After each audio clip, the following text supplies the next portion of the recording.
Holly had talked about is full of water, both dripping and standing, and is a much tighter squeeze than any reasonable person would want to fuck with. That's what makes this movie so horrific early on. It can be downright difficult to breathe while watching sometimes. The others follow Holly through this petite passageway, but Sarah, who's bringing up the rear, finds herself stuck when trying to get through one of the narrowest spots. It's a ridiculously tense scene as Sarah grows more helpless and scared.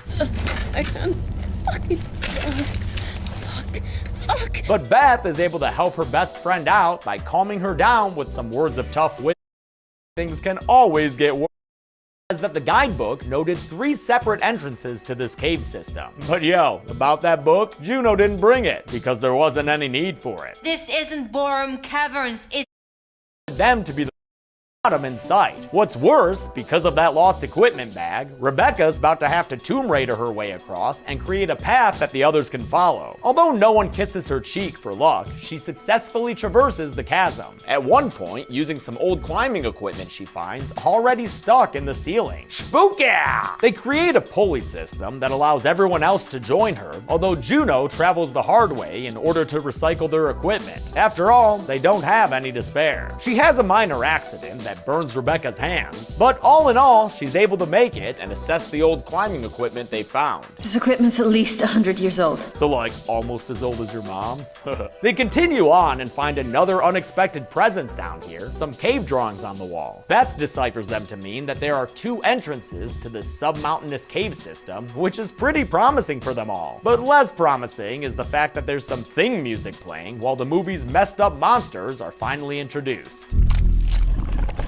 Eager to get a move on, Holly rushes past the others and towards what she thinks is daylight. It turns out to just be phosphorus in the rocks though, and Holly pays for her over-eagerness by falling down a shaft and fucking her leg up good. Sam's doctor skills come in handy as she sets the bone so she can dress it. A painful ordeal for Holly, but one that she grits and bears. Meanwhile, Sarah is lured deeper into the cave by the sound of a little girl giggling, which she's been hearing every now and then, and the phantom voice leads her to discover the albino cave-dwelling monsters, who look creepy as all hell in the spotlight. When she tries to inform everyone else, Juno doesn't believe her, and the others are more concerned about getting the injured Holly out of these caves. Guided by the air that blows their flame one way or the other, they end up climbing up a tiny waterfall right into a giant pit of animal bones. And if you think this looks creepy now, just wait until you see it in night vision on Holly's camcorder. Yeah, that's scary enough to start calling out for help. hello! Please! Is there anybody there?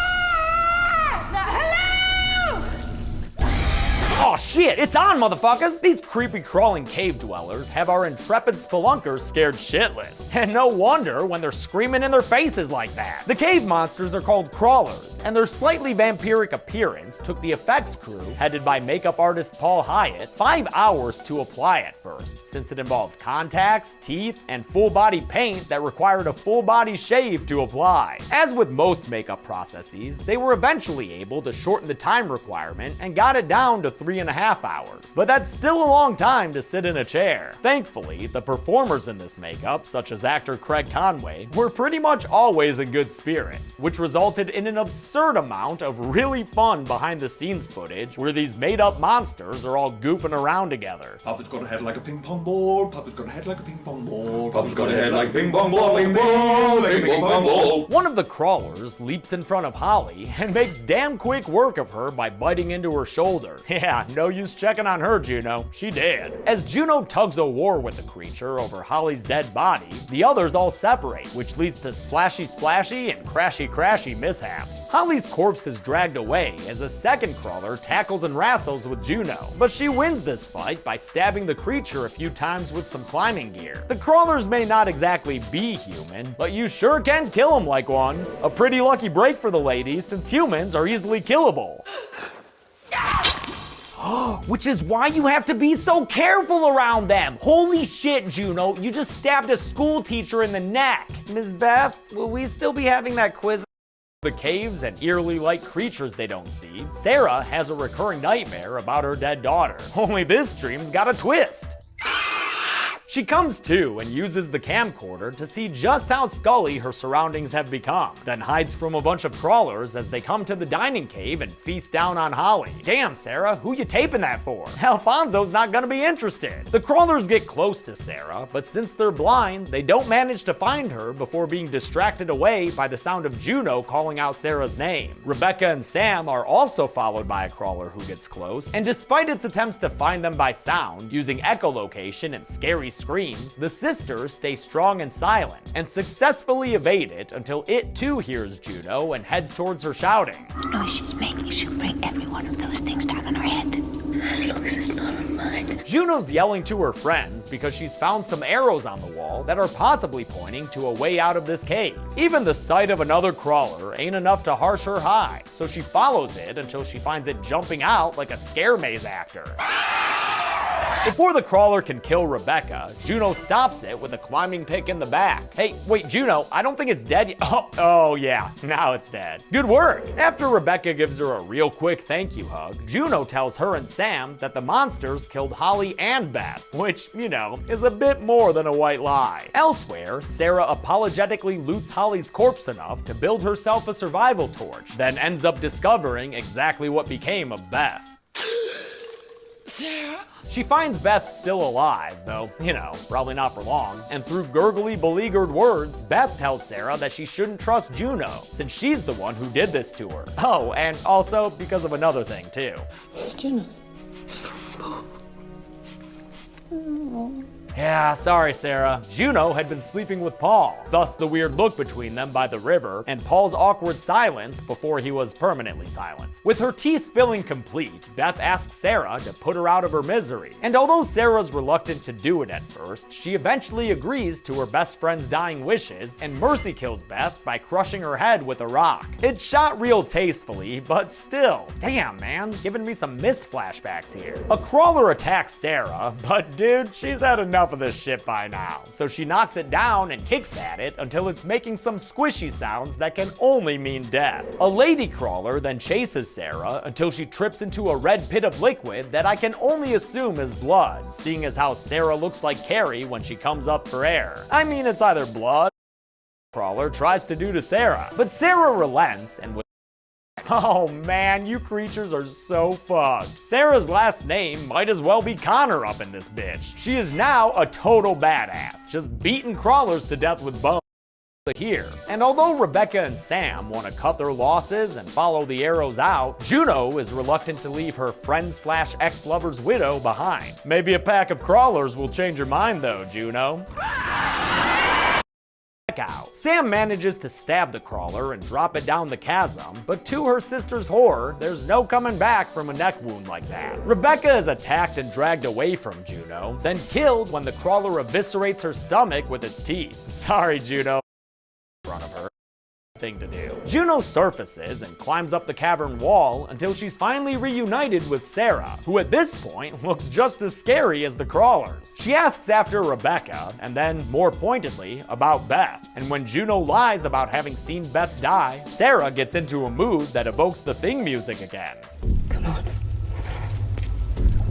The two frenemies light their way through the cave system, making the best pair of playable characters an adventure video gamer could ask for. I'm pretty sure they have attack bonuses against hordes of crawlers, which is great for them or else they'd be toast in this 3-on-2 handicap match. They have a bit of a bust up, and when it's all said and done, the 3 crawlers are all added to the list. Since Juno bashes one of their skulls open against the rock, Sarah kills another by straight sticking her thumbs into its eyes, and and shows Juno her pendant, causing Juno to realize that Sarah must have found Beth and figured out all her secrets. Since those secrets included adultery and accidental murder, Sarah decides to stick that pick into her ex-friend's leg and leave her with nothing but the evilest eyes I've ever seen. Sarah runs off to find this cave's exit, while Juno takes the pick out of her leg and resolves to fight to the death, even though, as this kinda weird shot shows, she's got quite the imbalanced fight ahead of her. Sarah hears Juno scream screen before she falls down another short shaft. But at the bottom of it, she finds a ray of sunlight. And this one ain't a trick of the mind or some bullshit phosphorus, it's actual sunlight. True salvation, which Sarah scrambles her way towards in some inspirational shots. Skulls underhand be damned. She makes it to the end of Mother Nature's birth canal and fights her way above ground, then travels over the river and through the woods until she's back at her vehicle, which she thankfully has the keys to. She starts it up and drives like a madwoman away from the cave system that she's all too eager to leave behind. And when she finally makes it out to a paved road as the score crescendos, it's a truly feel-good moment. Sarah pulls over so she can have a good cry, only snapping out of it when a Final Destination 2 truck drives past her honking its horn. She pukes out the window, and right when she thinks she's got it all out, it turns out she doesn't.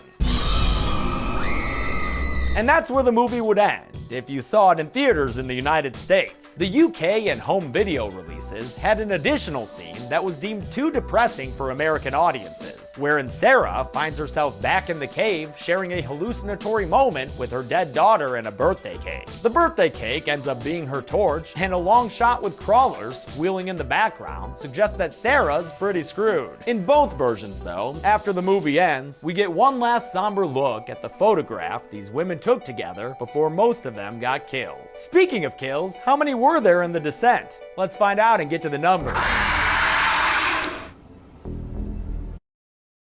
6.6.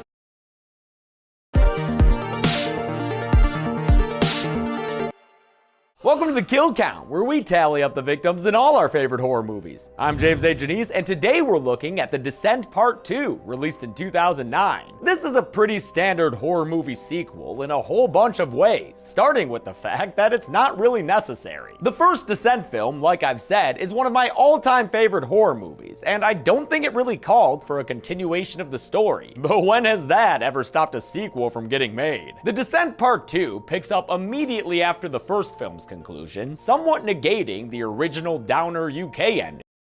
This vehicle narrowly maybe he make sure she won't its mouth. Another stab to the head puts down the first crawler for good, and a down the chasm. Help me, please, Juno. Die a narc, Greg. There's another giant rumble in the tunnel, during which Sarah and Rios managed to kill their sparring. Pretty much an exact fucking copy of the ones from the original. This callback is just a bit too carbon copy for my liking. Feels less like a nod and more like just a lazy lip. So I'm willing to bet that you probably only to light amongst Twitter users in the form of hashtag piracy. By 2014, Mega had taken its place, and what makes Mega stand out as far as cloud storage goes is its encryption. So I'm willing to bet that you probably only use one, maybe two passwords. Here is that if, say, a client were to upload illegal content, not even Mega itself could turn it into the authorities since they simply don't have the keys to it. Now, it is important to note that Mega is far from the only site that offers client-side encryption, and beyond that, cloud storage is only one half of the equation. These pedophiles wouldn't have a way to find each other in the first place without some kind of networking tool, in this case, Twitter. Without a doubt, Twitter is one of the biggest social media sites out there, so how is this stuff allowed to exist? Twitter has an entire page dedicated to its policies relating to child exploitation, and at first, they all seem good. Twitter has zero tolerance towards any material that features or promotes child sexual exploitation, one of the most serious violations of the Twitter rules. This may include media, text, illustrated, or computer-generated images. Regardless of the intent, viewing, sharing, or linking to child exploitation material contributes to the re-victimization of the depicted children. So below this are actually bullet points that expand on the matter, stating that things like sharing fantasies about minors or expressing a desire to obtain child exploitative material are intolerable offenses. And again, users really began sounding the alarms on this issue at the beginning of this year, and as such have mass-reported pedophile accounts associated with hashtag megalinks. For the most part, this seems to have greatly reduced the problem, but not really. and here's why. Even with the hashtag under fire, pedophiles and child predators are a massive problem for Twitter in general. Now, given all the seemingly great policies I just discussed, how is that still allowed to exist? Well, a March 2019 policy update actually allowed for a massive loophole. I'm sure you've heard of MAPS, or minor attracted persons, which is what a lot of self-admitted pedophiles have chosen to call themselves online and amongst their own community. Note the language there, minor attracted person. Now, let's look a little deeper at Twitter's child exploitation policy. Like I said earlier, it starts off well with stuff about how such material or postings are absolutely not tolerated. But once you get into the what is not in violation of this policy part, you get this. Discussions related to child sexual exploitation as a phenomenon or attraction towards minors are permitted, provided that they don't promote or glorify child exploitation in any way. So this of course begs the question, how exactly does one express attraction to minors without glorifying child exploitation? In the strictest sense, attraction and action aren't technically the same thing, but when we're talking about the nuances of online communities and really the internet in general, this policy really amounts to leaving a door open for predators to get away with normalizing sexual abuse. Even worse, this could also protect predators who are using Twitter to contact minors directly. In theory, a grown adult could tweet a 12-year-old about how, quote, hot they are or something, and that would be perfectly acceptable under Twitter's policy. Hashtag megalinks isn't the first networking tool to be used by child predators, and unfortunately it isn't and won't be the last. According to an article by Rappler.com from May of 2020, child pornography was once again being marketed and sold on Twitter using a completely different set of hashtags, this time selling for as low as 100 Philippine pesos or roughly $2 US. The piece opens with a disturbing scene tweeted out by a peddler of child porn. A boy stares into the camera. The phone's yellow flash illuminates his face, highlighting features that suggest he is barely in his teens. He is in a dark room, sitting on what looks like a plastic bench. The camera points downward, revealing that the boy is naked from the waist down. At the 20-second mark, a hand moves into frame and starts touching the boy's private parts. The video cuts abruptly. The sneak peek is up. To watch the entire video, according to the tweet, you'd have to pay 300 Philippine pesos or just $6 US. This is obviously just one disturbing example amongst a seemingly never-ending sea of child exploitation material that exists online. The lesson maybe to take away here is that child pornography isn't confined to the deep web like many of us would like to believe. It's not exclusively distributed by clandestine pedophile rings either, because it doesn't always need to be.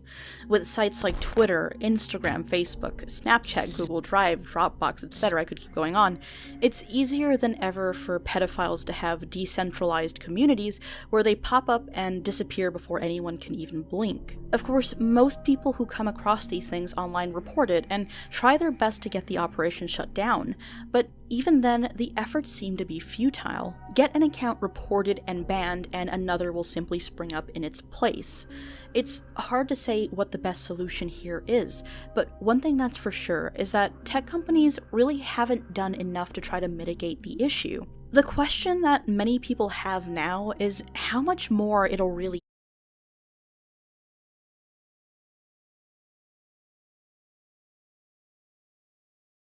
Alright, y'all are angry in my comments about how long part 2 has taken. I understand and I apologize. Here we go. Here it is. I recorded my mom opening the Christmas presents, and then I told her that we were imagining my mom in her little.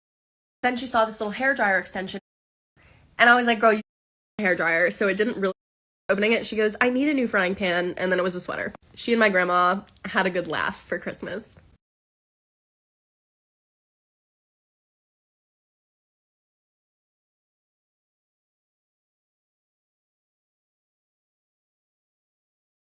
Oh, my turn to talk, teacher. Just him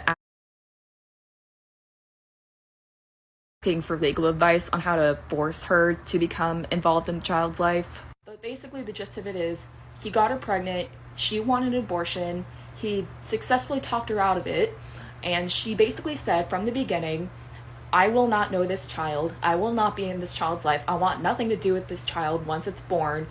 It's your responsibility. You are getting full custody. I'm signing away my rights. I do not want to be a mother. I do not want to know this child.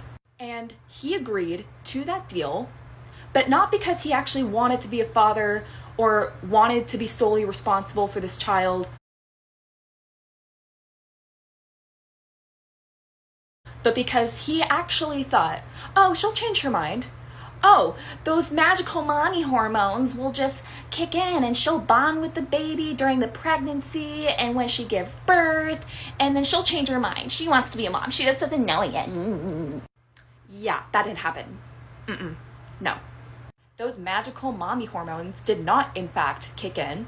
She actually kept her word. She did sign away her rights, and she left. The only thing that she is legally obligated to do for this child is to pay child support. And not only does she pay her child support on time, she actually pays 25% more than what she's legally obligated to pay. 25% more than what's expected of her. Most fathers in her position don't even pay child support at all. This asshole is so goddamn lucky to be getting anything from this woman, and it still isn't good enough for him. He is not only angry with this woman and trying to take her to court for the upteenth time, but he resents his own child, all because she's not a part of the child's life, even though she told him from the beginning that's what was gonna happen. And you wanna know why that is? Because he never wanted to be a dad. What he wanted was control, and he's just salty that it didn't work. This is why your comment is asinine. It is a false statement, and it is not a real solution. Not only does our body autonomy supersede your desire to be a parent, but we have seen time and time again, men want to use pregnancy to control and abuse women and reap the benefits of having a family without actually taking any responsibility. Hold girls against their will, chain them up in my basement. Hold girls against their will, chain them up in my basement. 4, 5, 6, 50, chain them up in my basement. Use your common sense. I don't know how to hog that, people. Chain them.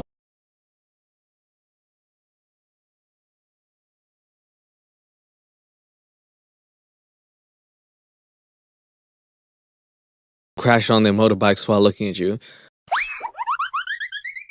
But at the same time, if this is the thing that makes you feel comfortable and makes you feel confident about yourself, who am I or who is anybody else to say you shouldn't be doing that, you know? I just don't believe in it. But if you want to dress modestly, who am I to say you shouldn't do that either? So Abby's right, but everybody else should also be right. That's all I'm saying. And do you want to be noticed for being beautiful or being sexy? Modesty is about treating your body with respect. It's about recognizing reality. That men are visual creatures. Is it not funny how someone so conservative could agree so much with, let's just say, the hijab or something else that the Eastern tradition, which they hate, usually conservative people hate that. It's ironically funny sometimes. She's ironically Abby at times. It's about dressing beautifully and attractively, but not garishly. It's about embracing femininity. And it's about dressing in public in a way that's appropriate for everyone. But you can't dress for everyone. If you were to dress for me, I'd say wear less. Genuine, I'm that kind of guy. But if you were to dress for old man Smithers, put some clothes on. This dude has x-ray vision. He's gonna see through it. You can't dress for everyone. You gotta pick what you like. It's not about what other people like. And famously so, you cannot please everybody. From children to grandparents to moms and dads. Again, a thing that I've never heard, but I should write down. You gotta dress for the children. Okay? Well, the problem is you're dressing to not attract the kids. You need to start dressing to attract everyone. Old men, kids, whatever. Honestly, I think what she's saying is wear a poncho, because that is just great. I love ponchos. Modesty is a way for you to respect yourself and respect others. When you go to the park and you're surrounded by families with children, is it fair to dress in a way that's distracting? Who are you distracting from? What are you going to a park with the kids for? Who, me? I don't go to the park for the kids. I don't want to see the kids. I thought you wanted me to be a good girl. Why am I going to the park with the kids to distract the men from other kids? What? No. Instead, dress in a way that's appropriate for the occasion. When you meet a guy and immediately have a connection, You have one chance to make an impression. You got one opportunity. Would you ever capture it or just let it slip? His knees are heavy, knees weak, arms are heavy, but in her sweater, it's Balenciaga. Oh, I forgot his Prada. Do you want him to leave having your body at the forefront of his mind, or you? Hopefully both, because, and I hate to say this, Abby, but your man probably thought you were attractive physically as well as mentally. I'm sorry, Abby. Maybe I'm just breaking the ice right now. He probably was like, damn, she's fine. Because physical attraction is pretty important. I know that it's not always important to everyone. I think in general, and especially towards guys, I could generalize and say it's quite an important feature at some point, given the fact that they need to be attracted to you in order to make a connection, because they don't know you. Do you get what I'm saying, Abby? Are you picking up what I'm putting down? You have to have both. I mean, it's good that it would be much better if he's like, not only do I find her beautiful inside, but also outside, as opposed to, oh my God, she's ugly, but such a good person. Of course there are men who will look at you this way no matter what. But more men will think of you as a sex object if you dress like one than if you dress like a lady. Whoa! Okay. I beg to differ. I think that if you're wearing something, and it's like that it shows confidence, and that's a good trait to have, because I'd like someone who's confident about how they look. I like someone who's able to show off the features that they're proud of. I mean, you do it with your face and makeup. Why not do it with your body? Where does it stop? You know what I mean? Abby over here is wearing a lot of makeup, so she's accentuating certain features. I just don't understand the difference and correlation. Does that mean you should look like garbage when you meet someone? Yes! Absolutely not. Damn it. I thought that I could dress like a garbage can. And if someone loves me as a garbage can, then they're definitely gonna love me as a good-looking person. I'm guessing you don't want to attract the kind of man who is only looking to spend one night with you. No. No one-nighters for me. I need a man who's gonna hold me down for the rest of my life. 'Cause I'm trying to be Leo, the good wife. Carry on. But when you dress immodestly, men are wired to have one thing on the brain. Men are wired to have one thing on the brain. Dressing modestly is such a feminine thing to do, and here's the thing. You can dress modestly and beautifully. Okay, show me how. You didn't show me how. You just said dress for everyone. You didn't even tell me what dress to wear. Just tell me what to wear, Abby. Do I wear heels or Crocs? Which one? There are so many examples of this. Look at Kate Middleton, Michelle Obama, and Ivanka Trump. Yeah, but Ivanka Trump was so good-looking, her own dad tried to bang her. I don't even know what to say about that one. That's really weird to me. Oh. And although she does have a very nice figure, I've said that if Ivanka weren't my daughter, perhaps I'd be dating her. You know? Stop it! Oh, it's so weird! Oh, no. Why? Every time I think about it, it gets worse. Nobody looks at them and thinks, wow, they're frumpy. What the hell is frumpy? Dowdy and old-fashioned. I didn't know that was a word, frumpy. Oh, girl, you're so frumpy. I'm gonna start calling people that now. Thank you for that one, Abby. You ain't grumpy. Old man, you frumpy. Women like J-Lo and Shakira dancing in sparkly leotards and being praised for their bodies doesn't really help either. Because at 50 years old, do you want to be trying to be praised for your body or praised for your family? I'm sorry. I'm sorry. I'm gonna write that down and then I'm gonna say something about it. I am dead serious when I tell you this. At 50 years old, I want to look in the best shape of my life. Because I think that is the best flex. Literally, I'd like to be flexing my muscles. J-Lo at 50 is mint. The amount of work that she has to put in, I would be worried if she didn't show it off. Same with Shakira. Are you kidding me? Do you know how amazing that is? And they also had kids and still managed to keep their figure? That is just disgustingly good. Are you kidding me? Whenever I look at Terry Crews, I don't look at him and I'm like, oh, he's so old and muscly. I'm like, wow, he maintained his figure throughout with that hard work. Same thing with The Rock. These guys are showing us that you're able to put in the work and actually achieve the results that you really want with that dedication. They're showing you that like 50 is not that old, that you can still do amazing things at any age if you put in the work. They're a testament to how good and how long life can truly be if you work towards it. And yes, I'm sure there's a little vanity in being shirtless as a guy or showing your butt as a girl, but I think they deserve it. I think it's more than well deserved at that age. I'm sorry, I'm disagreeing with you, Abby. It's so classic of Leo to disagree with you, but I have to. For your body or for your wisdom. Treating your sexiness like it's your best feature is a losing battle because time always wins. Can you imagine her talking to a kid? Oh my god, she has kids, I forgot. Hello, little Tummy. You're gonna die one day, so don't even try, you little bitch. I can't believe she just said that. Alright, you can't fight time, you're gonna lose anyway. Yep, that's it. Time's gonna win. You might as well just die and save yourself some. But I hope that when I'm 50, people are talking about my accomplishments as a mother, as a wife, and as a woman with values, not my muscle tone. You know they can do both, Abby. It's possible to be like, wow, that's a hardworking, amazing, beautiful, on the inside, strong, independent, lovely woman. But also... God damn, she's fine. I don't know, it's been 3-4 minutes. I know less than what I knew before. I thought modesty was just being unassuming and being grateful and humble. Apparently, modesty is I need to wear way more clothes than I already have, and also get a poncho and just dye it. It means not wearing something that shows off every curve and crevice of your body when it might be better off left in the bedroom. By the way, what about these curvy girls? What about girls who actually have a hard time just wearing normal clothing because anything they wear becomes curvy because they're like... curvier than racing tracks. What about them? Were you gonna make them feel bad for being a certain way, for being born a certain way, for looking a certain way? Come on, Abby. That's not very classical. In fact, that's too classical, Abby. I don't need the stick figures. I think it's great. Show it off. Do whatever you want. But don't make people feel bad for how their bodies are. Come on now.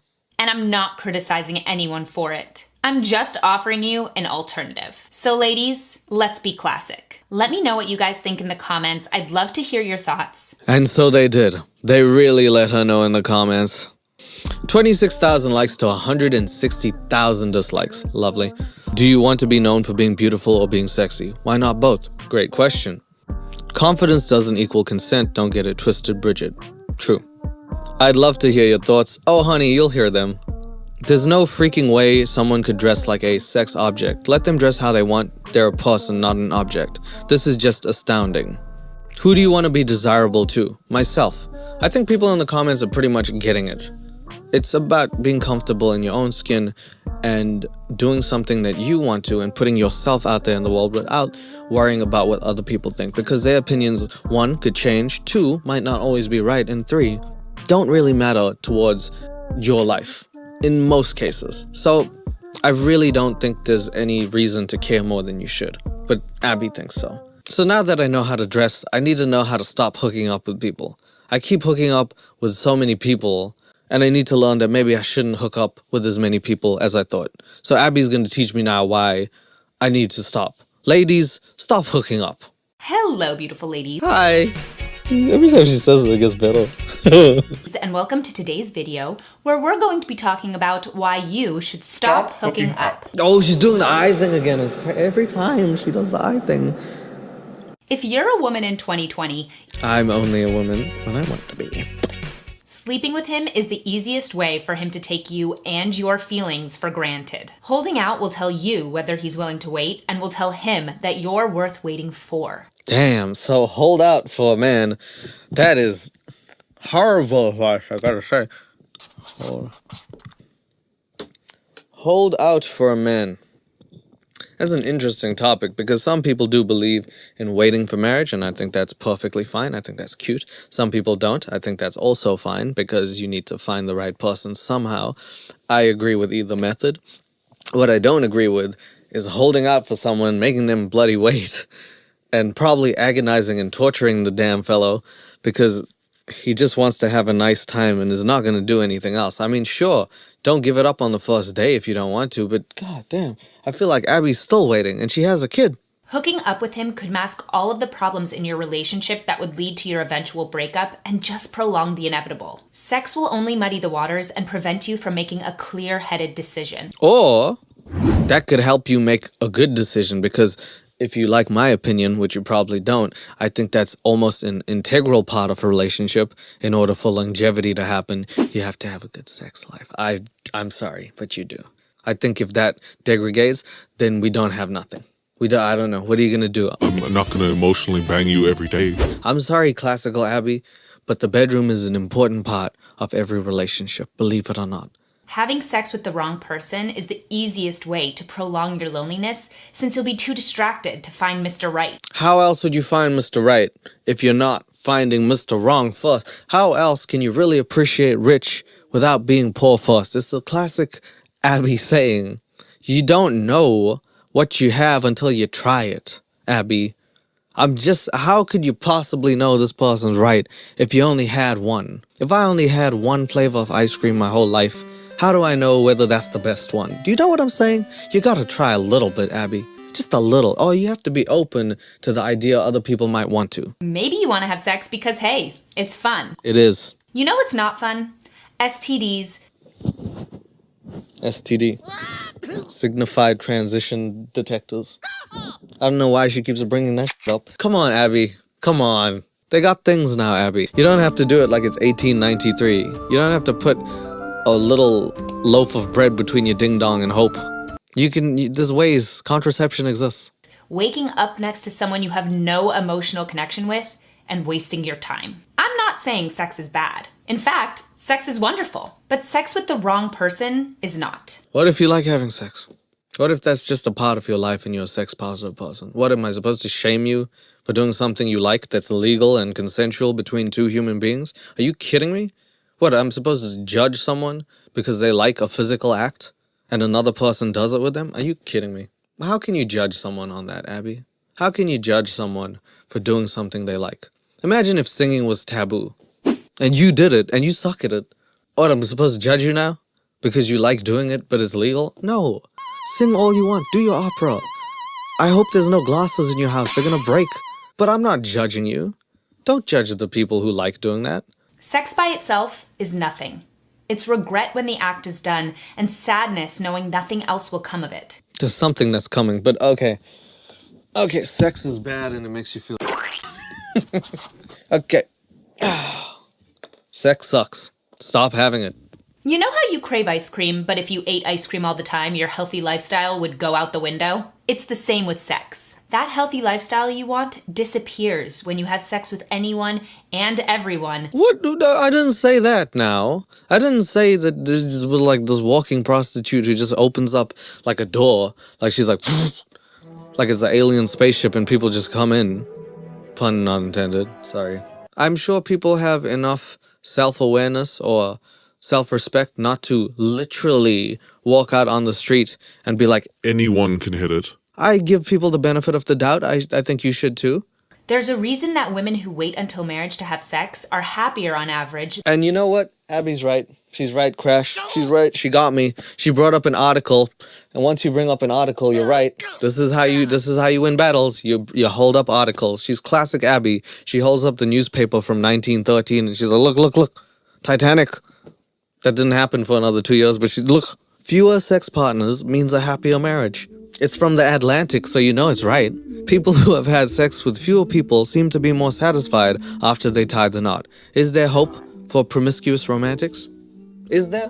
Well, I don't know, Abby, because on the same exact article, if you just look at the more story section, the second one says why happy people cheat. So if this girl is happier, she's gonna cheat on me. So what am I supposed to do? Do I make her sad so she stays with me? Abby, you've put me in a paradox. Can you please fix your own thing, please? When you wait, you respect yourself and your body enough to share it with someone on a healthy timeline. So listen up, ladies. Let's be classic. Stop hooking up. It might be harder now, but it will be better in the long run. Yep, so far we've learned to dress really modestly and don't hook up. So essentially, be a nun. So the last video is about marriage because classic Abby needs a classic thing like marriage, which I don't know if you believe in or not. Again, we're in 2022. We're exploring new topics and we're trying to be people who are open and actually challenging beliefs that have not been challenged in society for a long time. I think you need to challenge the way things were in order to make things the way that they're going to be. So things like marriage. Some people believe in it, some people don't. Either is fine. It doesn't mean that one person is necessarily right or wrong, but on Abby's channel, she's gonna tell you why you need to get married. And I want to know, because I'm not married yet, and I really want to get married. I want that hot, beautiful, sexy man. I could do this all day. Okay, Abby, take it away. Tell me why I need a man. 5 reasons marriage is awesome. Hello, beautiful ladies. It just never gets old, you know?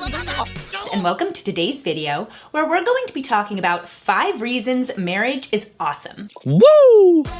Can't wait to get married. Yes! So I've been married for 2 years now. Woo! So sorry. When I got married, some people would have said I was a little bit young. I got married at 24. Now, when I was growing up in a more Orthodox religious community, that age was actually just about right. That's fine. I mean, if you know, you know. No problem with it.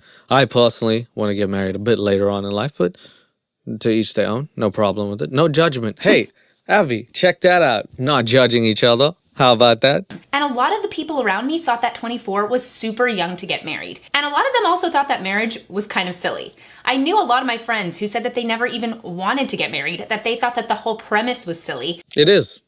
It is. You put a ring on your hand. The ring, which is a man-made construct that has no value from the Boers, the South African place. I know. And then you're like, I promise that I'm going to love you for the rest of my life. 2 years later, you're banging someone else. Like, I don't even like you. Man-made construct. It is stupid. It's very cute as a thought. So I'm very conflicted because I understand both sides. You have to understand both sides to at least be open enough to agree.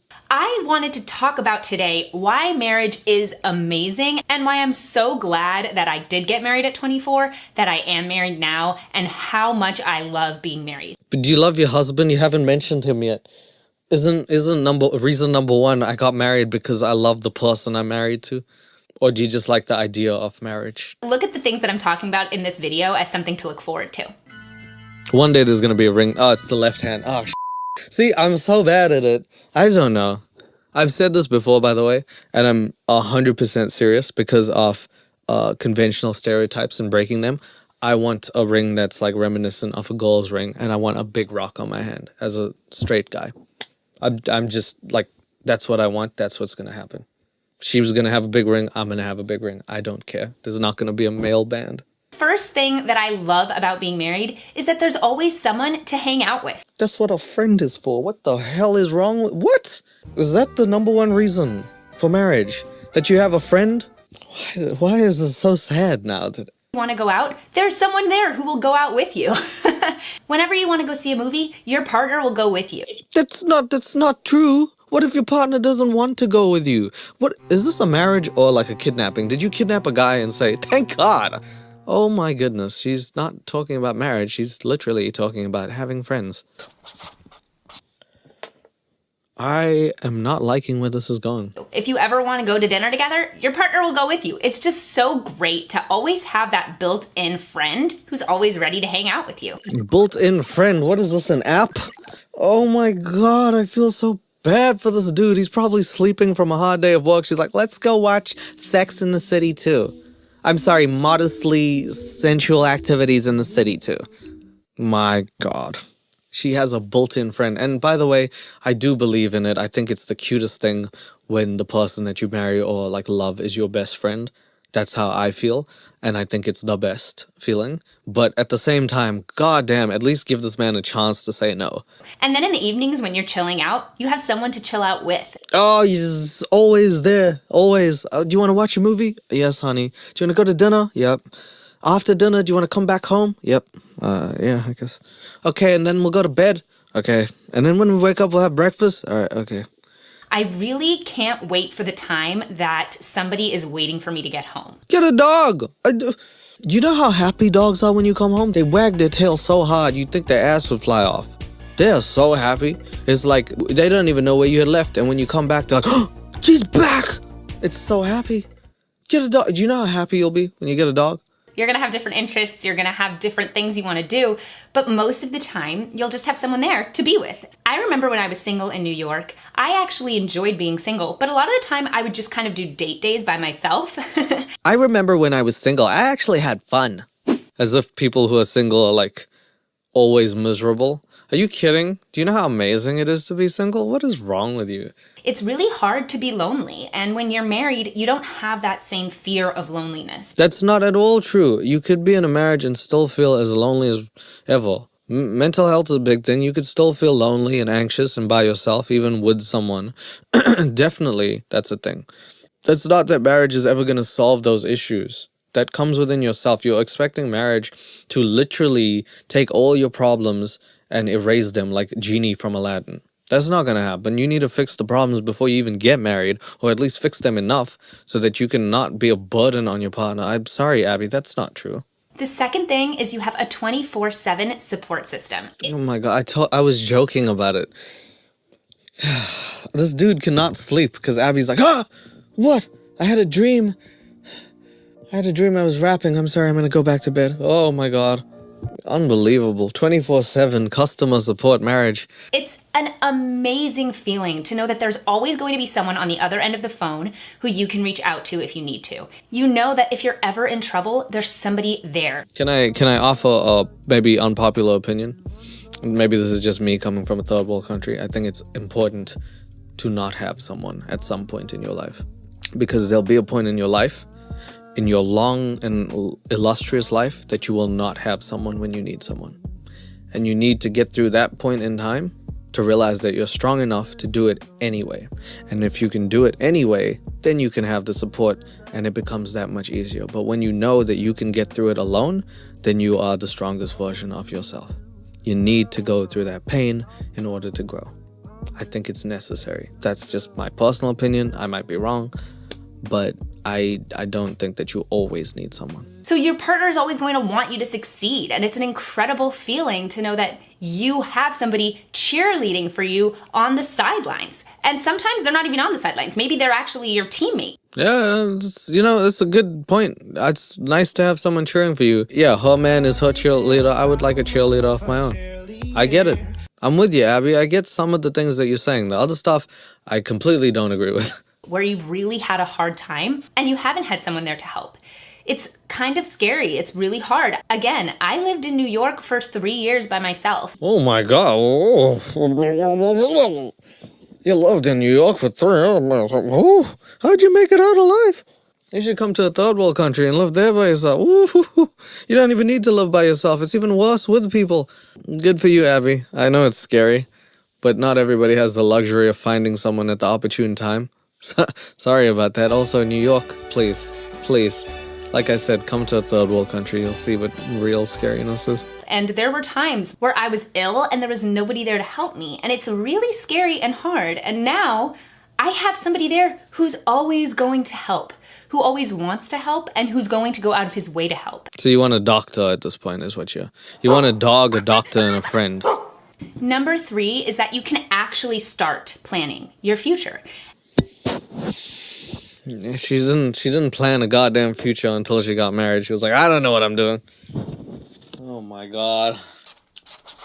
That's so true. All the dreams I have about me being a director and a singer and an actor, out the window. As soon as I get married, I can really start planning my dream of getting a caravan and cooking meth and hopefully selling that to get money.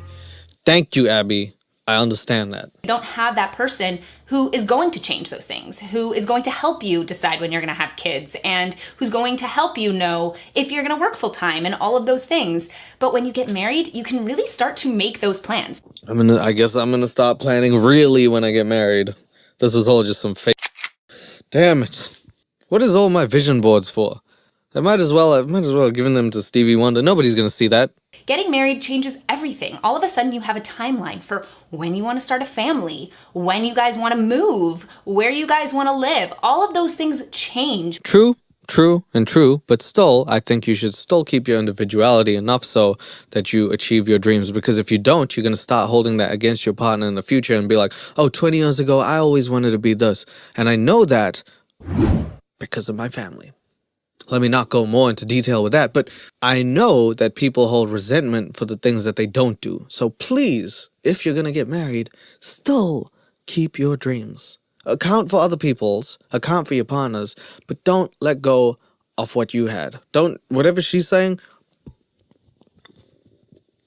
She sings opera. Don't. Like, I didn't know that I would live in Virginia and then live in Nebraska. I never would have guessed that. But then when I married my husband, I knew I had to go with him because my job is flexible. I can work from anywhere. What is your job, actually? What the hell do you do? Please don't tell me you go around singing at people. Don't you remember as a kid, you were like, by the time I'm 20, I'm going to be married, have a house, all of these crazy things that when you hit 24, you're like, well, none of that happened. I mean, for some people it would have happened, but yeah, okay. Yeah, it's pretty sad, man. The climate of economy does not let you, does not allow you to have things like a house very often at 20. And thus, why would you find a partner, or how easy is it for you to find a partner when none of your priorities seem to be going right? Ugh, why'd you bring me down to reality like that? I was happy wearing my damn poncho, just thinking about the breeze. That's a really awesome thing about being married that you kind of don't think about, that you all of a sudden are able to make more secure plans. I like how she didn't ever talk about the person. Like, she's like, this is what's good about marriage. I can call upon him 24/7 like a genie. I just rub his lamp, he wakes up, he's like, what's up? You know? I can just get him to hang out with me. I'm like, let's go watch a movie. If he says no, he's not sleeping in my house. I love marriage because I can do so much. It's like less about him and more about the concept of, I guess, security to her. Security and having... She seems like a person who needs that security, whether that be emotionally, financially, or just physically. She needs to be secure, and that's sort of what she's saying from my assessment of it. She's just not happy to be alone, or thinks it's pretty scary being alone, which it is, but you need to navigate that, so... Number 4 is that you'll have somebody there to make you better. They'll see things in you that they want you to be better about. For me, I wasn't good at staying in touch with my friends. You don't say, do you? You know, and your partner was like, hey, Abby, why don't you call your friends? And she's like, well, you're the only one in my phone contact. I've heard of the word friends and I've seen the show, but what do you mean? And your partner had to be like, okay, we gotta make you some friends. Because I think that's what happened. I really just didn't reach out to them as often as I should have. And my husband is great at that. He would call his friends, have hour-long chats with them. My husband is great at that. He would call his friends for hours. Fuck, man, what the f*** is this? I need to get out of here. This is like Get Out for white people. Oh my gosh, he's in the other room. And when I got married, my husband told me, he said, I think that you would benefit from really reaching out to your friends, even if they're not in the same city as you. And all of a sudden, I had this whole different perspective on my friendships. You needed your husband to tell you to keep up with your friends, Oh my God, this woman is crazy. What was she doing before her husband? Was she just waiting, sitting like this? Like Forrest Gump or something? Mama always said my husband's gonna come to some bus stop. I'm just gonna wait. I feel so sorry for Abby. Abby, I hope that you get some more good friends that you like hanging out with, my girl. You need some good friends. Like for myself, I didn't realize that I wasn't great at conflict. Even when it was important for me to talk to people about things, I just wasn't good at doing that. And my husband pointed that out to me, and it's made me a better person. I would have loved to have been there. I would have loved to have been a fly on the wall when her husband's like, Abby, please don't throw that, please, I'm sorry. Look, you're not great at conflict. You just leave and you don't even have friends, Abby. Who do you talk to? You talk to me as if you're him. You're like, oh, my husband's a bitch, but you're texting me, Abby. That you have somebody there who wants to help you grow. And it's really hard to do that on your own. So that's a wonderful thing about marriage that I'm so glad I have the benefit of. It is hard to do on your own, and she's right. It's lovely to find a partner who will actually help you, but at the same time, you have to account for the fact that maybe you need to be in a position where you're good enough, because if you're horrible, you might treat the person that you love badly because you're not fully there yet. So those are things to consider. I don't think she's wrong in what she's saying. I just thought that was an interesting point. But yeah, Abby's probably right about that. The last wonderful thing about marriage is that you don't know the value in your own life until you're living for another person. That's somewhat true, but also not really true, but I can fully see where she's coming from. But don't minimalize your self-worth besides that. You don't need to be married to feel like a person who's worthwhile. I know what she's saying, like the value of caring for another person beyond your own is amazing. I get it. If you don't get married ever, don't ever feel like a less person. Or if, you know what I mean? Just take that with a grain of salt, please. When you are constantly just living for your own self and constantly chasing your desires, you're not really recognizing the meaning of your life. You can love for others without getting married. Like, I can do it now by helping other people or making other people happy. It makes me happy, genuinely. And I feel this sense of self-fulfillment that I'm doing something beyond just me. And that's how I feel.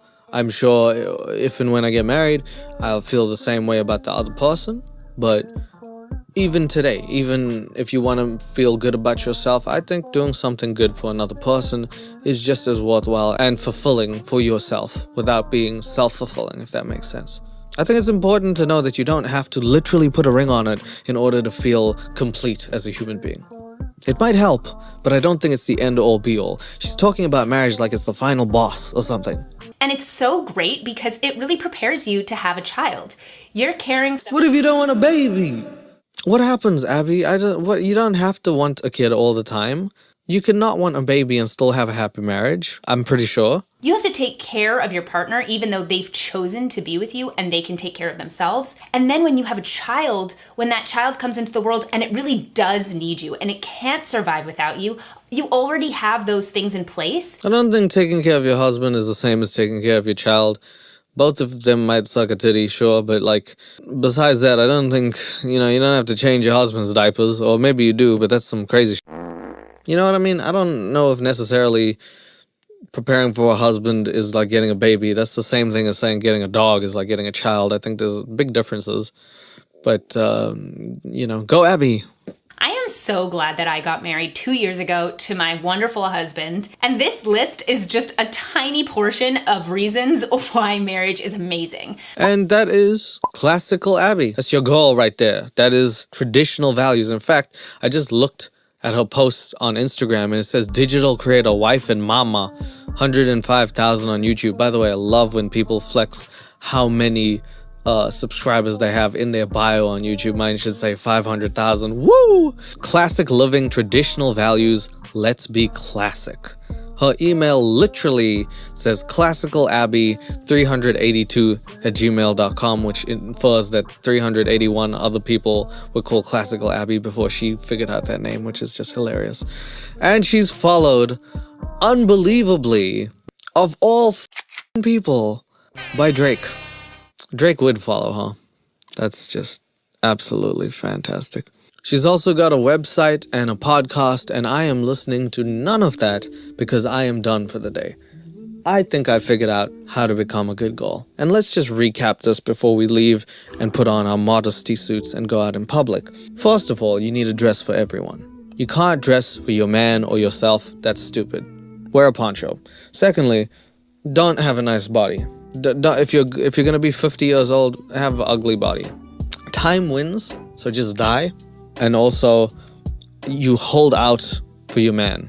Don't ever, ever put out. Okay, don't.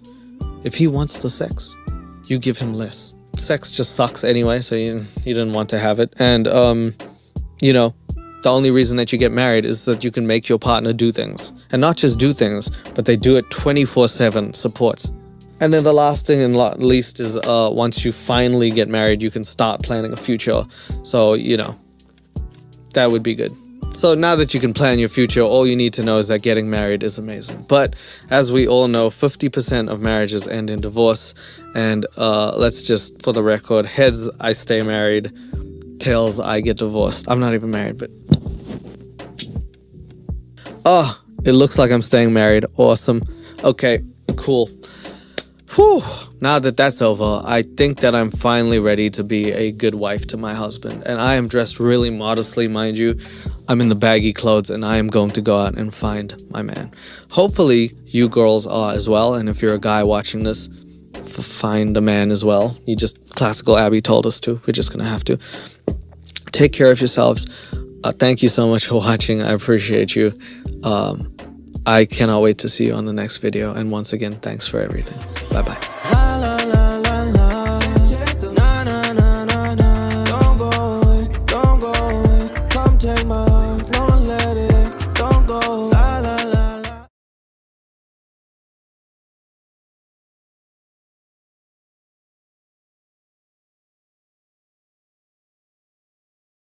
So you're probably coming to this video thinking, oh, I'm gonna watch a brown man lose a bet and lose all of his life savings. Well, you're wrong. My $28 is staying in my pocket. Because this is the actual worst reality TV show I've ever seen bar none. I can guarantee you that. And I have dedicated 10 hours to watching this. Yes, I watched the whole thing because so many people have asked me to do a video on this that I caved. And I watched one episode and I was like, oh, this is so bad, I need to watch another. 8 episodes later, I'm sitting there with a hangover like, oh my god, it's Wednesday already. I started on Sunday. Anyway, that's another problem for another time, but the thing is, this is the worst show that I've ever seen. And if you don't know what show I'm talking about, it's called The Ultimatum. The Ultimatum is a show done by Netflix and the people who did Love is Blind. That's right. If you ever thought Love is Blind was bad, watch it, and then watch The Ultimatum. The Ultimatum makes Love is Blind look like Citizen Kane. It's really, really that bad. The hosts, Nick Lachey and Vanessa Lachey, return, and I'm pretty sure it's easy to tell why Netflix stock is going down after watching this. Just to give you an idea of the concept, The Ultimatum is about people in their mid-20s who have been dating for 1 to 2 years. One of the couple does not like the position they're in, so they give the other person an ultimatum. Either marry me or break up with me. Which in itself is already toxic, but what happens when you have another 5 couples doing the exact same thing? That's right, you get swingers. Everybody just starts banging each other because that's how we resolve issues these days. So that's the show. There's a lot of couples who say either marry me or break up, and then they get 3 weeks to date someone else. I'm as lost as you are. If you clicked on the video and you have no idea what's going on, hi, I'm Leo, or just a brown person, doesn't really matter. At the end of the video, if you like it, then do subscribe if you're gonna stick around for that long, because this is gonna be probably the longest video I've ever done. It's a comprehensive and full review of every single episode of The Ultimatum. Why? Because I hate my life, apparently. Today's video is sponsored by Raycon. Raycon has been such an amazing sponsor for this channel for the past couple of years, and I'm sure you know by now they come with optimized gel tips for the perfect in-ear fit. But the earbuds themselves were specifically modified to seamlessly fit the curvature of the human ear, whether big or small. This took countless design iterations to make sure they will not budge, so they truly are a universal fit for any ear type. Raycon gives you 8 hours of continuous playtime on a single charge, plus a 32-hour battery life when you use its charging case. Did you know you can actually charge the case itself on a wireless charging pad? Damn, Raycon really thought of everything. Priced at around half the cost of other premium audio brands, it doesn't surprise me that Raycon's everyday earbuds have over 49,000 5-star reviews. These earbuds look, feel, and sound better than ever. Head to buyraycon.com/16leo for 15% off your order today. Thanks, Raycon. While you're at it, do follow me at 16leo_ if you want to message me any other ideas, that would be great. Someone gave me this idea, so you can go to hell. Like I said, I took 10 hours to watch the footage, then another 10 to compile it, cut it down, and react to it, so don't say I don't do things for you guys. Alright. I knew Hunter was the one for me when we went on our first trip. He was so patient, just let me run the show. So, that is how the show starts. It just thrusts us into the meat of it. We have 2 of the first contestants, Alexis and Hunter. And I'm going to do a pros and cons list for every single person because I don't think there's even one person that is redeeming in the show.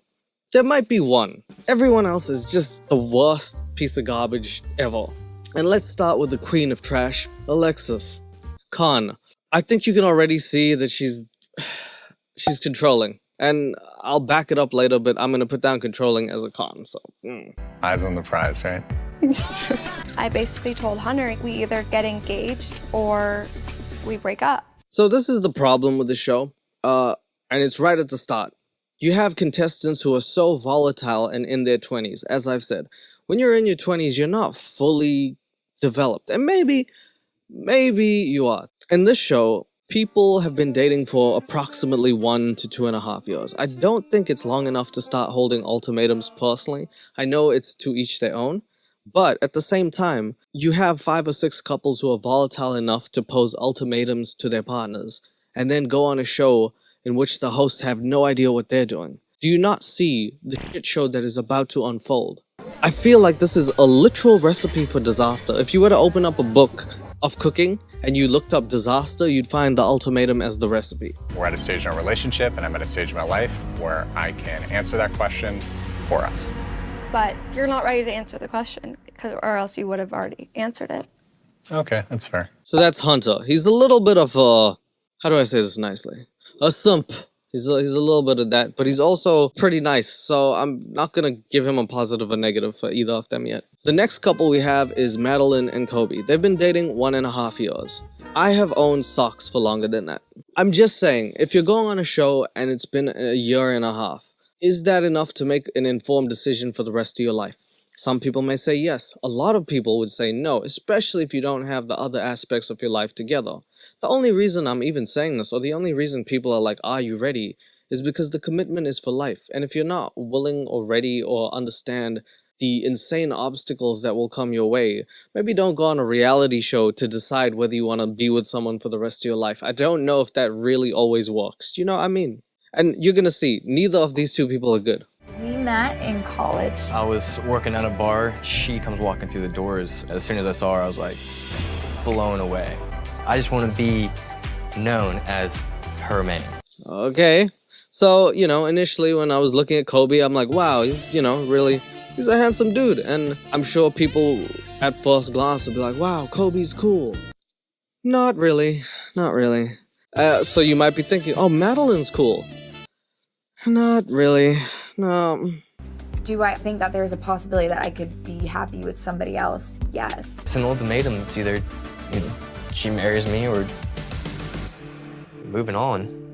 Oh my god, we just started the show and you can already see Kobe crying. It looks like he's been in the bathroom mirror just being like, why doesn't she like me? For like 10-20 minutes, his eyes are red. Ugh, his pupils are so dilated. What has he been smoking? I don't know. At first glance, just looking at the show, you can see that maybe the contestants need something other than a reality check. Maybe therapy, maybe to better themselves. I don't know if Nick Lachey and Vanessa Lachey will solve your problems. If anything, they will create more problems in your life by coming to them. And if she can't see that, I need to find somebody else who can. Someone in your relationship has issued an ultimatum. You're the one I wanna be with. I can't, these songs are just, I hate it. Whoever's singing these songs is like, you wanna be with. Oh, can we put that on Spotify? Nope, it's going to the ultimatum. Okay, but it's also on Spotify. Nope, nobody else is gonna hear this. Shanique, you issued the ultimatum to Randall. Planning to build together in a way that includes marriage. You think you're ready for the step because you're the one that issued the ultimatum, right? Yeah, I do, and I think he is too. He just doesn't know. Whoa. Yeah, I'm looking like Nick's looking right now. That's Shanique and Randall. Randall is maybe the only decent person in this whole thing. You're each going to experience two different visions of what your married life could be. Take a good look around at each other. You're going to find out if there are people here other than the person you're with that actually could be a fit for you. Yes! Oh my god, what is wrong with you, woman? Of course, I feel like if there's 7 billion people in the world, chances are in your lifetime you'll be attracted to more than one person. There comes a time in everyone's life where they're like, oh, I might be attracted to more than one person, but the reason I'm with you is because I like you. This show is literally either marry me or never talk to me again. It's literally an ultimatum. It's not, can I have more time to think about this decision? I'm just working on other things before I can settle down with you. In 2022, why are we posing so much emphasis on marriage? I don't get it.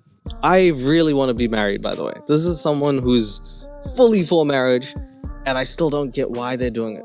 I always said I was going to be that girl that would never give a man an ultimatum, and I was 29, and She was like, lying. That's what she... I always said that I was never going to give a man an ultimatum.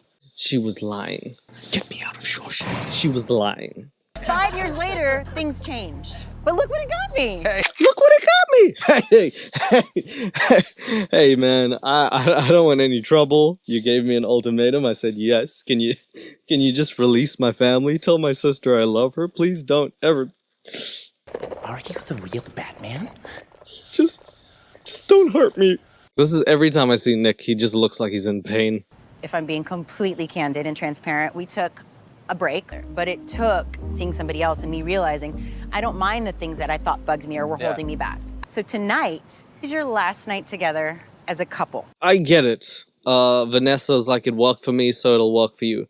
Not everything is gonna work for everyone. This is just how relationship works. There are like a million factors. That's what makes love such a beautiful thing, is that the myriad of factors work in both a positive and negative way. A story of love can be different or the same. There's just so many elements to someone's personal love story that you can't fathom or possibly recreate. So just because it worked for you in 98 degrees over there, it doesn't mean that it's going to work for these people. Choose a new partner. You'll move in together for 3 weeks in a trial marriage. That's not enough. This show sucks more than I thought. The suck factor of the show is like a porno person. This is so much suck. Really? 3 weeks? So you're telling me they're either gonna marry someone who they dated for 2 years, maybe 2.5 years, or they're going to fall in love with someone else in 3 weeks. Could Netflix possibly have a better budget to maybe extend the time period? So if we're gonna do this, we'll do it right. I would like more time. If that was the decision, I either marry someone for 2 years or meet someone for 3 weeks and marry them, I would very likely choose the person I came with because I don't know the person for more than 3 weeks. That's so stupid. Then you're gonna go through exactly the same experience with the person you arrived here with. Oh, 3 more weeks with my partner. Ooh, what the This is great. 3 more weeks with a partner that I'm already having issues with. That should be fun. And after the 3 weeks with the new person who I'm banging, Hey, why were you banging that other person? Because we went on the show. This show really came from the depths of hell, and it should have stayed there. Many of you are gonna feel like you're falling in love. Some of you may find yourself in love with 2 people. That's the whole point. Absence can make the heart grow fonder, or absence can make the heart grow absent. There's my airhead Nick. Nicky boy, there's my airhead Nicky. Absence can make the heart grow fonder, or absence can make the heart grow absent. I thought of that all by myself. Whether or not we end up together, it's not gonna be the same. I feel kind of sick to my stomach about how real this experience is, but I do have attraction to Randall. Oh, hold on. I zoned out for a second. I zoned back in to hear that. It's been 1 day and Madeline's already like, I have an attraction to Randall. He's got something Kobe doesn't. Can I put up Madeline con section already trying to get away from her partner? Yeah, I'm willing to explore Randall a little bit. My name is April, and I'm giving my boyfriend Jake an ultimatum. I just want a ring, and I want a baby with you. No. I really want to see where this takes us. Sorry, did she say a baby? Did she throw that in there? April, who's 23, is a self-proclaimed firecracker. She doesn't have an off switch and doesn't tend to understand people. Do you have off switch? Yeah, it's right next to the prostate. Or is that the on switch? The partner that she's with is Jake, who's 25 or 26, and he's still trying to get his life together. The problem is April wants to settle down and Jake doesn't yet. It's not a huge problem because Jake loves her, and if she's willing to wait just a little bit longer, he's not going anywhere, I think it'll be fine. But for some reason, they make this an issue. She wants to get married right now. But this is the problem with the show. Do you not understand? It's a lot of people who are rushing other people, and everybody moves at different speeds. You just cannot rush your partner. If you're a good partner, you would do the opposite, actually. The chances of Jake finding someone as interesting as this personality, good luck. Me too. He was like, oh. You could see the frustration already in Jake's eyes. I want to be 50, 65 years old with you. You're just literally an angel sent from heaven, and I thank God for you every day. Okay, well, if you're gonna thank God for him every day, do you need to put a ring around it? If this man is clearly gonna be with you and he is the best thing in your life, do you feel like you're gonna lose him? Because if he's there with you, you don't have to have that necessity to be like, I need the ring for us to be together. He will marry you in time. Just give it a couple years. Why would you buy me a car? Because I care about you. I'm driving this big ass SUV with nobody in the back seat And except have myself. I done anything to prevent that? Now she's crying. April, negatives, cries every time. And yes, you can cry and be emotional, fine. But the amount of times that April cries in the series, you'll see what I mean. No. I've literally dropped everything. Like, given up everything I'm passionate about to make sure you're happy. It's just, I just got out of the military. Con for Jake, dropping everything for someone else. And I know that's a really sweet thing. I get it. It is very sweet to put someone else first, but in a relationship, and I want to be very clear here, you cannot do that. You have to be selfish. And what I mean by that is, if you are in a relationship now, or this is my advice, which you don't have to take at all, but I feel like if you're in a relationship and you want it to last in the long term, you want to be happy. And being happy requires making yourself happy. There's only so much you can make another person happy. If you do that 100% of the time and you're not happy, you're not going to want to stay in the relationship, therefore it's not going to last. And if you want a happy relationship, you have to be happy. So you can't keep on doing things for other people without doing things for yourself. There's got to be compromise, of course, but you definitely have to take measures for yourself and make sure that you're doing things to make you happy within the relationship so that you'll be happy in the long run. And that women cannot handle stresses of life. Women are not able to connect with God in the same way that men are. That's how women see the world. They just don't see reality. That's why girls don't work out. You ever notice how girls who've been ran through or just more attractive girls tend to look at men with a sense of resentment? Their value has gone out the window. It went out the window with the first 100 guys they slept with. Smash that like button if you enjoyed. Leave a comment down below. Let me know what you think. fun fact about the channel, bet you didn't know I was gonna pop up from below the frame. Most of my audience is female. I wonder why that is. I genuinely don't know. Do you? Maybe it's because I wear all these fashionable hoodies. I don't know. Whenever I see that statistic, I think of two things. One, guys, subscribe, please.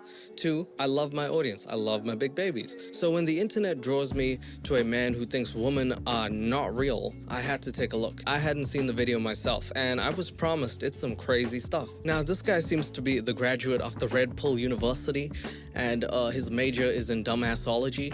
So if you are a female, you know what, scratch that. If you're a person who has any sense of sympathy, empathy, or understanding, you're gonna be cringing throughout this. I'm in Leo mode today and I'm feeling spicy. But before we start, I'd like to thank our awesome longtime sponsor, ExpressVPN. With ExpressVPN, your internet data is encrypted and sent through a secure tunnel to keep your private information safe and secure. I want my private information private, and I'm sure you would too, because you wouldn't want people looking at your search history, right? Luckily, ExpressVPN is super easy to use. All you need to do is open it up and click to connect. And ExpressVPN has a no logs policy, which means they're not keeping track of what you do online. Because it would be pretty creepy if someone actually kept track of everything you did online. So why would you let your internet provider do that? Essentially, that would be kind of like someone following me to the grocery store, recording down all my actions. 16 Leo goes to the watermelon aisle, rubs the watermelon gently. 16 Leo caresses cantaloupes as if it was a girlfriend he didn't have. 16 Leo staring longingly at peaches from the peach aisle. Why would anybody do that? But ExpressVPN does more than just protect your data.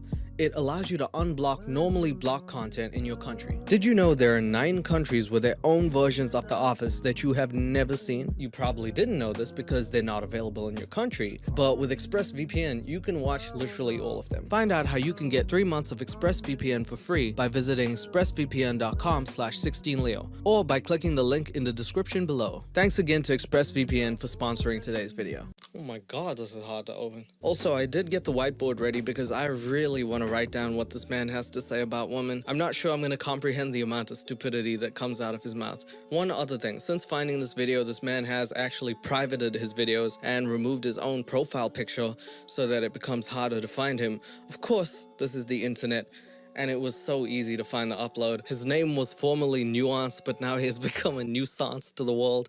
Class is in session. Women are the physical manifestation of sensory perception. Holy crap, I was not expecting that to be the first line. Women are the physical manifestation of sensory perception. And in the same sense that when your senses are overloaded... This dude needed to cut in between that. He didn't even know what he was saying. Women are the sensory overload of misconstruction in a construction worker's uniform on a Sunday.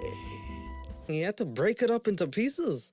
That was the first line. Women are the physical manifestations of this phenomenon. Okay, so this man seems to think women just don't exist. Flat out don't exist. I don't have the heart to tell him that he was probably born from a woman. I think this man thinks he was hatched from an egg. And you know what? I'm gonna let him believe that, honestly. If your senses keep receiving that same stimulus over and over, you are not going to have as strong of a reaction, being that women are the physical manifestations of this phenomenon. That is why women's value must be preserved. This is why I'm scared of books. People always say books, and I'm like, this is why. It's because this man has books behind him, and then he probably read one or maybe two of those, and then he was like, woman, a sensory overloading machine. Pleasure and pain doesn't exist. I am a floating being in the universe conscious. You're giving guys a bad name just by existing. That is a very fucking hard task to do. Women's value must be preserved. They can't be trusted to handle anything of greater responsibility. Let me just write that down right there.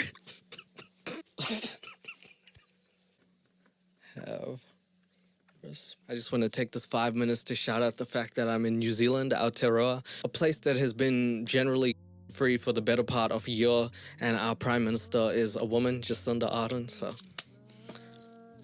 responsibility, bro. They can't be trusted to handle anything of greater responsibility, anything of greater importance than daily household chores and taking care of babies. Not taking care of children, taking care of babies. Because once babies turn into children, that's when the psychological development comes into place, which far exceeds the capabilities that women are able to provide for the child. So a woman can only take care of infants. Write that down in your books, please. As soon as the infant starts making sense, the woman's like, well, I don't know what to do. You just lose your shit. Bust out the house. You don't even know what you're doing anymore. This kid started talking. You're like, I didn't know that plants could move. It's a kid. You thought it was a plant. It far exceeds their capability, is what he said. At the risk of pandering to women right now, bro, holding another person in your belly and then farting it out, because that's how women have the kid. They fart it out. That's not responsibility. What the hell is that then? I'm scared to get a dog in case one day it barks at me and I'm like, what? And then I just don't talk to it for 5 days and it runs away and has a better life without me. I'm scared of the responsibility that I won't be a good dog dad. Meanwhile, you're saying women can't eat, they have no responsibility except they hold the child. The absolute audacity, my guy. What are you doing to men? Oh, it's too bad this man doesn't have a girlfriend or he'd be sleeping on the couch that he doesn't own. And it's not just fertility either. It's also based on her ability to stay with a mate. Children are more likely to survive if the father's in the home. Oh, I guess you're a student of no shit Sherlock school as well. Are you kidding me, bro? I guess so. I guess if both parents stay in a healthy relationship is better than if not both of them stay in a relationship. Oh, who are you? Albert Einstein? Michael Jordan Peterson over here. Oh, shit. I can tell you from personal experience. I'm pretty sure if both my parents stuck together, I wouldn't turn out so...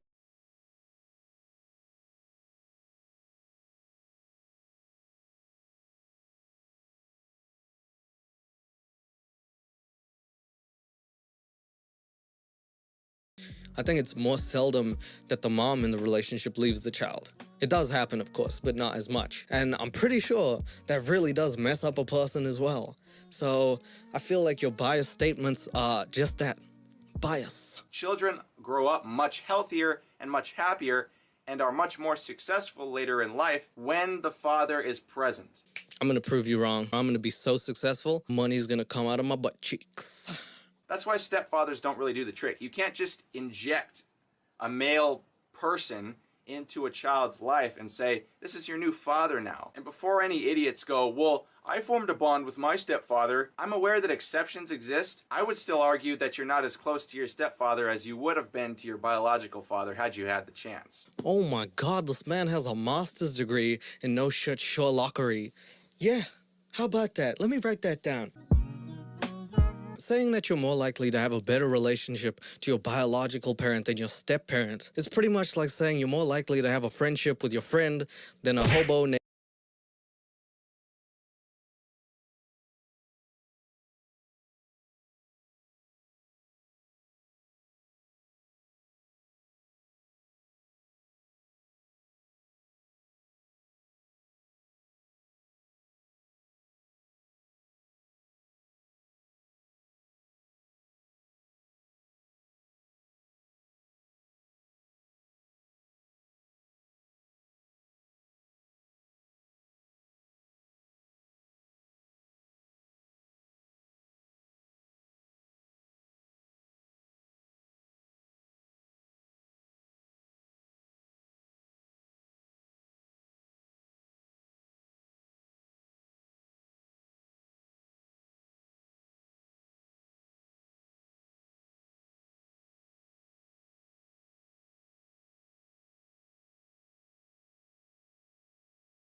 James down the street. Like, yeah.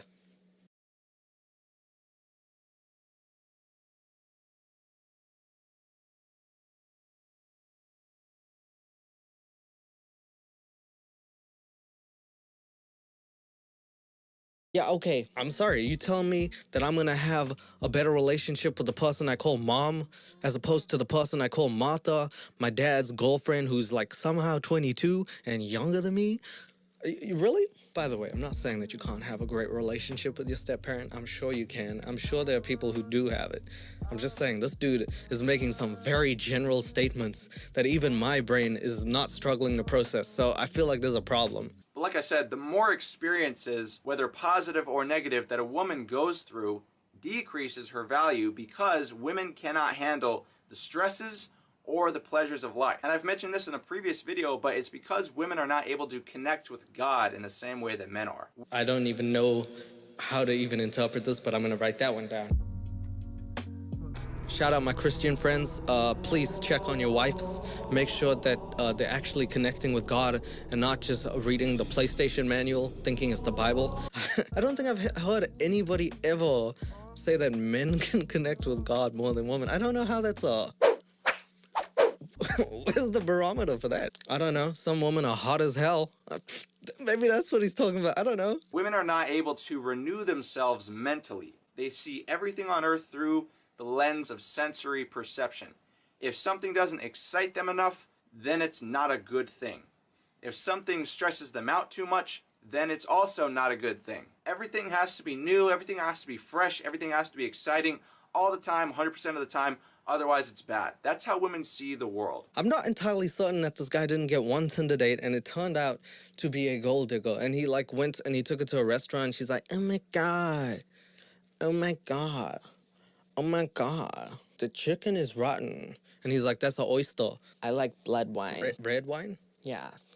Like maybe he met this girl who put this materialistic value on things and then he just somehow assumed that every person in life is the same. You just gotta meet some better people, bro. Maybe that's what your problem is. You're meeting too many people who are materialistic. You'll attract what you put out. If that's what you want, then that's what you're gonna get. If you want something real beyond that, then you're gonna have to put that out into the world. And with this ego, bro, you might as well just give me your V card. This is craziness. What does your mom have to say about this? Is she gonna look at your videos and be like, wow, Brandon, I'm sorry, wow, nuance, such a nuanced analysis, bro. I love how you dissed every woman in the world. I guess I'll just say, do you just want to move into the basement or like what? They don't have an accurate lens of reality through which they see the world. They just don't see reality. Yeah, women don't see reality, bro. What are you gonna say? What are you gonna do? It's just a really unfortunate part of life. Women just don't see reality. This is the worst thing I've written in the board ever. This is so stupid. Why? Who even thinks like this? That's why girls don't work out. You ever wonder why the vast majority of women don't work out? Sorry, fella. What gym do you go to? I'm sorry, but I'm pretty sure in most of the gyms that we go to, unisex gyms, there are girls who come in and absolutely crush it. Maybe this is a twist ending. Maybe Nuance is a woman because he's clearly not in touch with reality. This is blowing my mind. They're fortunate enough to be born with a nice looking body and then it just wastes away. Come on, bro. You can't be saying this stuff. First of all, South American people are they are blessed. I'm not gonna lie. But I've went from friends who put in that work to get the body they want, okay? I seriously don't think there's any validity to that first statement. And secondly, girls don't work out. Have you seen some of the guys in America? I promise you, I swear to God, this is true. I was walking in the supermarket once. It was like a Walgreens or something. And there was two big dudes who went across the aisle. And I swear to you, I promise, I had to exit the aisle and give them space. Because they couldn't accommodate me and two guys in the aisle. You talking about not working out? These people have never seen gym equipment in their life. If The Rock is The Rock, those guys are boulders or something. Because you can't move them. It's not only girls, please. Come on, man. And don't let their astrology fool you either. All this crystals, all the chakra, the healing bullshit. There's no such thing as chakras. There's no such thing as crystals. Bro, it sounds like you've been doing some crystals in your spare time. You've been doing a little, maybe all three at once. How have you lived this long in your life and not been able to distinguish that every girl is different in their own way. You can't bottle anybody up. You can't bottle men up. Because if I'm bottled up with you, oh my God, I'm gonna need to drink a bottle of something, man. Not all men are nuanced, and not all women are what nuance thinks women are. Pleasure experiences. If a woman has the best sex of her life with a guy, she will never be able to enjoy another man again. It has to stay at that high level. Okay, well, I didn't know we were gonna talk about the sensual activities, but does that not work both ways? Are you just saying you're okay with having horrible sensual relations for the rest of your life? Don't bullshit me. My neck's gonna break if you do. Man, of course people want some good bedtime activities. Of course, if you're gonna have a partner, you might as well be good at what you do in bed. It's not just a woman thing, that's a human thing, bro. Even pleasurable experiences are too much for the woman to handle because they cannot refresh themselves. They can't see men in a new light. They can't appreciate different aspects of the man. All they see is whoever gives them the most dick, whoever gives them the most exciting experience. By the way, I know it's almost at the end of the video, but I absolutely love when someone of the opposite gender tries to explain how it feels to be someone of the opposite gender. That is fantastic. Always love when guys try to tell you how girls think. Just like how I love when girls explain how guys think. And I'm like, not even close, lady. When I want plumbing advice, I go straight to my lawyer. And I'm like, how you fix these pipes, motherfucker? When I see a crime being committed, I head straight to my barista and I'm like, make me a coffee, bro. I got a crime to solve. When life is so hard, why make things easy? All they see is whoever gives them the most dick, whoever gives them the most exciting experience. Well, if that's the case, bro, then if your game's on point, you have nothing to worry about, huh? I guess you and me is okay, buddy. Why are you stressing?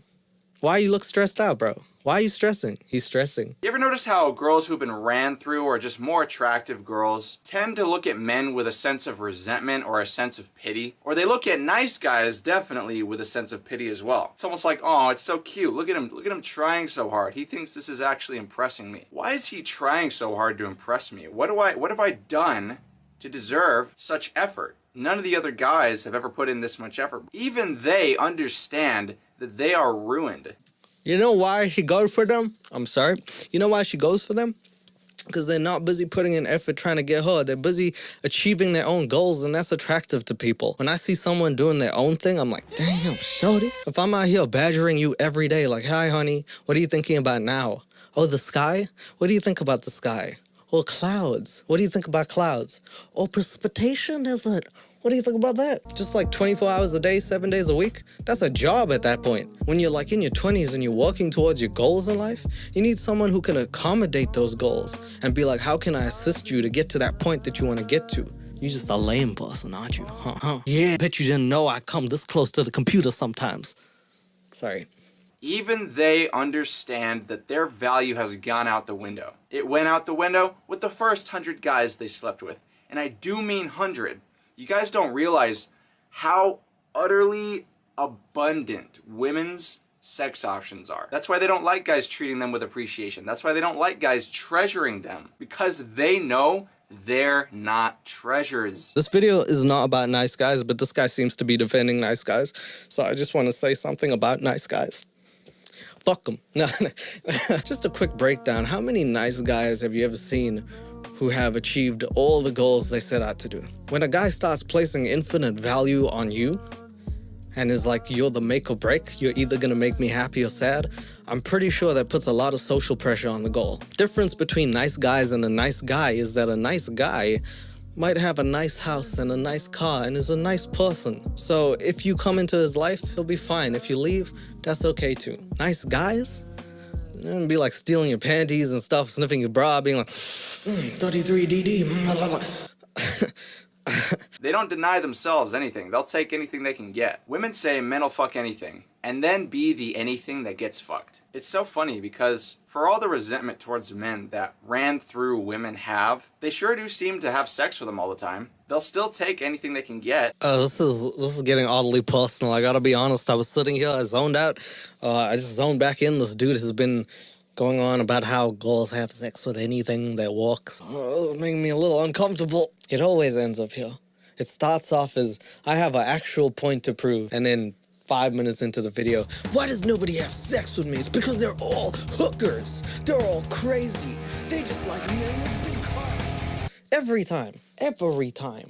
This man is red pulling us back into the Stone Age. It's not like they turn down men's advances. It's not like they just turn away sex altogether. They don't become abstinent. They'll still take anything they can get, while at the same time pretending that they're not that type of person. This is not the right attitude to have at all. There are some girls who just seem to not like guys in general. But then you get people like this, just as crazy. We need to work together with each other. How you think babies are made? Let me tell you how babies are made. First, the man does this.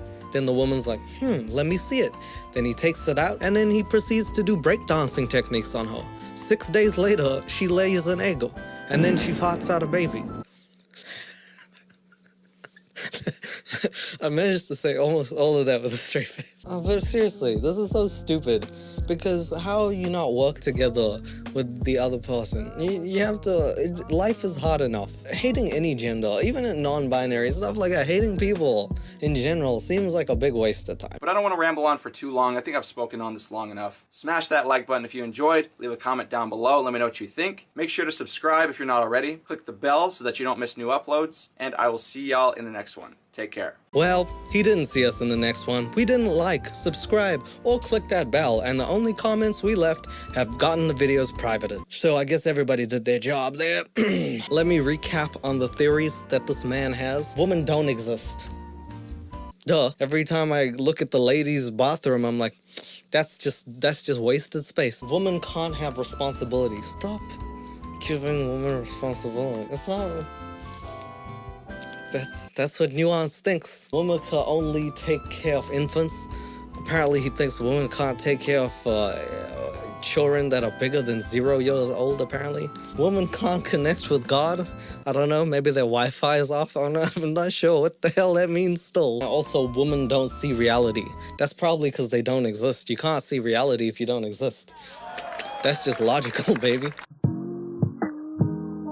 Do you guys know about red pulling people and what is it? MG Tao, Tao, men going their own way. Do you know about that? Now, I know a lot of people dog on it, and genuinely, I honestly think that in a certain capacity, it's a good thing. I think it gives a lot of guys an outlet to start working out and actually achieving their own goals without their end sight being a woman. Because once you have your end goal being to get a goal, it becomes more of an objective thing, and women are not objects. So in one sense, red pulling and Tao is a good thing. On the other hand, there are some crazy people out there. Morpheus would be ashamed of you. If this is what the red pill is like, Morpheus would have took that shit and threw it in the sea. At the end of the day, like I said, we should just get along. I don't want to hate girls. I don't want to hate guys. I don't want to hate anybody. If we're gonna hate on something, can we all agree to hate on frogs? What the fuck is what is a frog? It's green. It's just on the waters. It's got a big belly. It doesn't do anything. We should all band together and hate frogs. That's so stupid.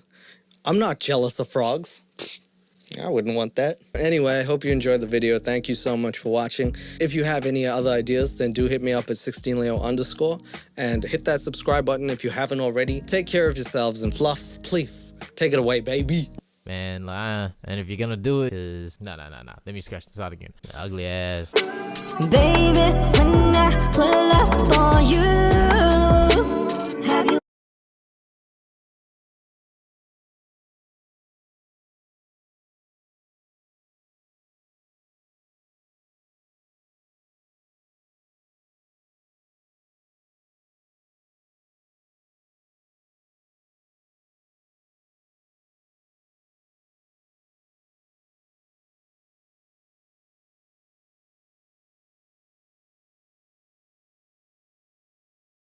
What do you get when you mix a sentient beanbag with a pair of glasses? That's right, Colt from 90 Day Fiancé.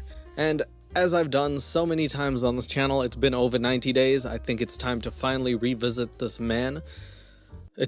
He's not changed. This is finally part 3. Part 3 of a 3-part series that's now gonna have a part 4 because I just realized they have another season. But we're looking at the most recent relationship Colt has been in with a girl called Vanessa. And if you haven't followed the series, 90 Day Fiancé is wild. It is a show about couples who are very, very mismatched, who get involved too fast, and then they run into a myriad of problems and have to figure those out. In this case, we're talking about Colt, a man who I've said before looks like a croissant with a face.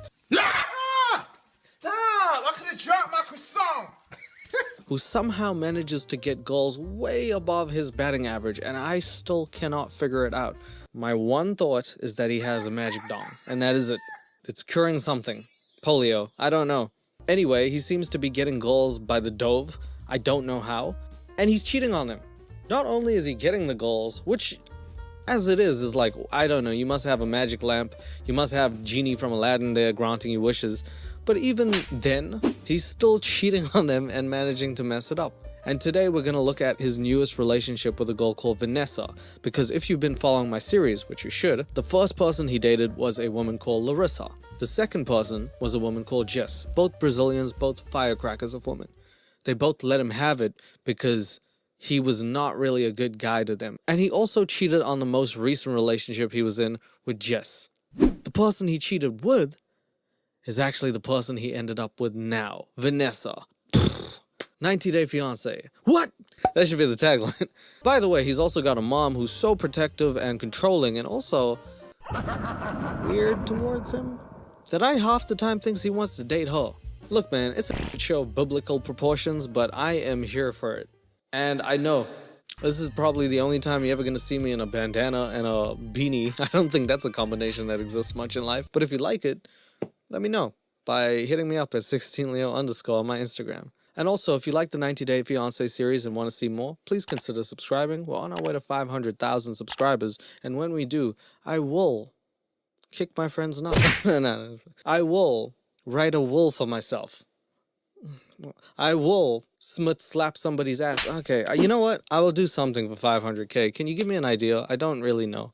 And now, a quick ad break from my favorite sponsor, Raycon. Today, Professor Leo is going to teach you about a really cool feature found on Raycon earbuds. You can actually swap between two different modes: noise isolation mode and awareness mode. Noise isolation mode, or what I like to call mind your business mode, does just that. Blocks out noises outside the earbuds so you can hear what's playing much clearer. Awareness mode, or what I like to call eavesdropping mode, allows some outside noise in, which is perfect if you're doing errands, looking after kids, or trying to overhear a juicy conversation. And their optimized gel tips will ensure these earbuds will not budge, so I can eavesdrop confidently knowing my cover won't get blown. With 8 hours of continuous playtime on a single charge, plus a 32-hour battery life when you use its charging case, I'm set up to listen for hours without worry of running out of battery. Compared to other premium audio brands, Raycons come in at around half the cost.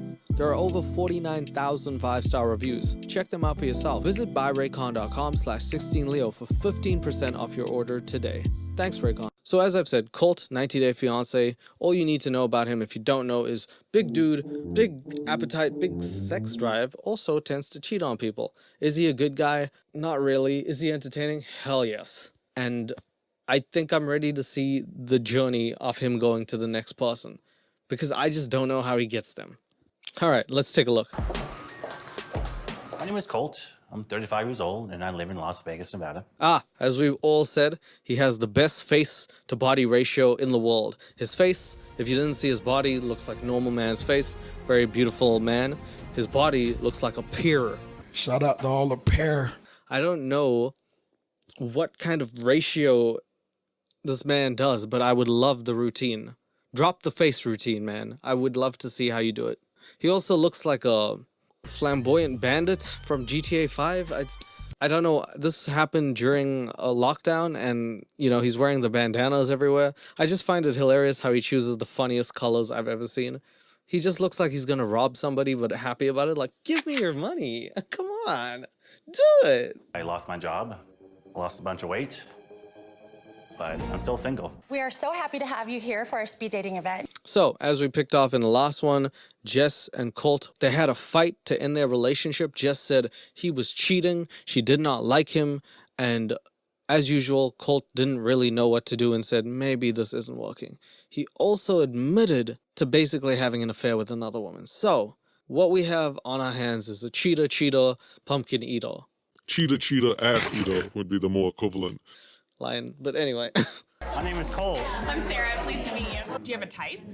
I'm all over the place. No, he's not all over the place. He likes Brazilian women who are firecrackers. In fact, the first person he married, he did it after 5 days. Colt is a very, passionate person. He acts out of love, or lust, or both maybe. And this might be the downfall of him. Now, I've talked about a lot of people on 90 Day Fiancé, but this man really is an enigma.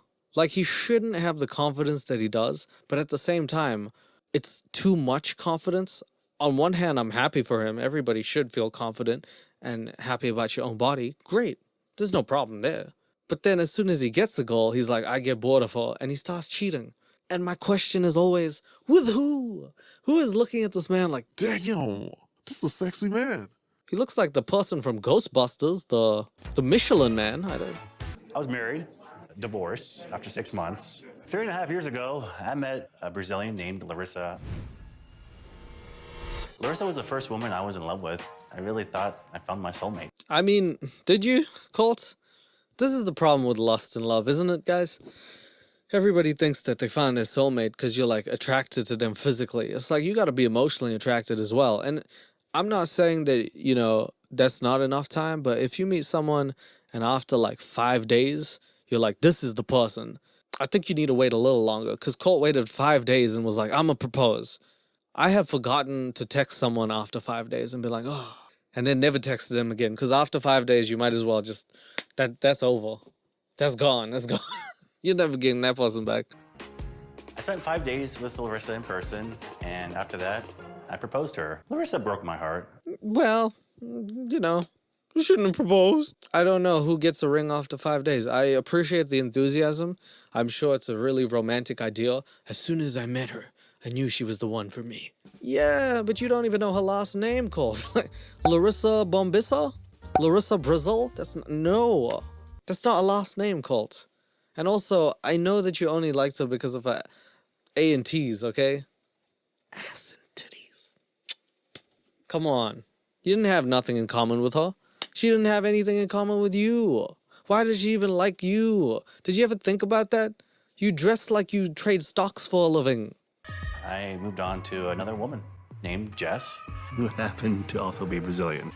Ooh, sexy boy. Sexy boy! Oh God, don't remind me. When in Brazil, do as the Brazilians do. Yeah, but that's the girls wear bikinis, man, not the guy. Oh, God, why would you do this to my eyes, brother? Brother, why? It's like saying, when in Africa, do what the African people do and you start doing clicking noises, bro. This is not right. This is wrong, son. Don't do it. Do what Brazilians do and dance. Do other things that Brazilians do. Don't. That is a beautiful body, Colt. Yeah, you deserve this. But I did lie to Jess. Even though Vanessa and I did start as friends, we ended up having an affair. So there is the problem with my main man, Colt, is that as much as you want to love him and be like, he's a good dude, man, I don't think anybody thinks that. Because unfortunately, this man cannot seem to commit to someone. And there is nothing wrong with banging people. There's nothing wrong with having 20 people that you know, have your rotation, Colt. I don't care. But when you have a girlfriend, you can't be doing that unless she knows about it. Unless y'all have that relationship and she knows about it. Otherwise, you're just hurting that person. So, like, yeah, don't do that. I cheat on Jess with Vanessa. You know, I lie all the time. You liar, you liar. And your mom help you lie, and Vanessa help you lie. I can't even get one girlfriend. How is he got 3. I didn't even get one. I got a bandana on. I'm like, what's up in the club? They kicked me out. They're like, this is not a club. This is a library. How do people even cheat with him? I thought he would get cheated on before he cheated with someone. I'm sorry, Colt. You're just defying laws of gravity right now, bro. Oh, you're defying all logic. He cheated on his girlfriend, Jess. It's wrong. It's horrible.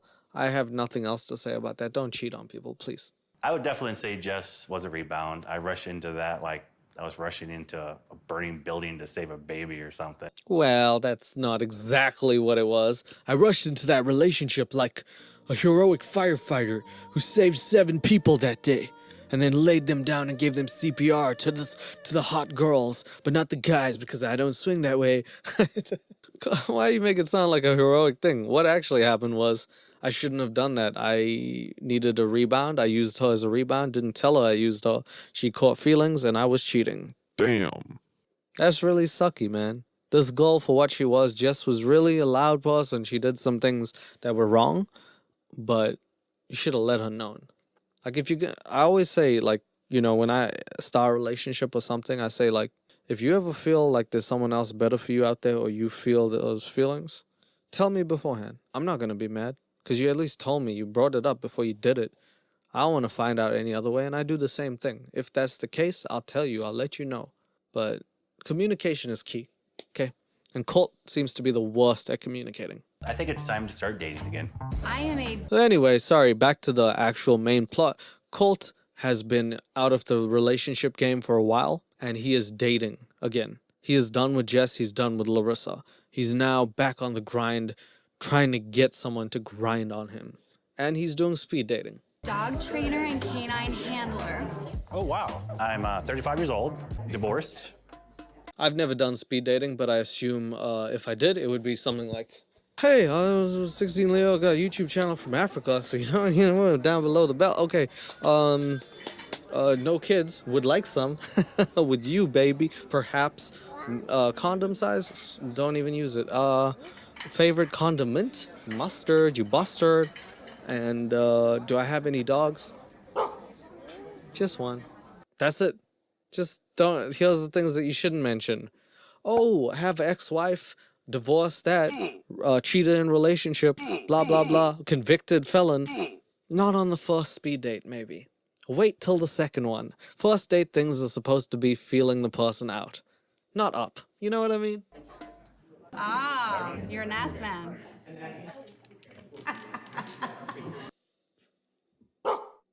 Why do I feel like this woman is staring through my soul as well? Ah, you're an ass man. He's the genuine look of shock and concern on his face. What about you? What's your history? I am divorced. Me too. Okay, Yeah. The way he said it, I am divorced. Me too! Oh my god. Divorcee! No kids. I have fur babies, though. I have 2 Dobermans. I got fur babies. Okay, what kind of I dogs? have 6 cats. Oh, gee. It's almost as if Larry David wrote this. This is funnier than Curb Your Enthusiasm. How many? I got fur babies. Oh, you do? How many dogs? 6 cats. Oh. Okay. You know when you don't connect with someone? This is it. Would you date Colt? I would not date Colt at all. Yeah, no. No. Are you hopeful you got some matches? I'm very hopeful. So the first time we see Colt in a long time, he's speed dating. He's trying to get himself back into the game, and you can't hate on anybody who's trying. So, hey man, good on you for trying. I also think the girl that he last talked to was a bit mean, because she was like, would you date Colt? And not only did she say no, she was like, no, he sucks. And she's just letting him have it. Your mom's like, yeah, salte, pa fuera. Ya no te quiere ahí. I'm pretty sure ya que está harta tu mamá de estar ahí contigo. Just get out. Damn, you know Colt is bad when he looks up to the sky in 2 different angles of God, like, You suck, Colt. You're getting ripped to shreds over there. Vanessa is my best friend. So it's safe to say Colt is not doing well on the dating game. I don't really know how he meets girls to this day. I think that's the greatest trick, even better than any David Blaine magic, is how Colt finds girls. I'd love to know the secret behind that. Still don't. But the underlying thing is that Colt's last relationship ended because of an affair with a girl called Vanessa. The thing is, Colt still has feelings for said Vanessa, who was a married woman at the time, so they both cheated on their partners to be with each other. And you know what they say? 2 cheaters are ass eaters. That's the correct saying. Vanessa and I started to be intimate while I was still in a relationship with Jess. But do you want to pursue Vanessa? I have asked Vanessa in the past to officially be my girlfriend, and she's always said no. So here's the problem. Vanessa says that Colt is not her type. Not really. That's kind of a lie. Because she's still doing friends with benefits. And I think, maybe this is a hot take from 16 Leo over here. If you're older than 35 and you're having friends with benefits, you need to stop. You need to stop. You know? I'm not saying there's a cutoff age. I'm not saying act your age, but friends with benefits at 35? That's lame, son. I'm sorry, man. You need to figure out what to do at that age. It's a bit late for this. Whatever Vanessa is doing, whatever she's not thinking, Colt needs to get to the bottom of this. Because that's a weird position to be in. They're still banging, but they're not doing anything more than that. And as good as it sounds to some guys or some girls, I think at 35, you gotta have more clear communication and direction in your life, I'm assuming. Vanessa's made clear on more than one occasion that she doesn't trust me at all in terms of a relationship. She knows I've cheated before. You cheated, yeah, but like it was with her. I'm sorry, this is kind of a little hard to believe. So Vanessa looked at you and said, "You're a cheater," and you didn't look back at her and say, "Ditto," like my favorite Pokemon. Ditto. Like, it's kind of weird. I get what Vanessa's coming from. She's like, I'm scared that he's gonna cheat. How come he's not scared? Like, hey, didn't you cheat on your husband with me? What the hell is going on, guys? Okay. I mean, that's the issue. Vanessa doesn't trust him because he's a cheater, even though she's the one who cheated with him on someone else. All right.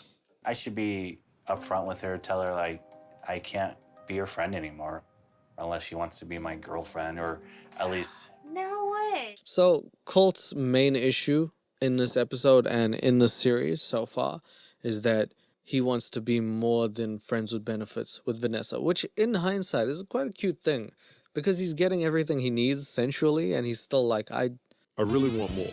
I want you around, Vanessa. I want to be your main. And then we see Debbie doing the thing that she always does, f***ing it up. No, Colt. You just be friends with benefits. Mama knows best, and you gotta dick that lady down, right, son? Woo! Team Dick. It's just Debbie just never says the right thing ever. You're gonna break up your friendship with her? Vanessa and I haven't seen each other lately. Debbie then says, are you gonna break up your friendship with her? And Debbie, as usual, is wrong because I don't know. I've never been in no friends with benefits, but I assume if I had feelings with someone and they didn't, it would be too hard for me to continue that. I would at least tell them the truth. This is how I feel. If you don't feel the same way, let's cut it off. And I really apologize. So, yeah. But Colt listens to himself, which is probably good in this situation, and says, I'm going to tell Vanessa and meets her at a coffee shop the next day. Because I realize the more I'm with her, the more I spend time with her, the more I want to be with her. I want to kiss her. I want to hold her hand. And I definitely want more than just friendship. That is very cute. I gotta say, Colt, he's turning over a new leaf. And this time, I'm with it. I'm for it, Colt. Vanessa, how you doing? Good, how are you? We take that all back, right? This is the classic Colt special. He'll say something somewhat sweet and follow it up with the most douchiest sentence of all time. He's a douchebag, yo. It's just like the most confrontational stuff. And you know that's not healthy when they're fighting because this is not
Hey, glad to see you on my channel. A warm welcome to all returning phobies and everyone new here.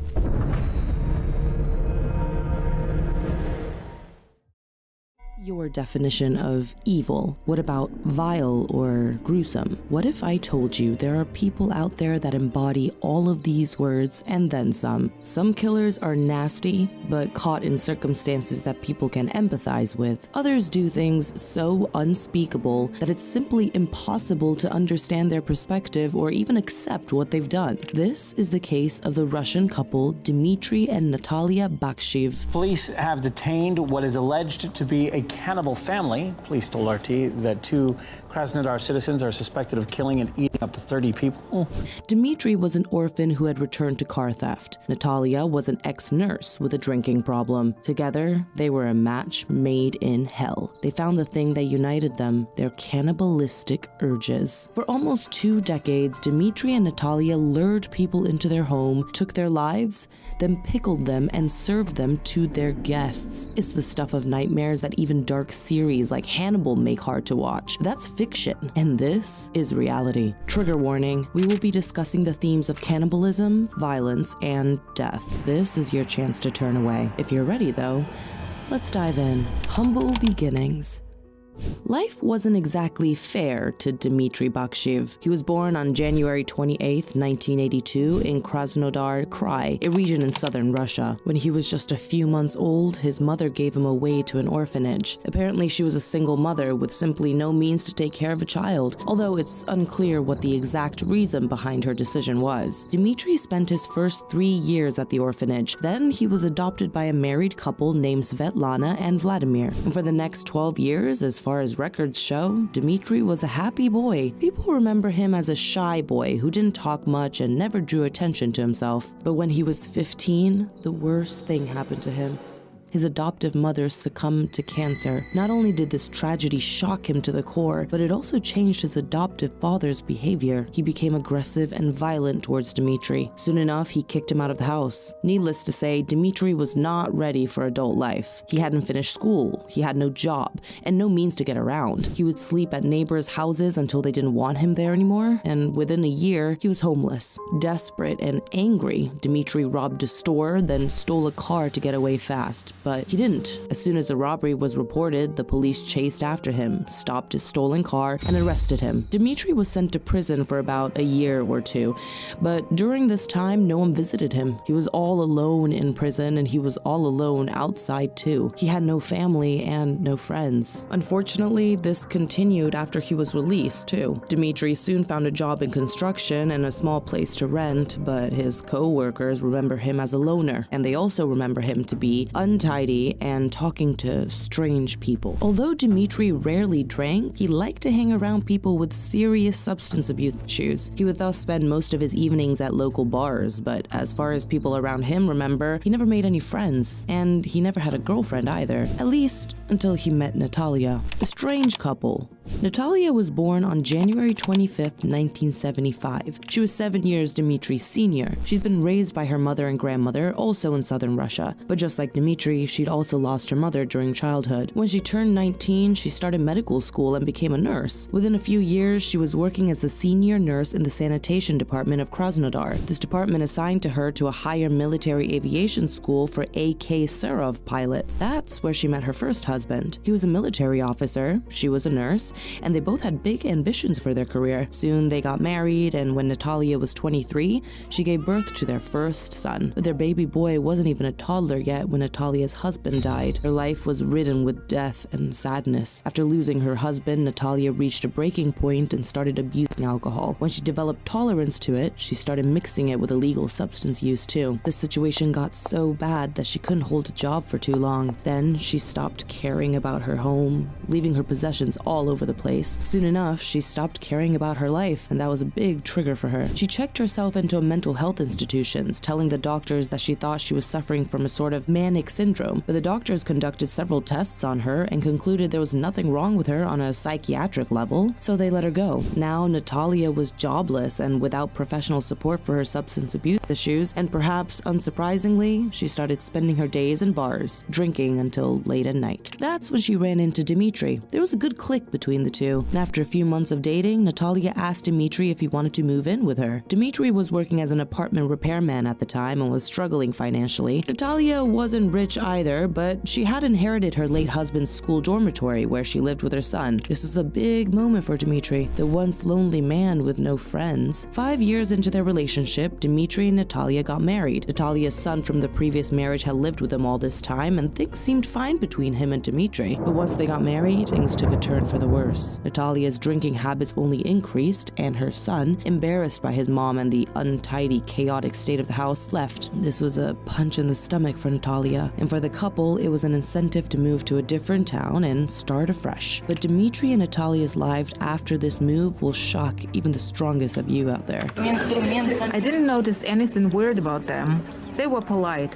He was a construction worker and his wife had been a nurse, but she'd lost her job and drank a lot. The news came as a shock to me. I never had a clue what was going on. A horrific discovery. It was September 11th, 2017. A couple of construction workers noticed a phone on the side of the construction site. Curious and enthused about the lack of a password, they snooped through the phone's photos. The second most recent picture showed a selfie of a man with a severed human hand in his mouth. Shocked is an understatement for what the builders felt as they looked at this picture. But you know that morbid curiosity that we all tend to have? Even though we know it'll only do us harm? Well, the builders had it too, and they continued to scroll through the phone's images. Another picture showed this man putting the hand's fingers up his nose, and another one simply showed a severed head. This was too much. Everyone was feeling sick and afraid. The builders rang the police and turned the phone in. Needless to say, the police officers scrolled through all of the photos on the phone, discovering extremely gruesome pictures of body parts, heads, and wigs. The officers took out the phone's SIM card and identified the phone's owner as Dmitry Bakshiv, a 35-year-old construction worker. Within hours, the police arrested both Dmitry and Natalia. City police have arrested the couple Natalia Bakshiva and her husband, 35-year-old Dmitry Bakshiv,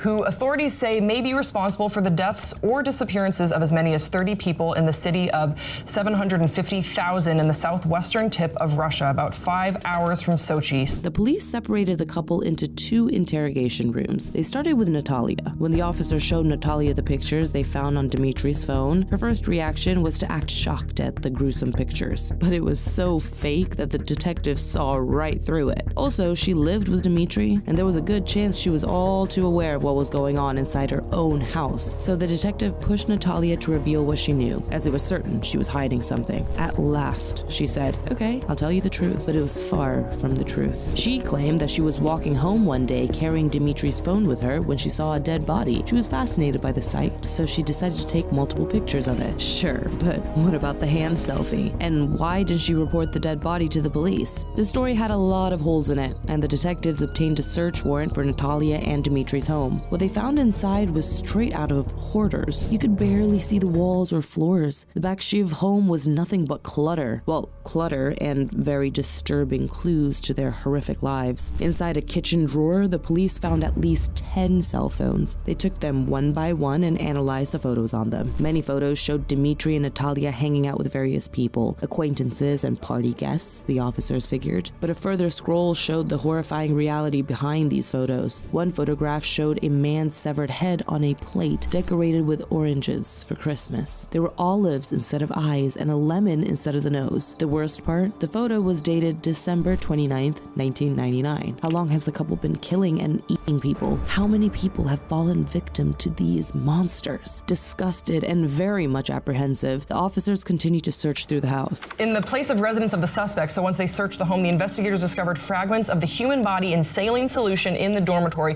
Frozen meat parts of unknown origin were seized in the kitchen. In front of a microwave, they found what they thought was a wig. It wasn't. When the officer picked it up, they discovered that it was, in fact, the scalped hair of one of Dmitry's victims. Своим поведением довела мужа до того, что он сделал. Почему ты снял с человеческой головы скальп? Вы знаете дословный ответ. Она была похожа, ее волосы были похожи на твои.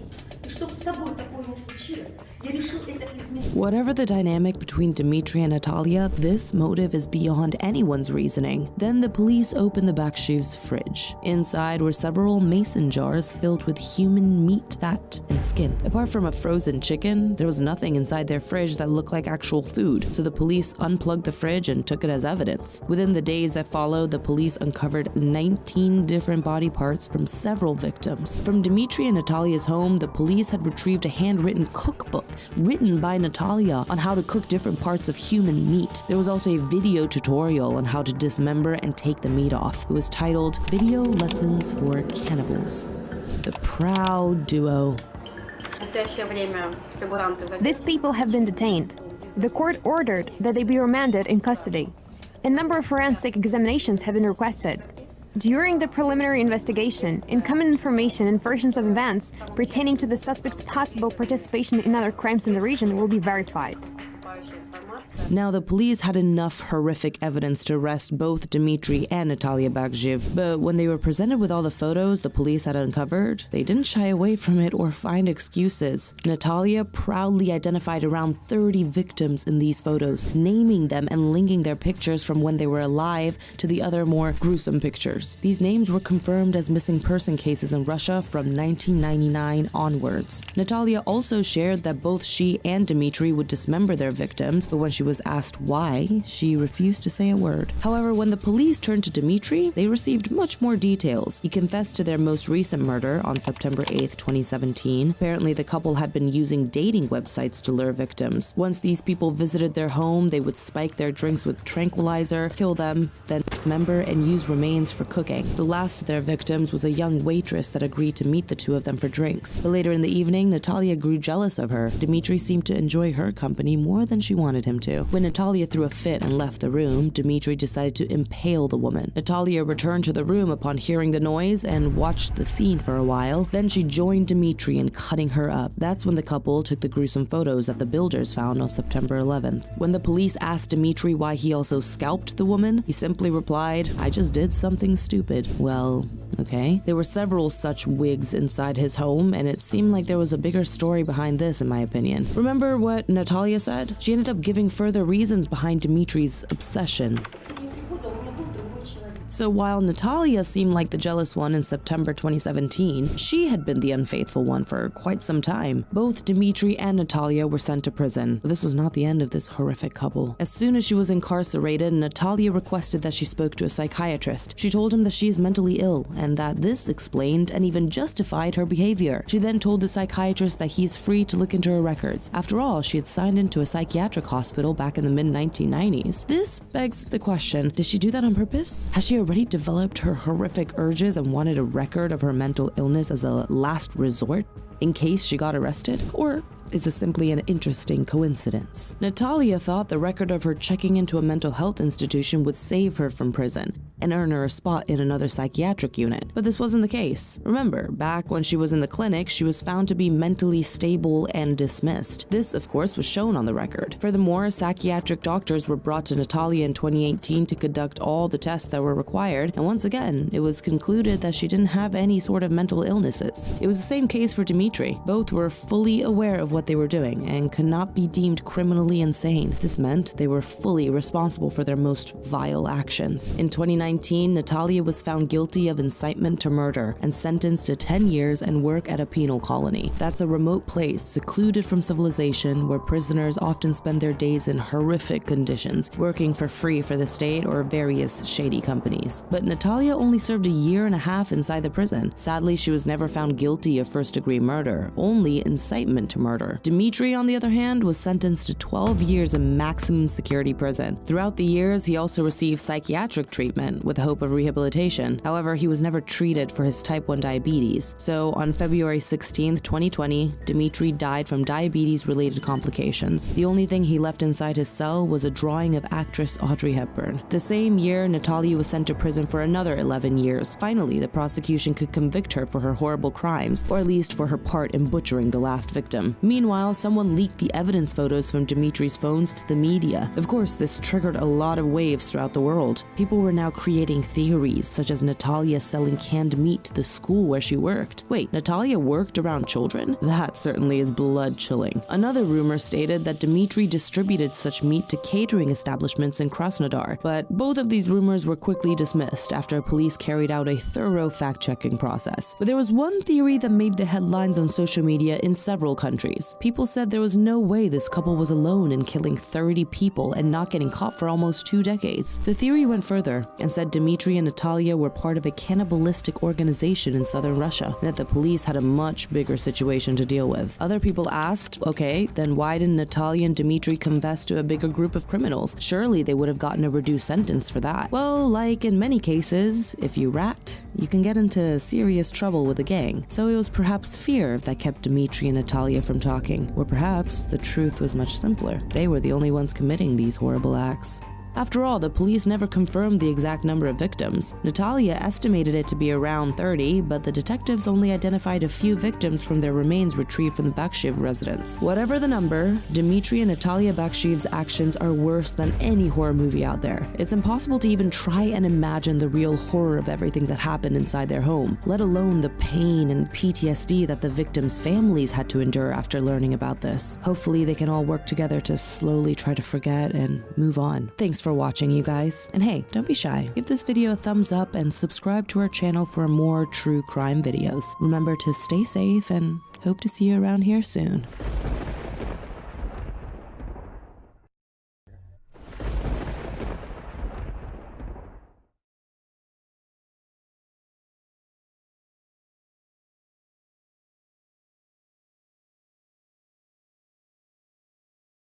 In today's disturbing true 911 calls, a double murder leads to a questionable conviction in a case that remains largely unsolved, and a fun-filled spring break at an adventure park leaves a teenage boy dead.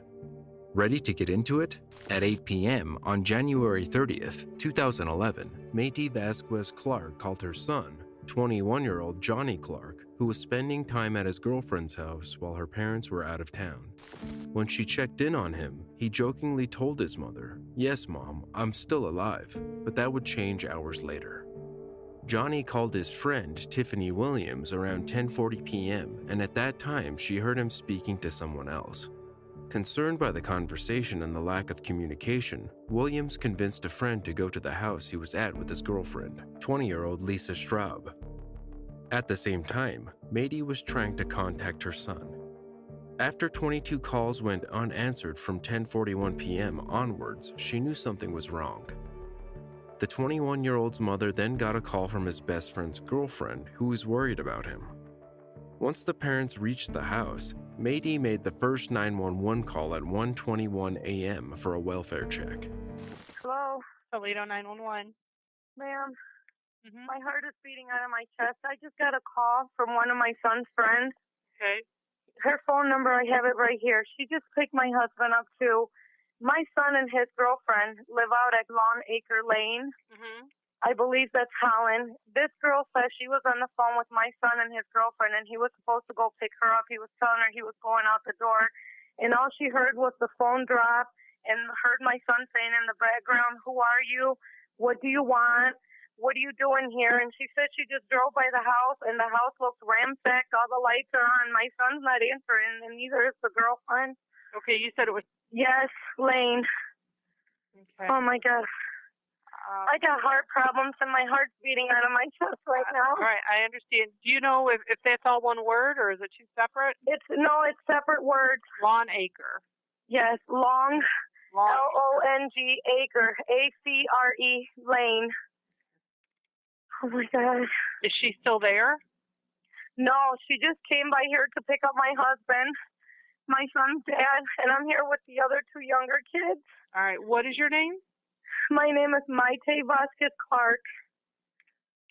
Oh, my God. I have the girl's phone number that he was talking to that heard all this going on in the background. Okay. Her parents, my son's girlfriend's parents are out of town. They left for Puerto Rico 2 days ago. I don't know how to calm myself down. My heart's beating out of my chest. Okay, what did your son tell her? My son was like, "Hey, Tiff, we're on our way out the door. We're coming to get you." And then all she hears is the phone drop and my son Johnny saying, "Who are you? What do you want? What are you doing here? Who are you?" And no more answers. That's all she hears. And then she says that she starts getting worried because neither of them are answering the phone. And she goes out there by the house and she sees all the lights are on and the cabinets look ransacked. Okay, but you don't have any idea where your son's at? He was there at the house with his girlfriend. That's where they're house sitting for her parents. Okay, but he wasn't there when she went over there? No, she rang the doorbell and nobody came to the door, nothing. Oh my God, ma'am, I'm so afraid something happened bad. Okay. Oh my God. Okay, what is your son's name? John S. Clark. Clark is with the E at the end. Is he white, black, or Hispanic? He's white and Hispanic. He looks more white than anything. How old is he? He's 21. Date of birth is... And the girlfriend is... Okay, is somebody going to meet us over there? Yeah, my husband's on his way there right now. Oh my God, my hands are ice cold. My heart's beating out of my chest. Do I need to send you medical, ma'am? Please do. Okay. Let me get this call in real quick, and I'll send you medical, okay? But I have these kids. Okay, please make the call. The girlfriend's name is Lisa Stroud. Okay, what's your husband's name? John P. Clark. What kind of car is he driving? I don't know what the girl's car is that picked him up. I'll give you the girl's phone number. The girl, Tiffany. Do you know how long it's going to take him to get over there? Probably 10 minutes. Oh, my heart. My God, I can't take this. What's his girlfriend's name? Lisa Straub. Straub. What's her cell number? This is his girlfriend. This is not the girl that called me from the cell number. Okay. The girl that called me is Tiffany. I don't know her last name, and her cell number is... Okay, but we can get a hold of Lisa on that number? No, Lisa's with Johnny. That's what I'm telling you. Lisa and Johnny are boyfriend and girlfriend. They were leaving her mom's house. They were on the phone with this girl named Tiffany. The number I'm going to give you, the cell phone number that I'm going to give you. They were talking to her on the phone when all this commotion went down. I thought the girlfriend called you saying that she was on the phone. No, no, not the girlfriend. Her friend. The girlfriend's friend called me.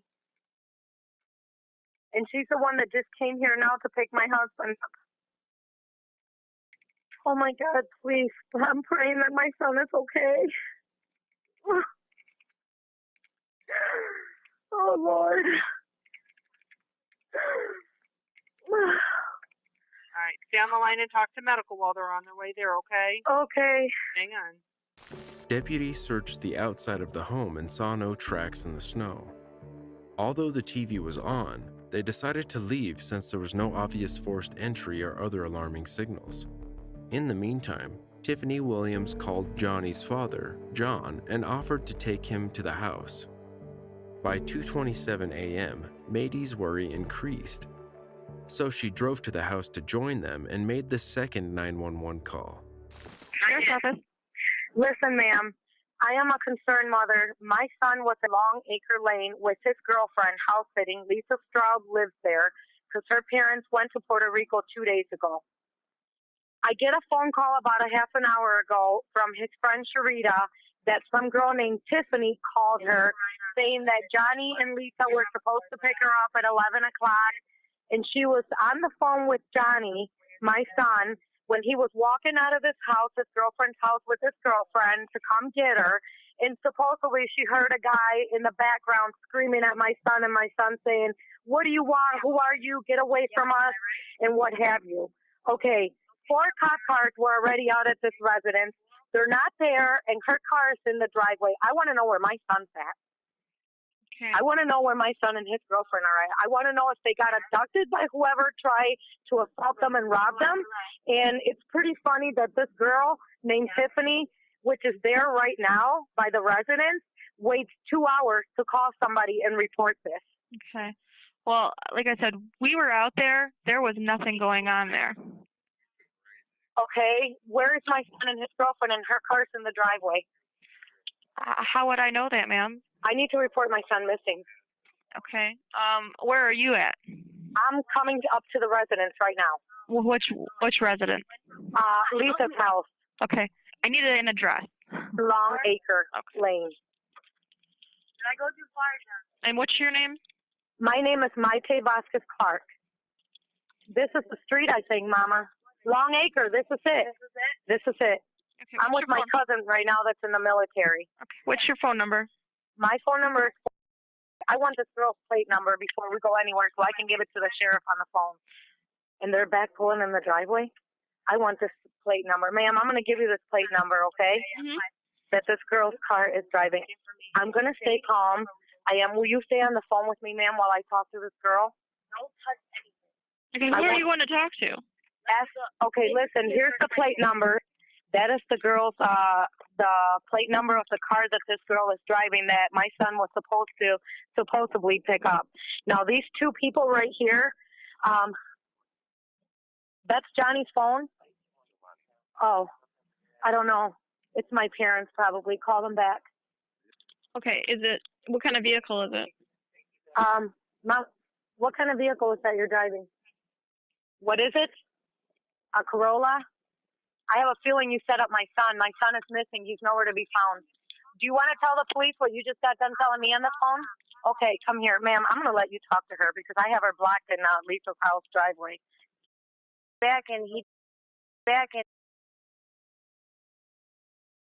Maite Phone or nothing. car.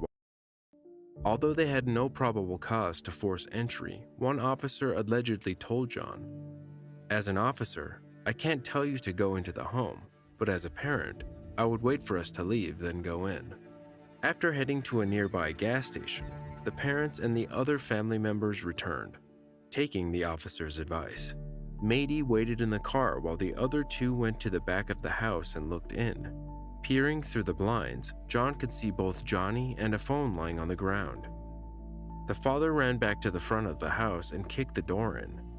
Inside, he found his worst nightmare. Lisa was lying on the ground with a bag taped around her face, and his son was nearby with a bag on his head. He ripped both bags off. He prepared to do CPR, but as he lifted Johnny, he knew it was too late. Maite made the third distressing call to 911. God. Oh my God. You need to get the police out to Long Acre Lane. My son is in the basement tied up at his house. I just saw him through the window. The police were out here earlier and did absolutely nothing. Both cell phones are on the ground and we can see the people. Him and his girlfriend are tied up in the basement. Okay, all right, we'll get them out there. Get them cops out here. I told them earlier. And they wouldn't listen to me. You need to calm down. Oh my God. Also called 911. Oh my God. Okay, I need you there. 911. We've got this. Described as remarkably clean, investigators found parts of the house ransacked. Although it may have initially looked like a burglary, multiple pieces of jewelry were left behind along with envelopes of Iraqi currency. Material from cabinets and drawers were pulled out in the living room and kitchen area, and the contents were dumped on the floor. Lisa's purse was emptied. In the main bedroom, the mattress was pushed off the box springs and clothes from the walk-in closet were pulled out and dumped on the floor. The dresser in the closet was overturned, and the panel leading into the attic space was opened. Lisa's bedroom door was damaged as if she had barricaded herself in there before an attacker broke it open. Bags in the garage had been ripped open, and a piece of one was found upstairs. Besides those two rooms, the house was mostly undisturbed. Lisa's body was found facing east. Her hands were duct taped behind her back. Johnny's head was facing west. His feet were duct taped behind his back and also bound with the black tape. Both Johnny and Lisa had bags over their heads, with those bags secured with duct tape around their necks. The victims both had their upper clothing pulled up, while the lower halves were pulled down slightly like they were dragged across the floor and staged in the kitchen. an empty wallet was found on Johnny's stomach. Outside, despite the recent inches of snow days before, there were no footprints around the home. It is almost certain that the attackers came in through the garage door, which leads into the kitchen. Investigators found damage to the interior of the service door from the garage, speculating that Johnny probably saw the killers as the couple was leaving and attempted to run back into the house. They think, given the fact that he weighed 200 pounds and was likely pressing his weight against the door, there would have been multiple people forcing it open on the other side. A cigarette was found near the door leading from the garage. The deputy who found it remarked that it was odd that there was no ash or smell of smoke in the house, but that cigarette had 2 sets of DNA that hit on existing samples. Once authorities started investigating, the events of the night became clear. At 10 p.m., Johnny Clark picked up his girlfriend, Lisa Straub, from her job at TGI Fridays. They then returned to the home of her parents in Holland. Mary Beth and Jeff Straub were on a cruise celebrating their 25th wedding anniversary. Johnny and Lisa planned to leave to pick up Tiffany Williams and friend Zach Burkett, then return to the home to play pool. Williams spoke to detectives in an interrogation. So you're on the phone. How long before you hear anything on the phone? What did you... Like, as soon as he picked it up, he didn't say hello to me, but he was like, bro, what are you doing? All right, I want to get this down again. Bro, what are you doing? Okay? Okay, and he said that approximately 3 times. Okay. Then all right, give me his voice. Was it, bro, what are you doing? Or, bro, what are you doing? Yeah, just like that. He sounded pissed? Yeah. Did he sound scared? No. He just sounded pissed? Just pissed, yeah. All right, so you hear, bro, what are you doing 3 times? Johnny sounds pissed. Mm-hmm. All right, then what'd he say? Then the next thing he said was, who the hell are you?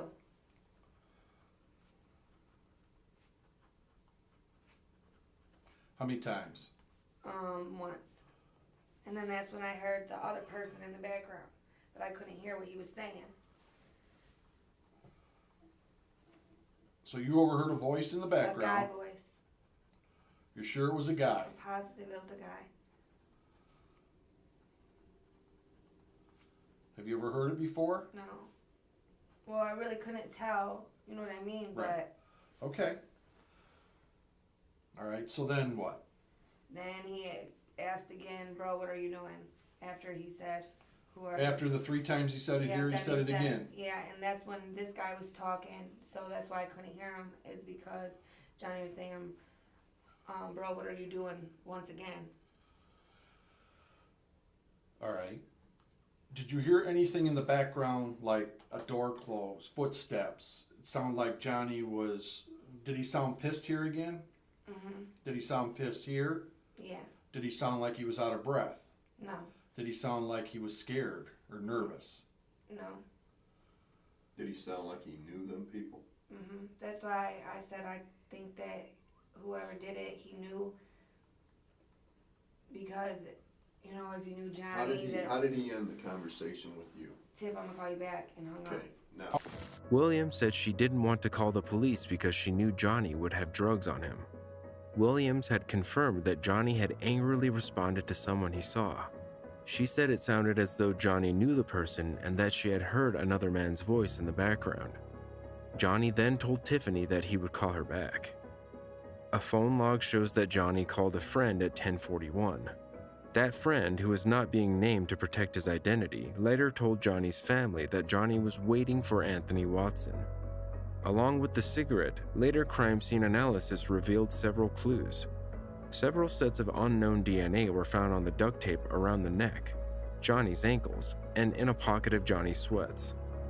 At this point, with the DNA evidence collected at the scene, police had their first suspects, but also a whole list of questions and many, many other possible suspects. The one obvious thing to investigators was that they were looking for something particular, whoever the attackers were. During the investigation, multiple people said that Johnny had talked about a safe with $100,000 being in the home.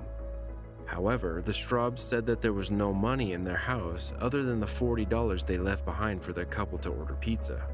The single cigarette butt found matched with DNA of Sam Williams and Cameo Petaway, and was in the house where Johnny Clark and Lisa Straub were murdered. Despite having the same last name, Sam is not related to Tiffany Williams, one of the initial primary suspects. On January 22, 2011, Sam Williams was arrested for the double murder. At the time, he had no idea that he was a suspect in the murder, as he didn't know the couple at all.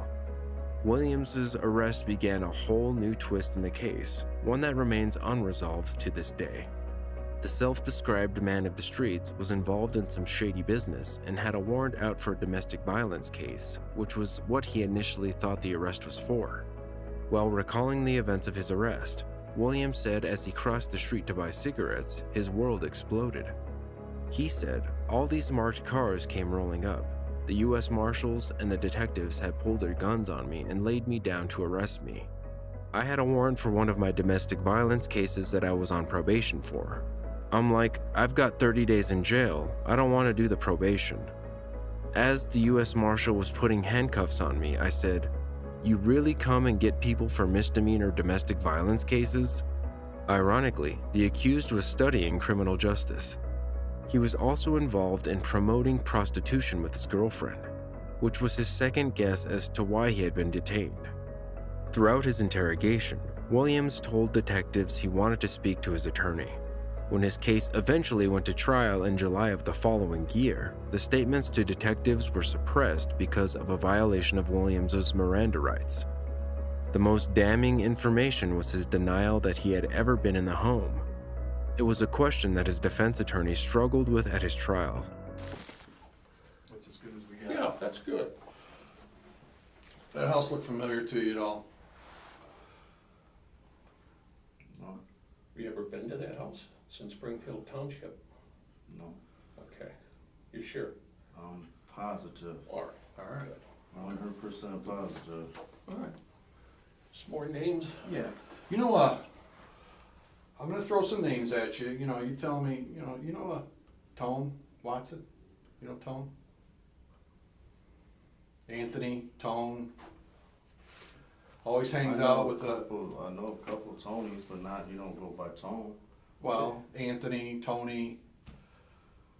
Hangs with a dude, mixed dude, Zach, Fat Zach. You know, Fat Who's Zach. the Tonys you know? Yeah. I know one from the east side. Starlet, my baby mom's other baby dad, Anthony Wolf. Wolf, W-O-L-F-E, or? They spell their name different. W-O... E-L-F? W-U-L-F. Okay. W-U-L-F. Yeah. That's Starla's. That's her other son's baby's daddy. Yeah. Pretty whatever you want to call it. Okay. What about a Chris? You know any Chris's? Chris Watson? Chris? You don't know this kid, Zach? Fat Zach, they call him. He's kind of a mix. White kid, black kid, about 17. You got some pictures? Yeah, we got some pictures around. Yeah, we can get you some pictures. Names, somebody says what about his name nicknames? is Frank and he's, you know what I'm saying? See, I don't He's remember. Frank and his actual name is Sam. I'm terrible at names. You know what I mean? So I really don't What about know. a dude named Peanut? How about a nickname? Somebody like Peanut or Manny. Somebody they call Manny. No. You deal much with dudes from South? No. South side? I'm East Sider all the way. You guys see it. The East side and Casinos? South side does not get along at all. Like, seriously. Soon after the interview, Williams's calls were recorded from the county jail and allegedly taken out of context when presented to the jury. News station 11 Investigates claims to have seen the full transcripts and agrees to this. The conversations included snippets of Williams telling his co-accused brother, Stephen Petaway, "That was supposed to be me and you, but you know little bro had to step in to take your spot, man." Stephen responds, "You know he didn't do it right like I would have did it right." To which Williams responds, "No, but he did it good enough to make something happen."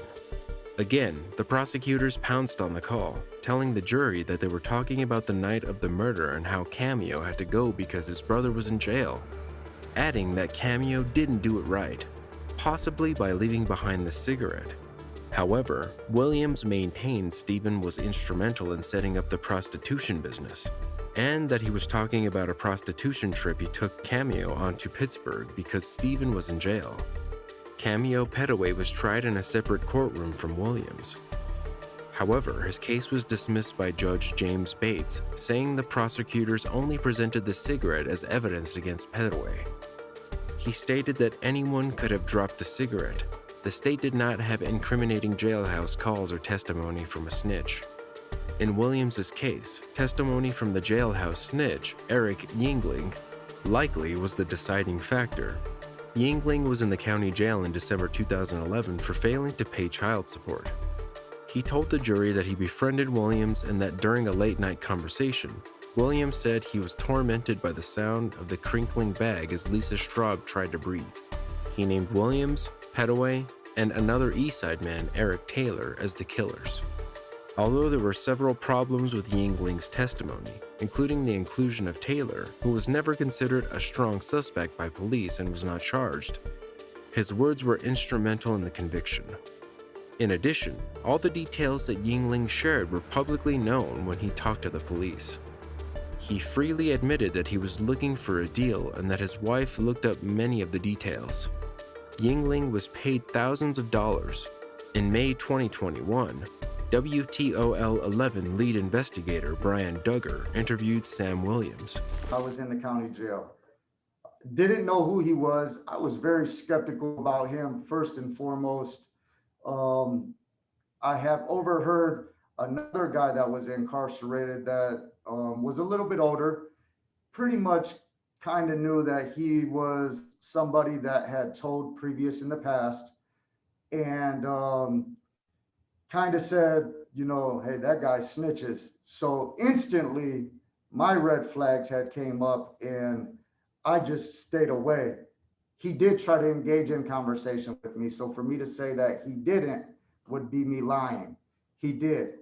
However, I did not have not one single conversation with him about anything. And when I say anything, I mean anything. Not the case, not my life, not who I was, what I was arrested for, nothing at all. So all the things that he talked about at trial, that was all known? I guess it was in newspapers, it was known information?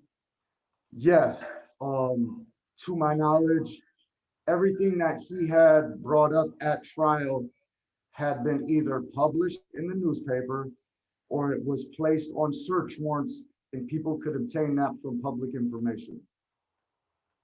Even the Iraqi dinar information? Absolutely. They was talking about the Iraqi currency on a website called Mock Form. What's the website called, Sam? It's called Mock. I have it right here. I have the actual article. I had somebody print it off and send it to me. Mock Forum? Yes. Yeah, I think I've seen that. So they were talking about that. So it's possible that he could have seen it there or somebody told him that information. Well, he admitted in my trial that his wife had researched my case. The biggest question in the case is how Sam Williams allegedly got from the Bottom Line bar on Star Avenue to the Straub household 30 minutes away. Based on a conversation between Tiffany Williams and Johnny Clark, police believe that Clark and Straub were attacked at 10:41 p.m. A call between Williams and the woman he was having an affair with, Destiny Madrid, at 10:27 p.m., pinged off a cell phone tower near the Bottom Line bar. At that stage, Williams said he was calling Madrid to see when she would get to the bar.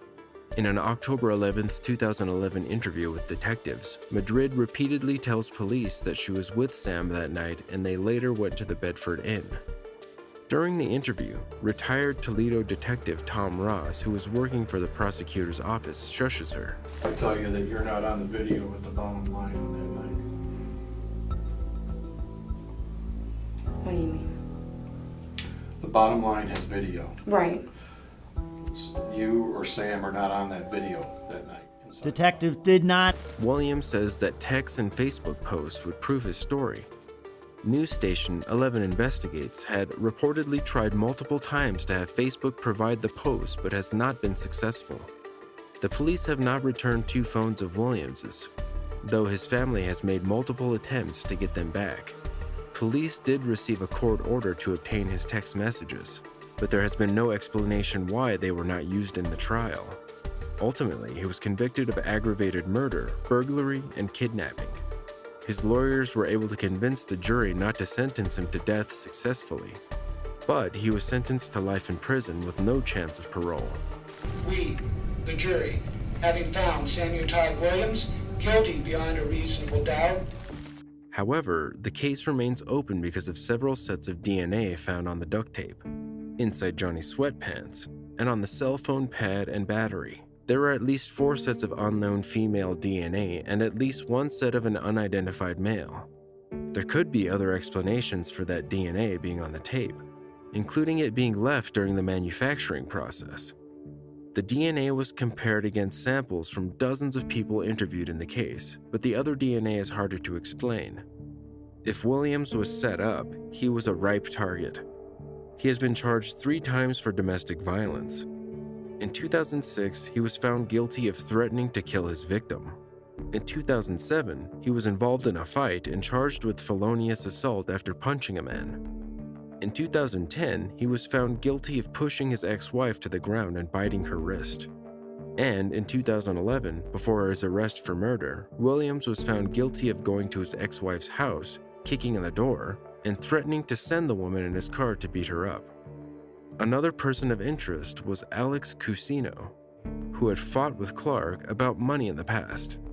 On the night of the murder, Zach Burkett made several calls to the victim and was at a nearby IHOP with Cusino at the time. In November, Anthony Watson, who Clark was supposed to meet up with that night, told police Cusino began calling him repeatedly. He said she often asked about what he knew about the investigation. More concerning was a jealous text message that Cusino sent to a woman days after the murder. She revealed the message at the trial of Sam Williams. "I do this, fam. Watch the news. They get duct tape and tied up and left for dead," it read. However, Cusino denied being involved, claiming she was driving around with her boyfriend and smoking weed at the time of the killing. Her DNA was taken and did not match the unknown DNA at the scene. Meanwhile, in an initial March interview, Anthony Watson told police that the men were planning to meet up. But when it got too late into the night, he told Johnny that he had to get up early for school in the morning and would not be able to meet. But in November, Watson was brought from the county jail after being arrested on a felony burglary charge to meet with the detective again. He wanted to tell of a conversation he had weeks before with a woman. He said the woman placed herself at the scene of the crime. He also named Sam Williams. The media already knew that Williams had been arrested by this point. Since Watson cooperated with detectives, there is no paperwork or testimony. On September 19, 2018, an unknown person gunned down Watson outside his Macomber apartment. The murder remains unsolved. DNA testing has come a long way since then. The state has also opened a cold case unit, but the unit will only get involved if the prosecutor or investigative agency asks for help. The state confirmed that this has not happened in this case. Williams remains adamant that he had no involvement. Amid the drama and mystery surrounding the double murder, Clark's parents found themselves in their own criminal cases. On December 26, 2014, John and Madie Clark allegedly followed Tiffany Williams into an alleyway and shot at her, just missing her head. The couple then fled the scene. Authorities arrested John after finding him hiding in a back crawlspace bedroom of his home. Police say they found him with rolling papers and marijuana in his pocket. He was arrested and charged with felonious assault, obstruction of justice, drug abuse, and drug possession. Madie Clark was arrested and charged with obstruction of justice after answering the door for police and telling them there was no one else inside. According to an official police complaint, she later admitted that she knew her husband was hiding inside the home. Retired Toledo Police Lieutenant Frank Ramirez was also accused of involvement in the murder plot and sentenced to 48 months behind bars. Métis was sentenced to 24 months behind bars and John to 4 years. Just a year before, the mother was arrested for menacing after she went to Burkett's mother's home and shone a light inside the windows. She was also accused of driving by the Burkett residence every night and saying she would hunt the victim and her son. The menacing charge was later dismissed. Following WTOL 11's coverage of the case, Tiffany Williams came forward in 2021, saying she would fully cooperate with investigators. Williams said she is sober and in a better place than when the murders happened. She maintains that she didn't call the police when she was at the house because she knew Clark was selling drugs and didn't want to be the snitch. She said she is not involved and does not believe that Burkett is either. But she does have a suspect in mind and is willing to talk to the police about that person, even agreeing to testify if needed. After 11 years, the case remains largely unsolved.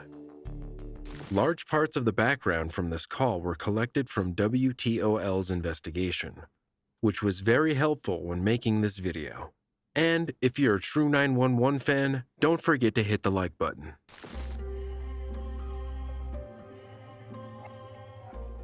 Screams of excitement and delight soon turned to fear and devastation on March 24, 2022, when the world's tallest freestanding drop tower ride had a fatal ending. 5 seconds after the ride ascended, a 14-year-old slipped out of his seat and fell about 400 feet to the ground. The park crew rushed to the scene, but there was little they could do. Almost immediately, a local 911 operator received a call from a disturbed witness reporting that someone had fallen off a ride at Orlando's Icon Park. Orange County Fire Rescue. I need rescue at 1 moment, sir. Okay, Yes, caller, what is the name of the 8433. business? What is the name of the business, sir? Orlando Slingshot and Free Fall. Okay, Yes. Okay, tell me exactly what happened. Sir, tell me exactly what happened. The ride was going, and during the middle of the ride, the guy just came off. Okay, I have help on the way. Okay, is he awake? No, he's dead. He's dead. He's dead. Okay, stay on the line. Sheriff's Office, are you responding? He's gone. Sheriff's Office, are you still on the line? All right, sir, I have help on the way. Okay, just bear with me. Are you with him now? Yes, I'm right next to him. Okay. How old is he? He looks like he's in his 30s. responding, I'm so sorry. Okay. I got lost in the call. And just to confirm, I have to confirm, is he awake at all? No, I believe he's dead. Okay. Is he breathing at all? No, he's not breathing. Okay. All right, just bear with me, okay? All right, and tell me exactly why you think he's completely gone. He's face down. There's blood everywhere. He's not breathing. I've checked his pulse. There's no pulse. Okay. All right. Well, they're going as fast as they can. Stay on the line with me. If there's a defibrillator available, send someone to get it now and tell me when you have it. No, I don't have one available. Okay. Listen carefully. We're gonna try to do CPR on him. Okay. And I'm gonna walk. He's about 300 pounds. He's hard to lift. Okay. Is he on the ground? He's face down on the ground. Okay. Listen carefully. Are you right by him now? I'm right next to him. Okay. Lay him flat on his back. Remove anything under his head. Have someone else try it and help you if you can't move him on your own. I can't. Hold on. There's like the guys are right here. The law enforcement. Okay. Let me know when they're right with him. Okay. Yes.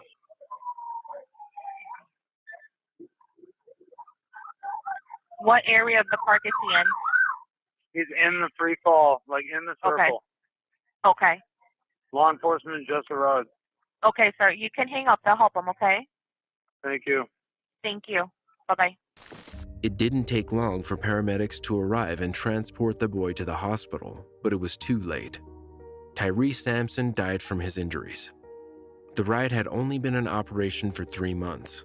It's categorized as a super ride, boasting more thrill than an ordinary one. This free fall tower ascends to a height of 430 feet, where the seats tilt forward, and it drops suddenly at 75 miles per hour. Sampson had already been turned away from 2 rides at the park already, citing his size. Although he was only 14, the teen was 6'5" and 340 pounds. Immediately, he was uncomfortable and frightened. The vehicle ascended and reached the top 430 feet above the ground. Then, as it was unhooked, it began to free fall. About 5 seconds, 400 feet later, the ride started to slow down under the force of magnets. At this height, Tyree dropped out of his seat and fell to the ground. When the ride returned to the ground, the frightened kid was gone. His seat was empty. As realization set in, other guests screamed in panic. A park visitor recorded a video of the incident, which quickly spread on social media. The same night, firefighters and law enforcement officers shut down the ride. The next day, March 25th, an inspector from the Florida Department of Agriculture and Consumer Affairs arrived at the scene to check the safety of the drop tower, especially of the seat from which Tyree Sampson fell. Once in a seat, riders on the freefall tower are held in place by hydraulic over-the-shoulder restraints. These contain the rider firmly, leaving no room for movement once locked. It was found that the restraint on Tyree's place was in a down position and locked when the ride stopped. The inspector sat in the seat, checked that the restraint engaged properly, and even applied force on it to see if it would give way. Everything was recorded to be in the correct order, despite the obvious fact that the victim fell out of his seat. Moments after the fall, operators were heard discussing whether the seat was locked. One then confirms that everything was in order by clearly stating that the light had been on. Did you check it? Yeah, the thing is under. Light was on. You guys are sure you checked it? Yeah, the light was on. However, it remains unclear if the crew checked the restraint manually to ensure they were engaged correctly, a procedure listed in the operating manual. It states a maximum weight limit of 286 pounds. Late Tyree Sampson was, as mentioned, a big kid and weighed 340 pounds, about 50 pounds above the limit. Riders were also not supposed to be over 286 pounds, 54 pounds less than the teen weighed. Before the tower first opened in December 2021, officials inspected the ride and found no defects on any of the systems included. Since it was a brand new ride, the following inspection was scheduled for 6 months. June 2022, 3 months after the tragedy. Rides will be closed until a joint investigation of the Orange County Sheriff's Office and the Florida Department of Agriculture and Consumer Services is completed. This investigation aims to determine if the tragedy resulted from design flaws, operator error, or other shortcomings. Following the accident, Icon Park demanded Slingshot Group close all of its rides in the park, including the Slingshot. The rides will be closed until a joint investigation of the Orange County Sheriff's Office and the Florida Department of Agriculture and Consumer Services is completed. This investigation aims to determine if the tragedy resulted from design flaws, operator error, or other shortcomings. Regardless of the outcome of the investigation, the Missouri teen, who was visiting Orlando for a football program, had his life cut short. On April 26, 2022, the victim's parents spoke out publicly for the first time.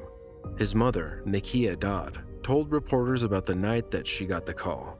Heartbreaking, heart-wrenching to get a call from your child's, I guess, family. We call them family, so I'll say family members out of town, to get a call saying your child is not coming back home, and he was only out on spring break enjoying himself for the good grades, the accomplishments he had, enjoying himself. So to get a call over the phone and not to be there as a mother, to comfort, tell him it's going to be okay, that's very disturbing. It's heart-wrenching. It's heart-wrenching. I couldn't do anything for my son but cry over the phone. I couldn't touch him. I couldn't hold him. I couldn't hug him. I couldn't do anything. I don't wish that on any parent. Any parent. Dodd was just about to have a movie night with her daughter when she was told the news. She said more was to be done to prevent future incidents, including more staff and better regulations. Tyree Sampson, affectionately known as Big Tick, was a promising talent with high hopes of establishing a career in the sport. I want him to remember it as a loving young man at the age of 14, very well-mannered, no problems at all. I mean, just would give you the shirt off his back if you ask him right now. Character, I mean, he was a go-getter. He was a go-getter. And for him not to be here, this is devastating. He was on his way. You know, he was going to be known, but not like this. He was going to be under the football scene, the NFL team, not through this type of way, no. Tyree's father struggled to hold back tears at a different press conference. Yarnell Sampson said he was there to get answers and pay respect to his son. Sampson thanked Dodd for raising the 14-year-old together before speaking about how he found out his son had lost his life. How I found out was through the internet. It went viral at that point. We're getting off work, and Miss Wendy Wu asked me could I have a seat, and she wanted to show me something. And I seen the video. I was kind of sickened when I first seen it, but I didn't even know it was my child. When I found out it was my child, it took the breath out of me. It took some life out of me as well. It just made me numb and helpless because I wasn't there to protect my son. But I'm here now to talk up for my son because I'm speaking up for the voiceless. If I don't speak up for this young man, this thing will just be swept under the rug, and it'll be another young man going through the same situation, and we have the same press conference 5 years down the road. The 14-year-old's family filed a wrongful death lawsuit against multiple defendants. Dodd and Sampson are being represented by different attorneys but filed their lawsuit together. In response to Tyree's death, Florida Representative Geraldine Thompson promised a forthcoming bill in the legislature named the Tyree Sampson Bill that would prevent accidents like this from happening. Thompson said the bill will honor Tyree's memory and the promise that was ahead of him by making sure that no other child comes to Central Florida for spring break and returns home in a coffin. For more True 911, watch this episode next. You can also let me know which call was your favorite in the comments below.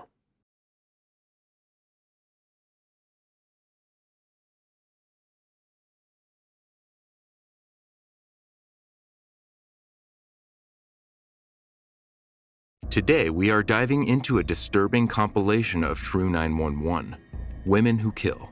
Did you know that recent stats from the US show that the number of male murder offenders is almost 7 times the number of female offenders? In January 2014, Jose Patricio Hernandez disappeared.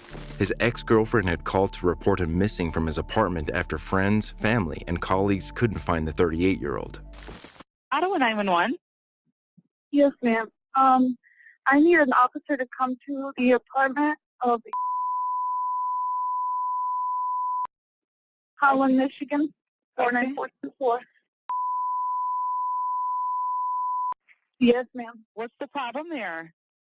I can't find a friend of mine that's in his apartment. He's my ex, and I came over, and I've come over 2 times already, and the bed is made. He hasn't laid on it, and his car has been on apparently since 6 o'clock this afternoon, and I don't find him, and I don't see him anywhere. Okay. And I don't know what else to do. Okay, what is your name? My name's Marianne Hinojosa. Okay, spell your last name for me, Marianne. Hinojosa. Okay, Hinojosa? Yes, ma'am. Okay, what is your friend's name? Jose Hernandez. Jose Hernandez? Yes. Hernandez? Yes, yes. Does he live here by himself? No, my son lives there. I used to live there up until like 5 months ago. And we just all got back, my son, myself, and because I got married to my husband. We came from California. Okay, so who does Jose live in the house with right now? Is it just him? My son, my oldest son. How old is your oldest son? He's 19. Is he home? No, I just saw him, and he was with his friends. But, he says that he saw the car that was on at 6 o'clock. He didn't know it was on right now. I checked it, and it's on. Okay, and so did your son know where Jose when was the last time your son saw Jose? I don't know when he's see, they don't, Jose works third shift, and then he gets out and he sleeps during the day. So my son is in and out. They hardly see each other. Okay. Where does he work? He works at Royal Technology. At Royal Technologies. And what is his shift time? What time is he supposed to be there? He's supposed to be there at 12. And ma'am, he's not a person to be late. Anybody will tell you. Do you think he might have gotten a He ride needs an from hour. somebody? No, his car is on. No, Okay. his car is on. What kind of car does he have? A Honda Civic. And it's been parked outside running since 6 p.m.? Well, I don't know if it's been on since 6 p.m., but my son saw it on at 6 p.m. And then I went over there right now, and I saw the lights on. And when I got close to it, because it's a new car, you don't really hear the motor or anything. Okay. You can hear that it's on. Okay, so it's running right So now. I don't know. What color is it? It's a white one. Okay, so then you went into the apartment inside? Yes. And he's Yes. not there? No. And I went there earlier today at 4, and he was asleep. He sleeps at this time. Was he sleeping at 4 o'clock? No, he wasn't there, and the bed is exactly the way it was before. Okay, so you went at 4 o'clock and he was not there. Was his car there at 4 o'clock? I don't know. I didn't see it. To tell you the truth, I didn't check it. I mean, Okay. But did I don't remember. Okay, it's all right. All right, Marianne. And so now you're there, the car's there, but his No, I'm not there. I'm on my way back because I went to go ask his sister if she's heard from him, and she said no. And they didn't know where he's at, so I gave them the address, and they're going to meet me there right now. I'm going back. Okay, what is his date of birth? Do you know his date of birth? March 17th, 75. Okay. All right, we're going to send an officer over for you, okay? Please. And you're going to be there in how many minutes? I'm 1 block away right Okay, now. all right. Okay, we'll send the police for you. Thank you. Bye-bye. Jose Patricio Hernandez was later found dead next to his running car at Amberwood Apartments in Park Township. His lifeless body was bloodied and covered in snow. His sister made the gruesome discovery.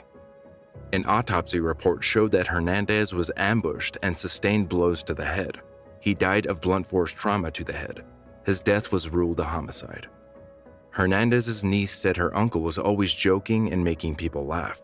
She called him energetic, saying, "He just lifted your spirits up." He was a good friend to many people. Suspicions quickly switched to Hernandez's ex-girlfriend, Marianne Castorena. She was accused of scheming the murder plot with Anthony De La Garza in order to receive more than $1 million in Hernandez's life insurance, 401k, and stock option funds. Shockingly, the victim had bought his ex-girlfriend a car, paid her bills, and supported her and her sons financially. In opening statements, prosecutors told jurors the case involved greed and selfishness. De La Garza, who pleaded guilty in August to second-degree murder, was a key witness. He agreed to testify against Castorena. Deep in my heart, I had to do the right thing and come forward and tell the truth. De La Garza testified that Castorena had come up with the idea to kill Hernandez. She offered him $750,000 to kill her partner, which he did by bludgeoning the victim with a metal rod as he warmed his vehicle before his morning commute. De La Garza described how he attacked Hernandez. He hid behind a car and ambushed Hernandez with a heavy car ball joint remover, striking him in the head several times. He also testified that Castorena wrote a checklist outlining the killing of Hernandez. 40-year-old Castorena pleaded not guilty to charges including conspiracy and solicitation of first-degree murder, insisting De La Garza acted on his own. According to investigators, the woman was accused of writing a letter explaining how the killing would happen.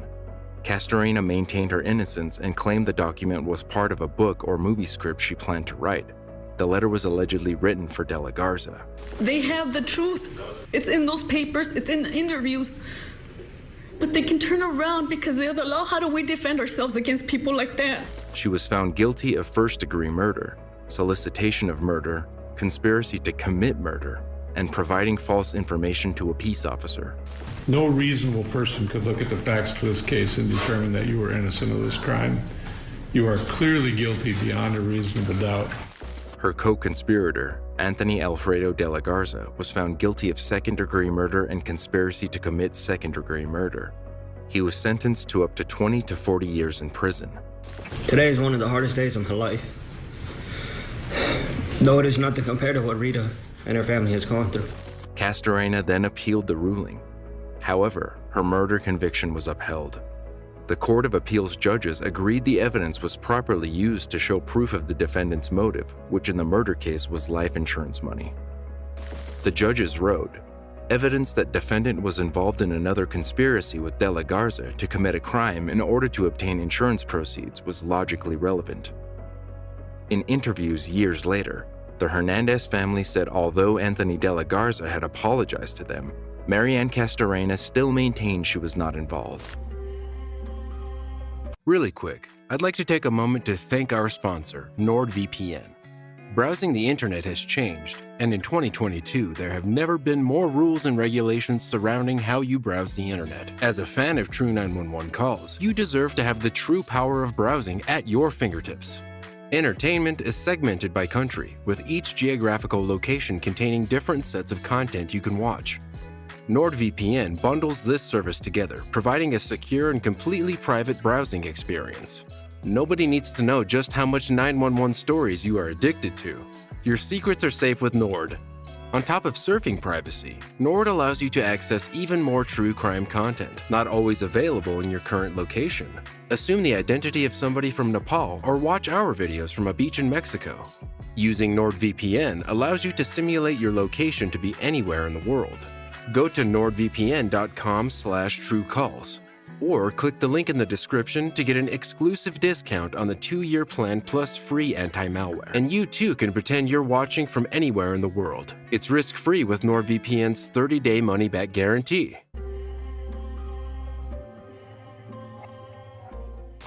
In January 2019, multiple calls were made from Michael Redlick's Florida home. He was killed by his wife, Danielle, who allegedly waited 11 hours before calling the police. She has claimed her actions were in self-defense. 911, do you need police, fire, medical? Yes. We need a car here at 1231 Temple Drive, Winter Park, Florida. There's a woman that's a danger to herself and to others right now. A gentleman that's a danger to Pardon me? Pardon me? The address. 1231 Temple Drive, Winter Park, Florida. Okay, stay on the line. I'm going to have to transfer us over to Winter Park. Let me talk first when they answer, okay? You better go in your room.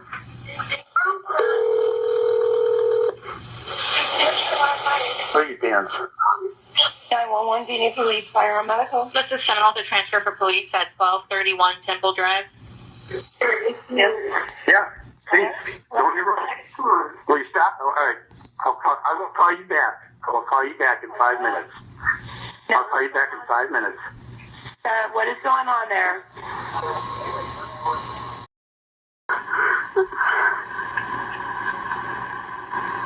Alrighty, 1231 Temple Drive, right? Yes, ma'am. Yes. All right. Okay, thank you. What's going on at 1231 Temple Drive? I believe my husband is... Hello everybody, Shrouded Hand here, and just a quick message before we begin. YouTube have started age restricting some of my videos. If you want to watch my stuff without restrictions, then check out the link to my Odyssey page down below. So yeah, check out my Odyssey and give me a follow on there. Okay, on with the video.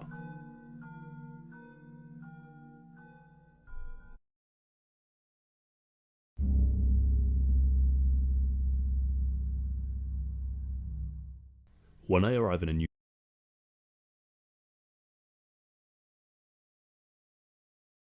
destination while traveling, it's become a strange ritual to ask a local person about a murder in the city or town I am in. And every time, someone shares a story and a case that I have never heard of. And they are usually rather dark and twisted. And this one was no exception. This case takes place in Canberra, Australia on the 26th of October 1997. Joe Cinque was a young man who was born in Newcastle, New South Wales. He was the child of 2 Italian parents who moved to Australia to begin a new life there. Those who knew Joe described him as an extroverted, funny guy who was incredibly kind and endearing. Joe had a lot of friends, and they said that people were drawn to him because of his good nature.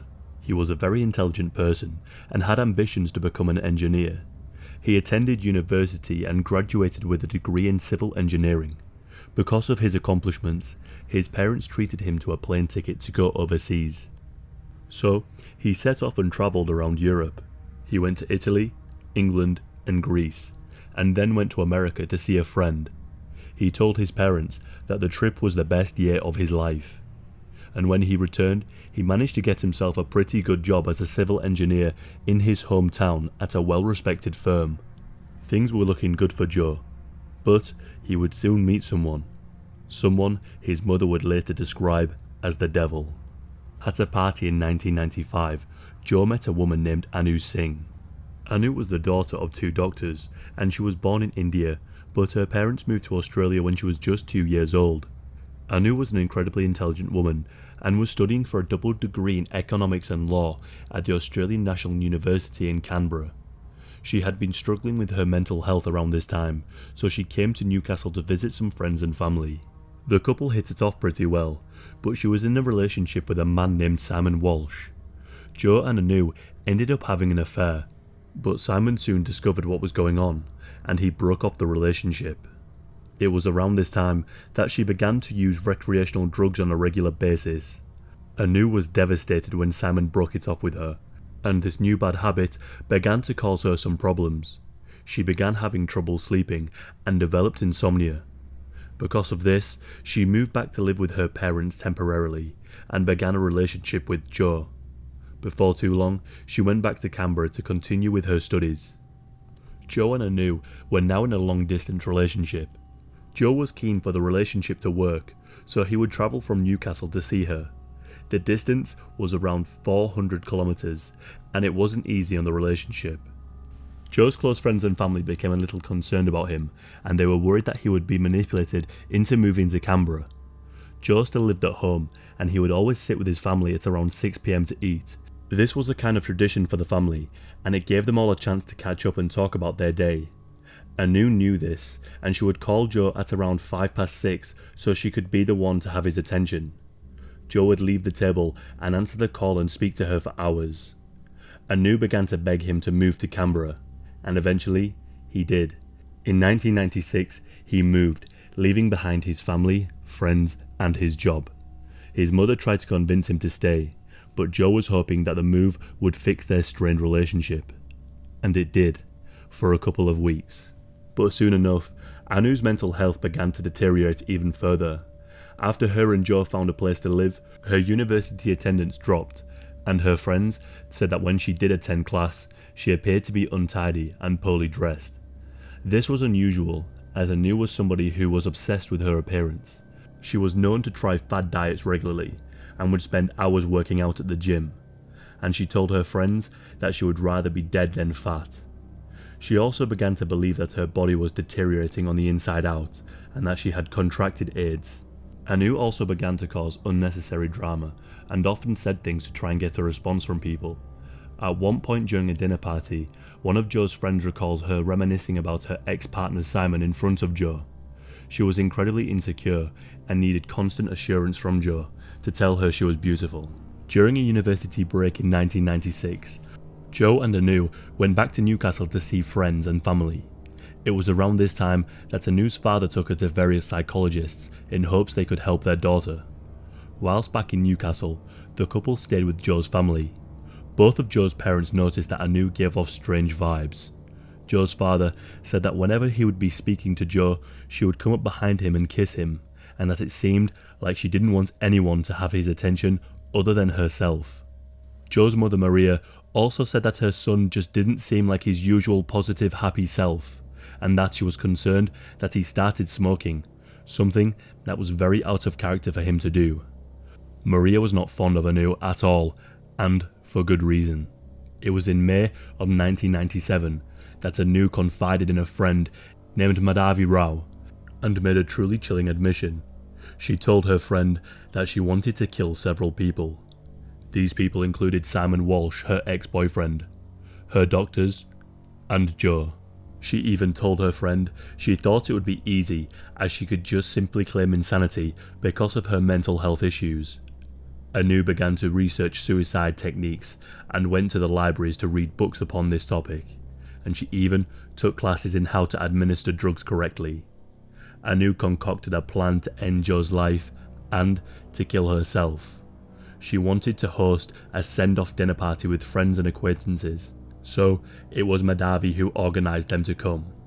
This dinner party would be the first of 2 attempts Anu made to take Joe's life. Everyone who attended the party that night knew exactly that her intentions were to commit suicide. But this is something I found deeply disturbing. Not a single person warned Joe, and he was completely oblivious to the plan. And nobody stopped Anu. After the guest left, she slipped Rohypnol into his coffee. This rendered him unconscious. Anu then began to prepare some heroin she had bought for this very purpose.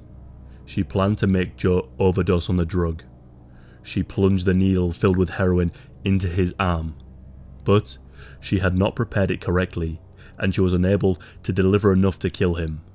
Joe then woke up the following day with symptoms of a hangover from the sedative.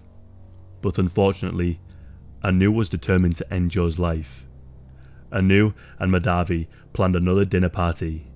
Everyone who was in attendance was still aware of the plan, and yet again, they did nothing. But these people would later say that the couple seemed loving, and that Anu was known to be dramatic, so they didn't really believe her that she would go through with it. The previous guest returned, and at the end of the night, Anu drugged Joe yet again. But this time, she was more prepared. Anu delivered 2 massive doses of heroin into Joe's bloodstream. And this didn't kill Joe right away. He was incredibly ill and was vomiting blood and brown liquid. Anu then picked up the phone and called one of her friends and admits that she gave Joe a lethal dose of heroin. Her friend demands that she calls the emergency services, and so she does. Anu calls for an ambulance, but she deliberately uses a fake name and tells the operator her name is Olivia, and then she also gives a fake address. The operator asked some vital questions, and Anu refused to answer them. After some time, the emergency services arrived to the correct address, and they found Anu in a hysterical state. Joe was lying on the floor naked, with brown liquid coming from his mouth. The paramedics attempted to put a tube into his lungs to assist in his breathing, but they struggled to get past the brown liquid. Despite the best efforts of the emergency services, Joe died that morning after the dinner party from asphyxiation. Toxicology reports later showed that he had high levels of heroin and Rohypnol in his system. Joe's parents were concerned that he had not called them to chat, so they decided to ring him to make sure he was okay. An unfamiliar voice picked up the phone, and it was the police. At pretty much the same time she made this call, his mother heard a knock at the door, and she went to answer it, and standing there was a police officer. Joe's mother Maria knew instantly that her son was dead. She broke down and screamed, "She's killed him." Anu had been taken in for questioning, and the police didn't understand why a man with no prior drug use all of a sudden wanted to take an extreme amount of heroin. Anu told the investigators that she and Joe had planned to take their lives that night in a suicide pact. But there was one obvious glaring question. Why didn't she take her own life that night? And it's a question that Anu would never answer, not even to this day. Anu cried throughout the whole interview, but investigators noted that she never shed a single tear. She said that she blamed Joe for her addiction to a weight loss drug, after he recommended her to take it. This is a claim that Joe's friends and family deny, stating that he was not the kind of person to ever advocate something like this. The investigators saw through these lies, and she was charged with Joe's murder that night. A more extensive investigation was underway, and they quickly found out that Madavi Rao was also involved in the murder, as he had helped to buy the heroin, Rohypnol, and even organised the parties. Anu's defence claimed that she was mentally ill, and they pushed for diminished responsibility. They told the court that she believed she was dying from a muscle-wasting disease and AIDS. A psychiatrist presented evidence that she had a personality disorder with extreme narcissistic tendencies. it came out that Anu had asked around for where she could buy a gun, but when she couldn't, she then opted for heroin instead. She was found guilty of manslaughter and sentenced to 10 years in prison, but she was released on parole in October of 2001 after just 4 years imprisonment. But that also included the time she had served on remand, so she actually only spent 18 months behind bars and was allowed to finish a master's in criminology in that time. And her friend Madhavi was charged with murder, manslaughter, and attempted murder, but she was found not guilty on all counts. So the punishment for Joe's murder was basically an 18-month sentence. Anu is now 46 years old, and since she has been released, she has apologised to Joe's parents during a TV interview and hopes one day that they will forgive her. Joe's parents are mortified by the leniency of her sentence. One theory is that Joe began to get fed up with Anu's constant need for attention and drama, and that he started to make plans to leave her. Anu was smart and realised this, and this could be why she killed him. Joe's mother Maria describes Anu as the devil and wants no apology from her. She said in an interview that Anu had taken the most precious thing in her life. In 2012, Anu was awarded a PhD for her thesis on offending women towards a greater understanding of women's pathways into and out of crime in Australia. The leniency of Anu's sentence is disturbing, and in my opinion, this was not manslaughter by any means. It was clearly premeditated and calculated, and she even tried again when the first time failed. And the fact that she told somebody she was confident in getting away with a crime because of her mental health issues, and because she knew so much about law and criminology. The fact that Anu took lessons in injecting drugs just shows the level of premeditation. Her family are very well off, and they were able to buy her the top lawyers, and I believe this is how she was able to get such a lenient sentence. I wouldn't be entirely surprised if her name made its way back into the mainstream media.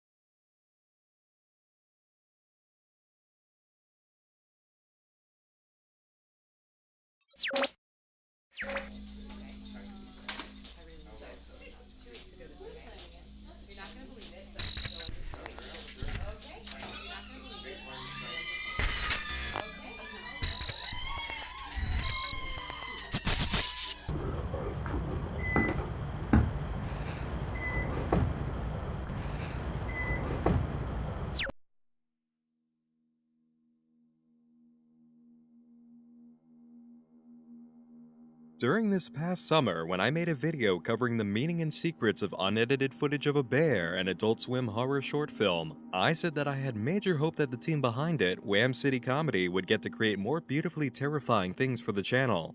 I desperately wanted Adult Swim to support more projects like unedited footage and Too Many Cooks, and I really wanted Wham City to make more. Maybe they could even top unedited footage of a bear. Well, I got my wish, because they outdid themselves by making This House Has People in It.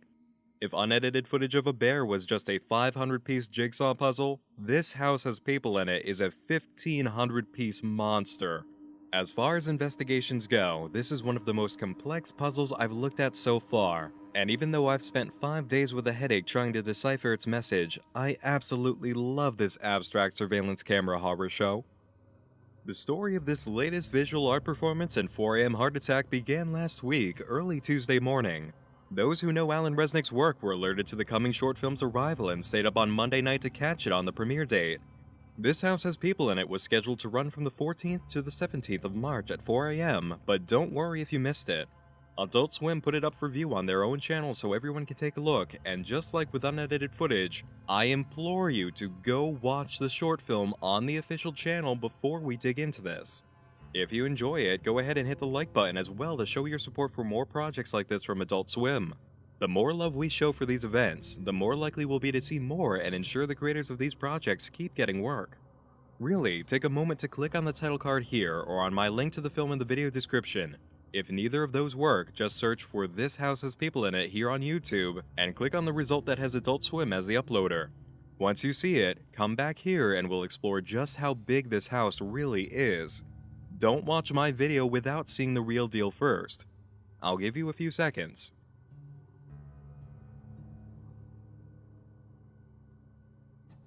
Alright, now that you're thoroughly disturbed or had time to remember how you felt at the end of the film, let's begin breaking this down.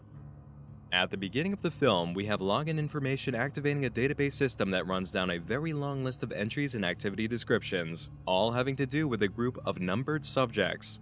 The user is required to enter a log number, which they submit, 00451. This presents the title card for our short film as well as information on what we're seeing. This footage was taken on the 31st of May, 2015. This is focusing on family number 437 and is tape 451. This video log notes the significant event of subject 3 lying prone in the kitchen floor.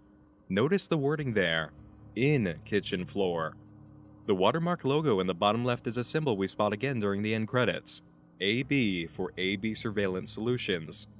While playing the credits for the short film, AB advertises their website, absurveillancesolutions.com. There's a very obvious next step to this experience, but in order to get the most out of it, we do need to explore the video. Our establishing shot is of the first page of selected surveillance cameras inside the home. We have shots of the living room, kitchen, hallway, basement, and front yard. We know exactly what happens over the next 10 minutes from each of these positions as the main events play out. We just don't know how or why. The most appropriate phrase to keep in mind while watching this video is "blink and you'll miss it," because the amount of hidden information from this video is insane. In the first full clip of Jackson, the son, in the living room waiting for his party to begin, we can spot 3 things. First, Alan Resnick, who co-wrote this project and unedited footage of a bear and created Alan Tutorial, is on TV, portraying a new character instructing viewers on how to make their own clay sculptures. The older woman watching seems to be an active viewer of his show. There are some homemade clay sculptures sitting in front of the fireplace. Finally, that happy birthday banner must have been purchased at a discount because the letter R is missing from birthday. When we return to the kitchen, our mother and wife character, Anne, is holding the baby just far enough to the right for us to see the pictures on the standing shelf in the hallway. If the picture on the right looks familiar to you, that's because it originally appeared in unedited footage of a bear on the wall of Donna's house. And it is the same boy portraying Jackson according to the credits of both short films. His name actually is Jackson. We have another nod to unedited footage of a bear later when the camera zooms in on a shelf in the living room. Right next to this picture of Tom and Jackson, we can see what looks like a Claritrol bottle and an open box. Don't get too excited though. According to Alan Resnick, Robbie Ratcliffe, and Dina Kelberman, who all wrote This House Has People in It, the links to unedited footage are more Easter eggs than anything else. In an interview conducted by Sean Collins for Observer.com, the crew is asked, "I've noticed that in fan reaction to work like this, there's an emphasis on figuring it out. Here's exactly how everything connects. Here's what everything means. People are even working to connect this house and unedited footage in some kind of mega arc. To be fair, I thought I spotted one of the defaced photos of the little boy from unedited footage on the shelf in this house, so I get the impulse. But is that important to you? Do you even do that kind of world building up front?" As part of Dina Kelberman's answer, she says, "We didn't necessarily intend for this to be in the same universe as unedited footage of a bear, but it totally could be. We ended up each putting in so many little details that I don't think any of us know about all of them. We try as hard as we can to make sure everything fits together, but sometimes there's small errors, and those just end up getting scooped into the theories. And then of course there are theories we never even considered, which is great. Often they're really good ideas. This is my favorite part of everything." It's also just practical to use photos of the same young actor if you already have them, and a good way to wink at the audience if they don't know the authors of this house also made unedited footage. I do want you to bear in mind how intentional these Easter eggs are though. These don't mean Jackson is the son from unedited footage, but the art form of that film will apply in our investigation. Our next interesting shot comes from looking at Madison head-on while she lays on the floor. Did you notice that she has some sort of white or gray material clinging to the tips of her hair?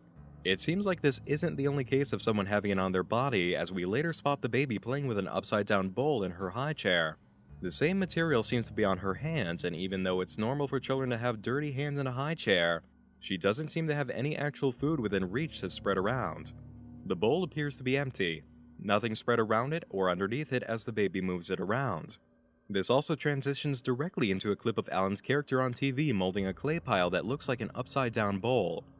Next, we spot Jackson on the couch with a tablet computer, and he misses a deer walking outside the window. That deer seems to be scared by a spiky-headed shape that runs past in the same direction. Now's the time when the phrase "blink and you'll miss it" really comes into play as our surveillance cameras are interrupted. Our next few frames are grainy black and white shots of what appear to be a gangly-looking person rising out of a cluttered room. We're then shown a quick roll of frames where this thing is slowly coming up from where it's hiding, which turns into footage of the backyard, where the character from the window seems to be running by. Looks like a blue costume. Madison begins to sink into the floor a few seconds later, and we get another quick shot of the backyard where the camera seems to be searching for whoever ran by. Finally, a really serious case of blink and you'll miss it occurs. Just 3 frames of the back corner of the yard, where it seems 2 men are stepping out from behind some trees. But you only see one man, right? Look closely. The movement is so subtle, it only lasts for 2 frames. I'll play them back to back for you a few times. Ignore the glitch spots here and here. These appear to be camera malfunction. What's even more fascinating about this movement is that whoever's stepping out of the trees seem to be wearing.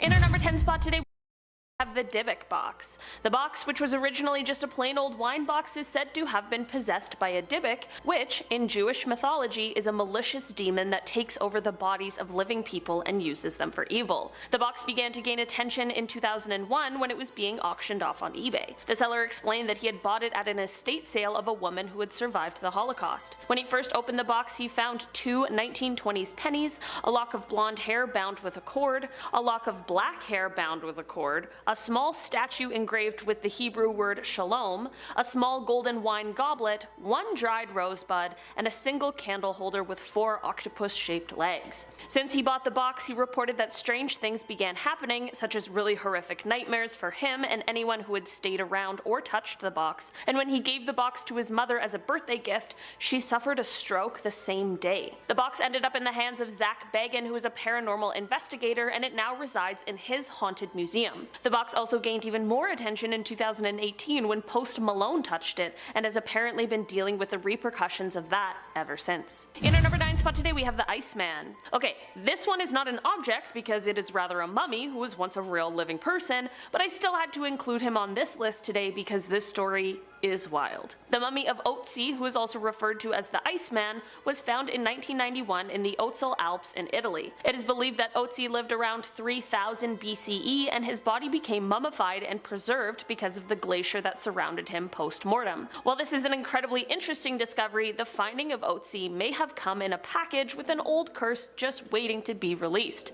Here's the thing. The people who helped with the discovery of Otzi are all dying under mysterious circumstances. I mean, we're currently at person number 7 within 1 year, so that's very suspicious. When molecular archaeologist Tom Loy was writing a book about Otzi, he passed away from a blood-related condition that he was diagnosed with shortly after becoming involved with the Iceman. The German tourist Helmut Simon, who discovered the mummy, fell to his death while hiking in the same spot he saw Otzi. Dieter Warneck, who was the head of the mountain rescue team that was assigned to find the mummy, died of a heart attack at age 45, just an hour after Simon's funeral. To avoid this becoming an hour-long list, I'll stop here, but that is just half of those who seemingly fell victim to the curse of the Iceman. I don't know, maybe disturbing a man who's been in the same spot for 53 centuries wasn't the best idea anyone has ever had. In our number 8 spot today, we have the Hope Diamond.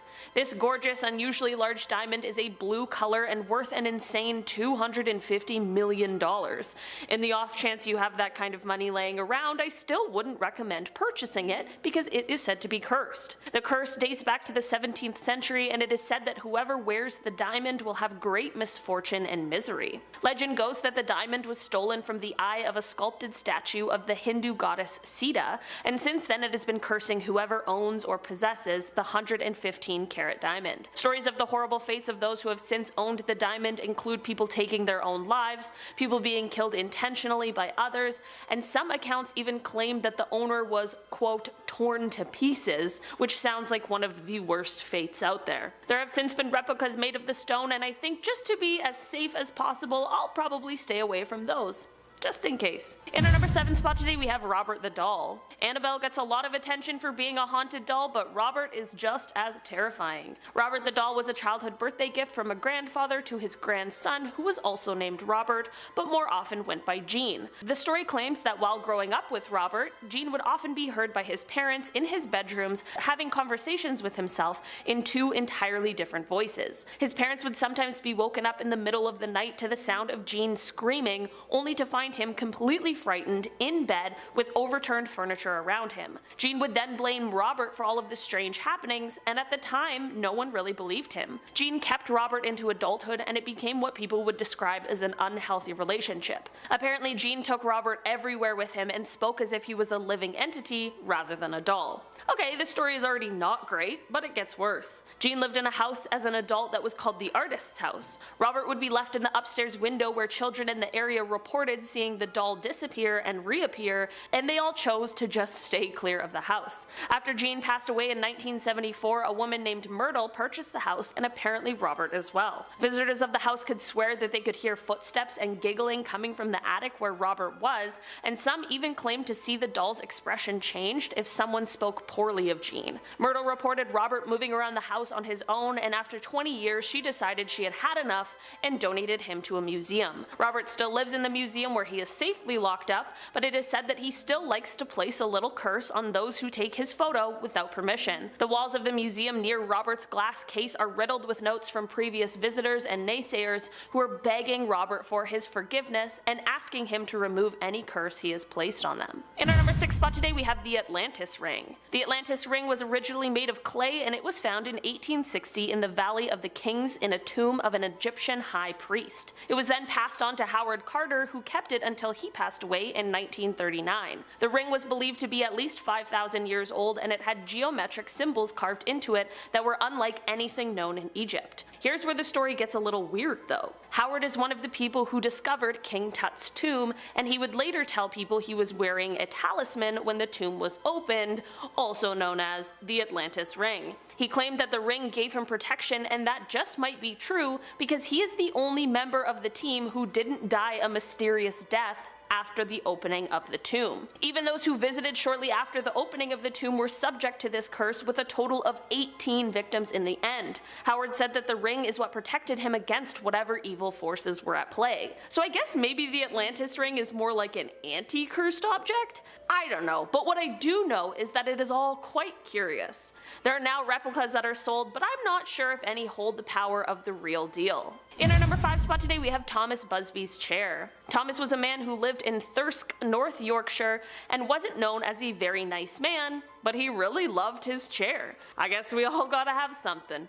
In 1702 he found his father-in-law sitting in it, and it sparked an argument between the two. The father-in-law threatened to take his daughter back, which, should have never been a threat considering she's a grown woman, but I guess that's what went on in 1702. Anyway, that's when Busby kicked him out of the house. After this, Busby ended up going over to the father-in-law's house and actually killed him with a hammer and then hid his body in the woods.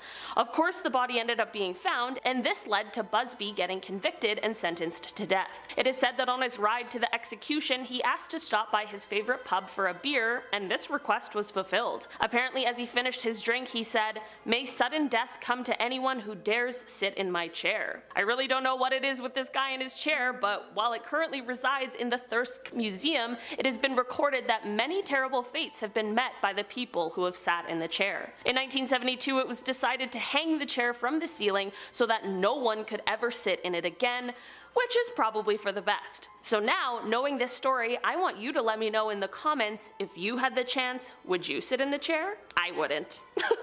In our number 4 spot today we have Annabelle the doll. When I saw the 2014 Annabelle movie, I had no idea it was actually based on a real life doll, but since starting my job here at Most Amazing Top 10, I know all about the real story. This doll now resides inside of the Warrens Occult Museum, where it absolutely belongs, but this story starts off with a college student named Donna who received the doll as a gift from her mother, who had purchased it from an antique store. Donna and her roommate started to notice some pretty creepy things happening and swore that the doll was moving. They said it would appear in different places and positions throughout their apartment before things began to escalate. Donna began to find notes that said help in her apartment, and one night found the doll in a different position and covered in some sort of red substance. The girls then decided to contact a medium who solidified all of their beliefs and told them that the doll had been possessed by the spirit of someone who was killed in their apartment building. For some reason, the girls didn't immediately get rid of the doll, and the story goes that their friend Lou, who was at the girls' apartment, heard strange noises one night and went to investigate, and he was then attacked and killed by Annabelle. The girls finally contacted a priest who told them that the doll was possessed by a demon straight from hell,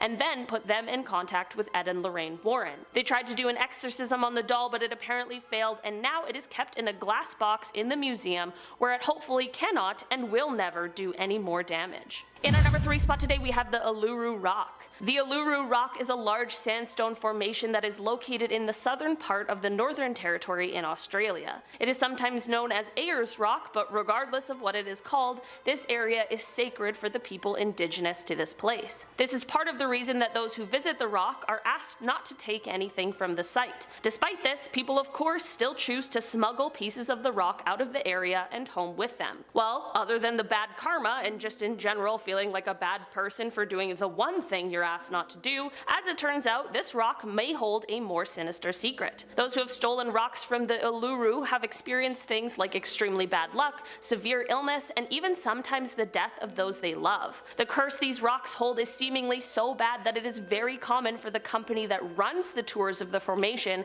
to receive letters of apology that contain the stolen rocks. Apparently these letters come so often, at least one a day is expected. Maybe this is a weird coincidence, but it just seems to be happening a little too often for that to be the explanation. In our number 2 spot today, we have the Bazzano vase. The Bazzano vase was cast from silver in the 15th century and was apparently a wedding present for a bride who lived in a small village in Napoli. On the wedding night, however, the bride was found dying on the floor with her hands wrapped around the vase. With her last breaths, she vowed to have her revenge, and at this point it became unclear whether the vase was already cursed, or perhaps if this may be what caused the curse in the first place. As time went on, the vase was handed from person to person within her family, and with each new owner came a mysterious death. Because of this, the family decided to hide the vase away in some sort of secret location, and this worked for a while, until the vase was unearthed once more in 1988. The vase also contained a piece of paper from the family that warned, "Beware, this vase brings death." Well, of course, whoever found the vase did not listen, and instead, they sold it once again. The first buyer, who is said to have been a pharmacist, owned the vase for 3 months before passing away under mysterious circumstances. Then there was the 37-year-old surgeon who died after having the vase for 2 months. After this was the archaeologist who only made it 3 months with this vase in his possession, and at this point you get where this is going. We don't know exactly where the vase ended up, but I'm hoping it's somewhere deep underground.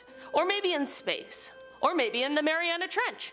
Just anywhere far away from all of us. In our number 1 spot today, we have the Goddess of Death. This statue is sometimes also known as the Woman from Lem. This artifact, made out of limestone, was created sometime around 3500 BC, and it was found in Cyprus in 1878. Over the years, it has belonged to many different families who have all been ruined and dismantled by death. After the first 6 years of ownership, all 7 members of the first family died. It then moved on to a second owner, and after 4 years, death began to come to him and his family. There was then a long period where it was unclaimed, but once the third family got a hold of it, several members of that family began to die as well.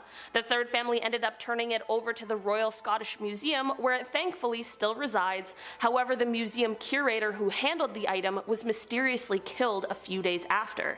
It is clear whatever curse this statue holds, it is strong and frightening. Starting off this list in our number 10 spot, we have Anna Baker's wedding dress. In 1836, a man named Elias Baker purchased a mansion in Altoona, Pennsylvania, and moved his small family in. Elias's oldest daughter was named Anna, and when she fell in love with a steel worker, things took a very dark turn. Anna's father didn't want her dating this man, but she kept doing it in secret. The story goes that Anna and the man planned a secret wedding and they were going to elope. Unfortunately, Elias found out and freaked out. He apparently purchased the steel mill that this man worked for and then forced him to have to move to an entirely different city so as to prevent him from being able to continue seeing Anna. Anna, of course, was furious furious with her father, and I'm sure this was only made worse by his decision to offer other men to her, to which she of course declined because that's just weird. Anna instead locked herself in her room with her wedding dress that she never got to wear. Anna unfortunately never married after that and spent the rest of her life being terribly upset about the whole incident. After her death, it is said that her anger and despair ended up going into the wedding dress. Members of the Baker family reported seeing the dress in different places around the house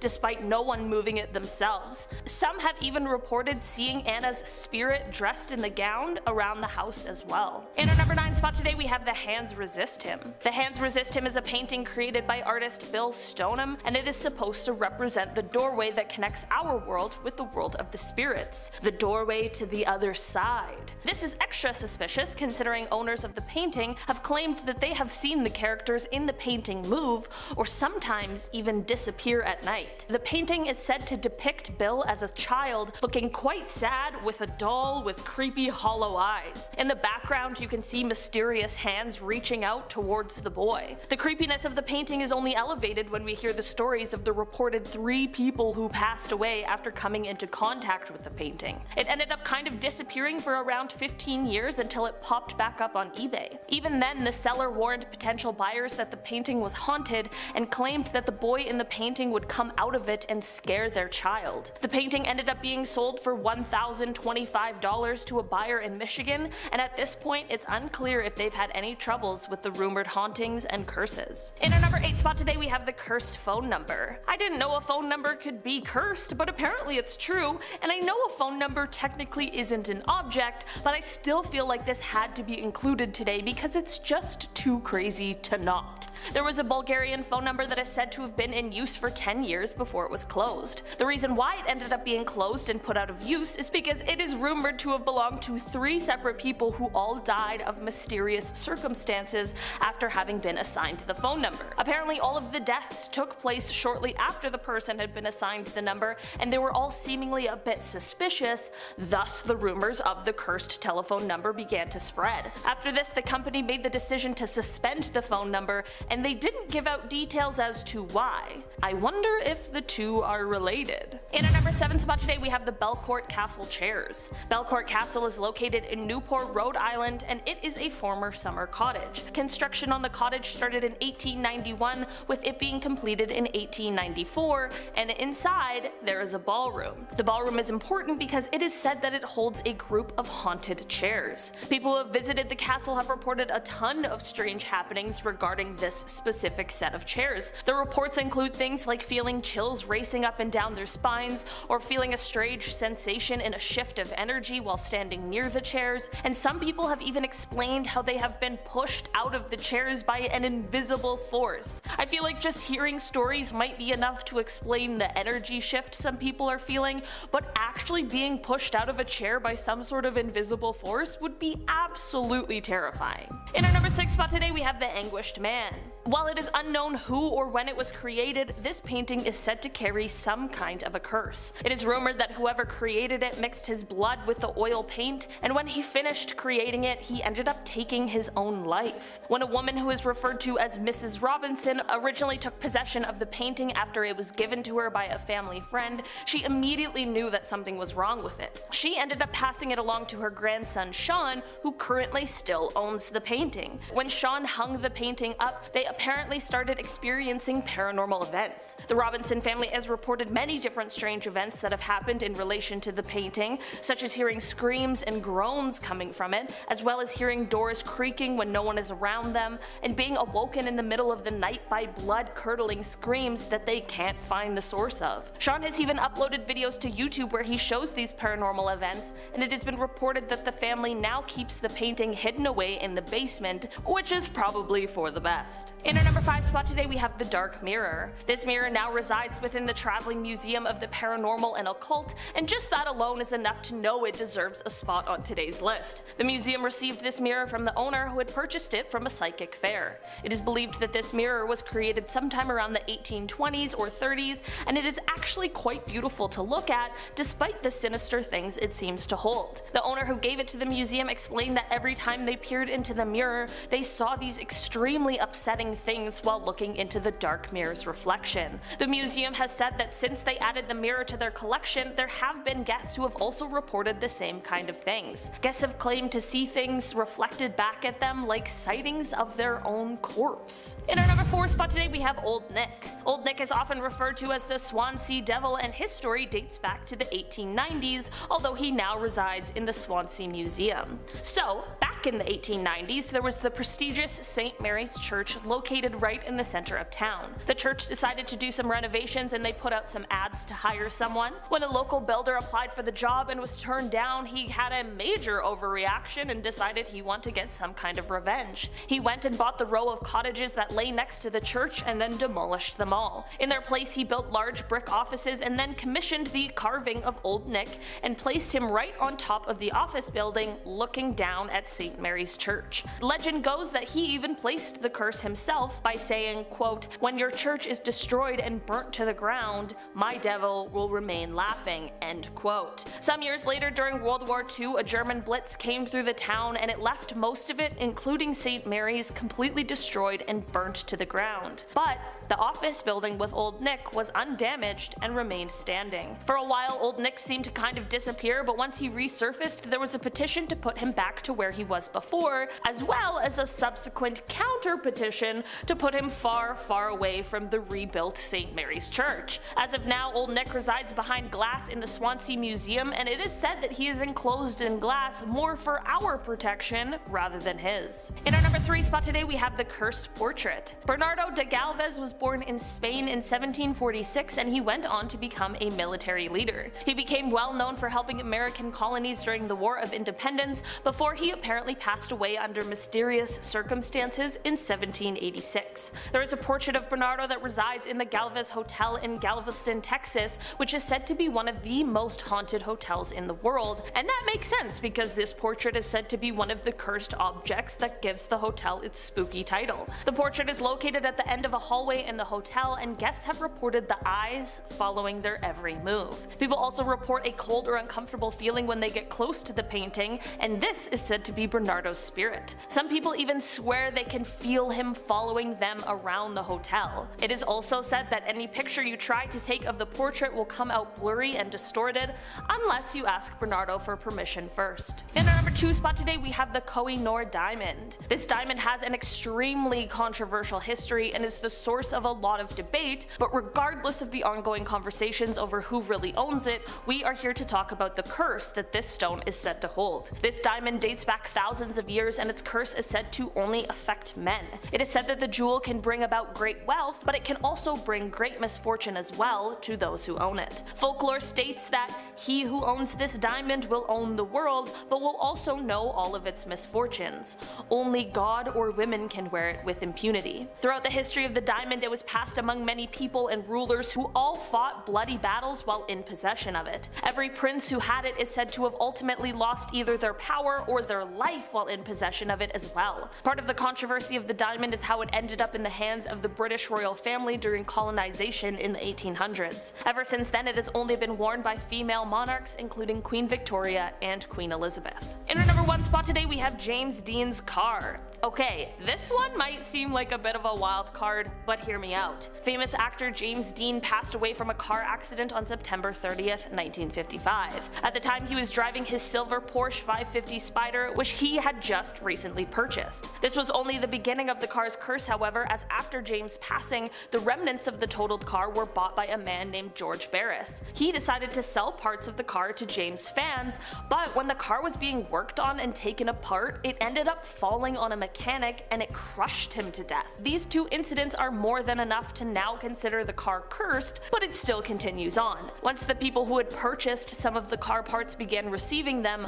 more strange things happened. 3 of the people who received parts ended up in car accidents, all of which were sadly quite severe. The shell of the car was also stolen, and to this day, it has never been recovered. Starting off this list in our number 10 spot, we have the Crying Children paintings. These paintings were a series created by an Italian painter who was known as Giovanni Bragolin, but his real name was Bruno Amarillo. Bruno was born in Venice in 1911 and fought in World War II, which ended up being the inspiration for a lot of his paintings. During his time in the war, he saw a lot of suffering suffering children, and this is where he got the idea for the series of crying children paintings. After the paintings were sold, there began to be reports of fires in all of the places where the paintings were held. While this could have just been a strange coincidence, the weirdest part is that the paintings always remained intact while everything else around them was burned. This quickly became the most talked about thing and was on the front of every newspaper, and the paintings quickly gained the nickname Diablo. It caused these paintings to end up being replicated and mass produced, but none of the replicas hold quite the same power as the originals. In our number 9 spot today we have the Blarney Stone. For hundreds of years the Blarney Stone has resided within Blarney Castle, which is near Cork, Ireland. The stone is a piece of limestone, and legend says that those who give the stone a smooch will then be given the gift of the gab. This little smooch can bestow the power of being able to talk your way out of any situation,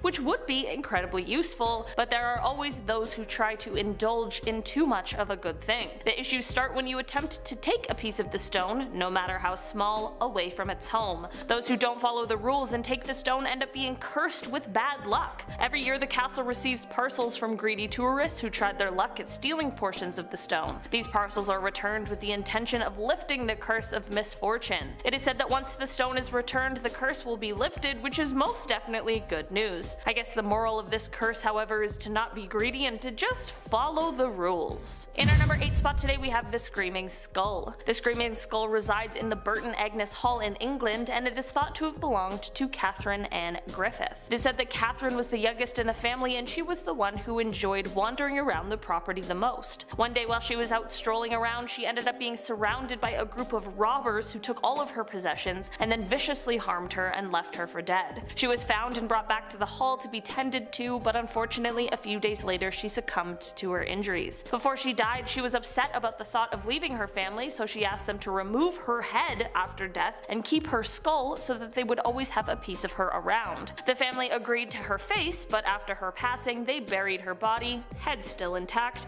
because to be fair, it was an odd request. After her burial, the family began experiencing some extremely strange things around the house, like bumps and moans and horrible blood-curdling screams that they could not find the source of. This is when they decided to follow through with the request Catherine had left them, and the strange occurrences suddenly stopped. After this, at one point a maid had found the skull, and in her surprise, she threw it out of a nearby open window, and alas, the strange occurrences began again. In the end, it was decided that the best policy was to place the skull in a secret spot within the walls of the house, probably behind some paneling in the Great Hall so that its presence could be easily ignored, and so that Catherine's spirit could reside in peace in her beloved home. I guess the lesson of this one is to follow the wishes of those who have passed, because you never know if their spirit is gonna stay lingering around afterwards. In our number 7 spot today we have the Haunted Doll. There's quite a few haunted dolls kicking around out there apparently, but this one doesn't exactly have a name. The doll's owners say that this doll is possessed and causes lots of troubles at night. The incredibly creepy thing about this one is that it is said that you don't need to do anything in order for this doll to decide it wants to haunt you. You just simply need to be around it, and that is more than enough for the torment to start. Owners of the doll have reported getting a bunch of strange scratches, which they believe are because of the doll. It isn't exactly clear where the spirit or spirits that reside in this doll have come from or what happened, but the doll was bought from its previous owners by a woman named Deborah Davies, who is a psychic. Deborah reported the same scratches as the previous owners, but she also may have been able to contact the spirit residing in the doll. She claimed that the spirit was that of a young girl who had her life taken from her, but she also reported that the nasty, evil energy within the doll is a male, and she believes that this energy is that of the man who took the life of the girl. At the end of the day, whatever is haunting this doll is certainly a spirit I would like to stay far, far away from. In our number 6 spot today we have the ballista balls. A ballista was used in the Roman military, and it was kind of similar to a crossbow, but much larger, and it could shoot arrows or stones. In 1989, there were archaeologists that were working by the Israeli-Syrian border when they found these large stones close to what seemed to be the remains of a ballista, but around 1995 the stones ended up getting stolen, and it took a while for anyone to notice. Fast forward to 2015, and the same stones that were stolen ended up in the courtyard of a museum in Israel with a note left from the person who stole them. The note explained that ever since they took them, he had experienced terrible luck and believed the stones were the reason. He had a very successful business that suddenly began to fail after he took the stones, and later his family abandoned him and he was forced to get rid of almost all of his possessions to settle all of his debts assets so as to not go bankrupt. He mentioned that he believed the stones were cursed and that they were the root of all of his problems. Whether or not these stones are actually cursed or if this was just some pretty heavy karma, I hope this guy has been able to get his life back on track. In our number 5 spot today we have the Golden Eagle. This car was a 1964 Dodge 330 limited edition, and it has been blamed for the death of around 14 people, which is 14 too many if you ask me. It was said that this car started out as a police car originally, but then there were 3 officers assigned to this car who all ended up taking their lives and other people's lives in horribly violent ways. Not in the car, but still, super weird that this all seemed to happen after they had been using the car for work. Because of this strange correlation, it ended up being sold off to another man. Throughout the 80s and 90s, it was said that because of the rumored cursed car, it became a point of interest for vandals. People began vandalizing the car only to meet their own untimely fates, which were all met in strange ways. For example, it was said that one vandal died from being struck by lightning, and another ended up being decapitated by an 18-wheeler. It is said that the curse is so strong that one kid decided to merely touch the car and it sent him into madness, as he went on to commit atrocious crimes that I can't even detail here on YouTube. The car now belongs to Wendy Allen, who supposedly collects and decorates haunted cars for a living, so it seems as though it's finally found its home far, far, far away from everyone else. In our number 4 spot today we have the Myrtle's Plantation Mirror. Myrtle's Plantation is located in St. Francisville, Louisiana, and it is said to be one of the most haunted places in the entire world. One of the reasons for this spooky reputation is because of a mirror that resides inside. It is said that this mirror holds the spirit of Sarah Woodruff and her 2 children. Legend goes that a woman named Chloe was a slave at the plantation who drew up a plan to get revenge on the owners of the plantation, Sarah and her husband. Chloe baked a cake full of poison for them, but it ended up only being Sarah and 2 of her children who consumed the poisonous cake. When they passed away, it is said that their spirits went into the only mirror that was uncovered at the time, thus the haunted mirror was born. People who have since visited the plantation have claimed to see the family in the reflection, as well as the handprints of small children on the glass, despite continuous polishing. In our number 3 spot today we have the Surrey Ghost Car. On December 11th of 2002, a call came into the Surrey Police Department. The caller reported that they had just seen a car lose control and run off the road and then presumably crash. It was of course an emergency call, but not necessarily anything out of the ordinary. That was until authorities got to the location and realized that they couldn't find any kind of evidence of a crash. They kept searching and ended up finding a maroon colored car that was nose down in a ditch nearby, but this car was covered in so much undergrowth that it must have been here for months. This meant that somehow this crash went undetected for 5 months, and worst of all, so did the body that lay nearby. Using dental records, they were able to identify the body as a man who had been wanted for robbery since July of that year. It is said that the sighting of the car leaving the road was a ghostly replay of the events that had taken place 5 months prior. What do you guys think? Let me know down below in the comments if you think the witness saw a cursed reenactment of the fatal crash, or if you think something else is at play here. In our number 2 spot today we have the Destiny Ring. Rudolph Valentino was an incredibly famous silent film star before he passed away at the incredibly young age of just 31 years old, and there are many out there who believe his untimely death was caused by the Destiny Ring. This ring was one that he picked up from a California jeweler. Before purchasing it, there were warnings of the stories which claimed this ring was cursed, but Rudolph decided to go ahead with the purchase anyway. It is said that after this ring came into his possession, his luck began to turn. The movies he starred in started to do poorly, some even flopping, and his career began to struggle. From there, he fell incredibly ill, and when he passed away, he was wearing this cursed ring. From there, after his death, his lover ended up receiving the ring, but once it was in her possession, she too fell extremely ill and decided to give the ring away. All the owners after that were reported to have died in strange ways or under mysterious circumstances, which has led the ring to now being placed in a bank vault, all locked up so that it hopefully can never cause harm to anyone ever again. In our number 1 spot today we have Letta the doll. Why do all the cursed dolls look like they would be cursed? You know what I mean? Like, there's no cursed doll out there that is surprisingly cursed. They all look creepy to begin with. Anyway, Letta is a doll that is said to be around 200 years old and extremely cursed. This doll is called Letta for short, as its full name is Letta Me Out of Here. Really clever. The doll was originally found underneath a house, which definitely feels like the origin story of a haunted doll. This creepy discovery came 47 years ago, and apparently Letta still lives with the man who found him. The hauntings of Letta include things like the doll walking around on its own at night, the owners finding objects around the house that have been moved into odd places, some people have seen Letta move right in front of their own eyes, and the owner also reports finding little doll-sized scuff marks around the house as well. It is said that this doll once belonged to a child who passed away while holding it,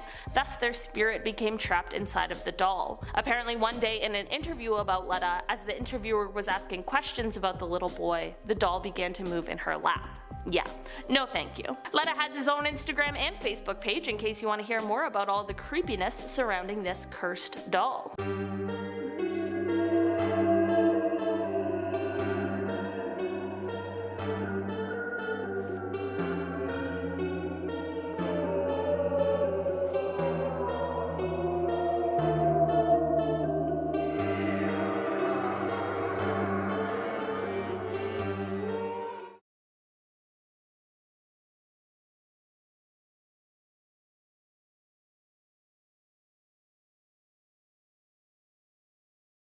To find the origin of Malthus, the malefic demon from hell's deepest crevices, we must look back to the ancient text that first detailed the infernal entity's name, the Devil's Well.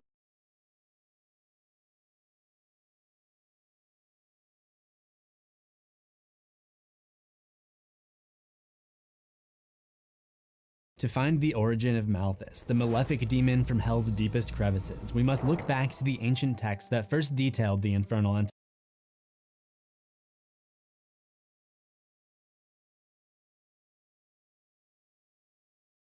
Today we are looking at everything from unethical tests performed on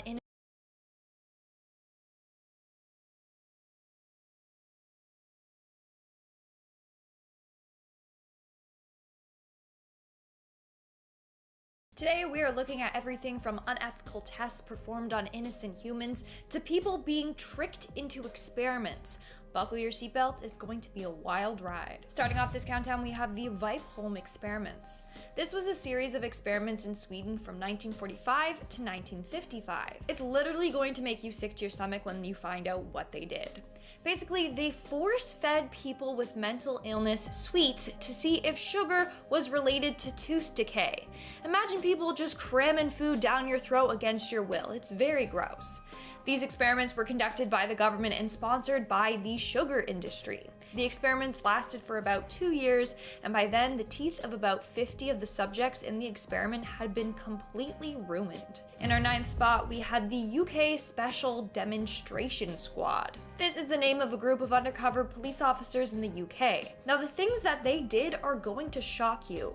For example, they would steal birth certificates and identities of people that had died at a young age. They'd make sure that they would be around their age and then use their identities. The younger the person died, the better, because that means they didn't already live a life that they would have to cover up. And then they would go around with this new identity. Some cases they actually got into relationships with women, but the whole time they did so just to spy on them. In November of 2015, the Metropolitan Police Force apologized to 7 women tricked into relationships by these officers. Like, imagine that, dating someone you're madly in love with, sometimes even having a kid with them, only for them to be like, oh, sorry, gotta go, was only dating you to get intel on you and your friend circle. It's disgusting, and it's actually happened to multiple women. In our 8th spot, we have the radioactive waste. Apparently, there's a huge radioactive dumping zone located in Tonawanda, New York. In fact, they dumped more than 37 million gallons of radioactive waste from their World War II atomic bomb tests.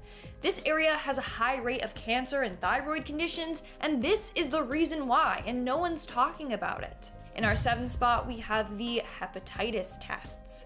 In 1956, the US government began running tests on young individuals living at the Willowbrook State School in Staten Island. This was a state-supported institution for children with intellectual disabilities. And what they did to these students was give them hepatitis in order to track the development of the viral infection. Of course, they were being experimented on without knowledge or consent. To make matters worse, the study lasted 14 years. They also injected them with a number of drugs to see what they would do to their body and the hepatitis. Imagine intentionally making a group of people sick for an experiment. The grossest part is that when the government was exposed for this project, they tried to justify their actions by saying that these people were probably gonna wind up contracting it anyways. In our 6th spot today, we have Operation Popeye. This is another very wild one. Operation Popeye was a highly classified weather modification program during the Vietnam War from 1967 to 1972. You heard me correctly. The government learned how to control the weather. Basically, they wanted to increase rainfall in certain areas to prevent enemies and military supply trucks from being able to travel. In fact, they caused a number of landslides and flooding in that area. Weather manipulation has since been banned from use for military gain. We are now at our 5th and halfway mark with HIV. In the 1980s, the HIV epidemic broke out. No one knew how it spread, they just knew that it should be feared, and tons of LGBTQ+ community members were sadly contracting the virus. Well, rumor has it that HIV was a government experiment that was meant to wipe out the undesirables.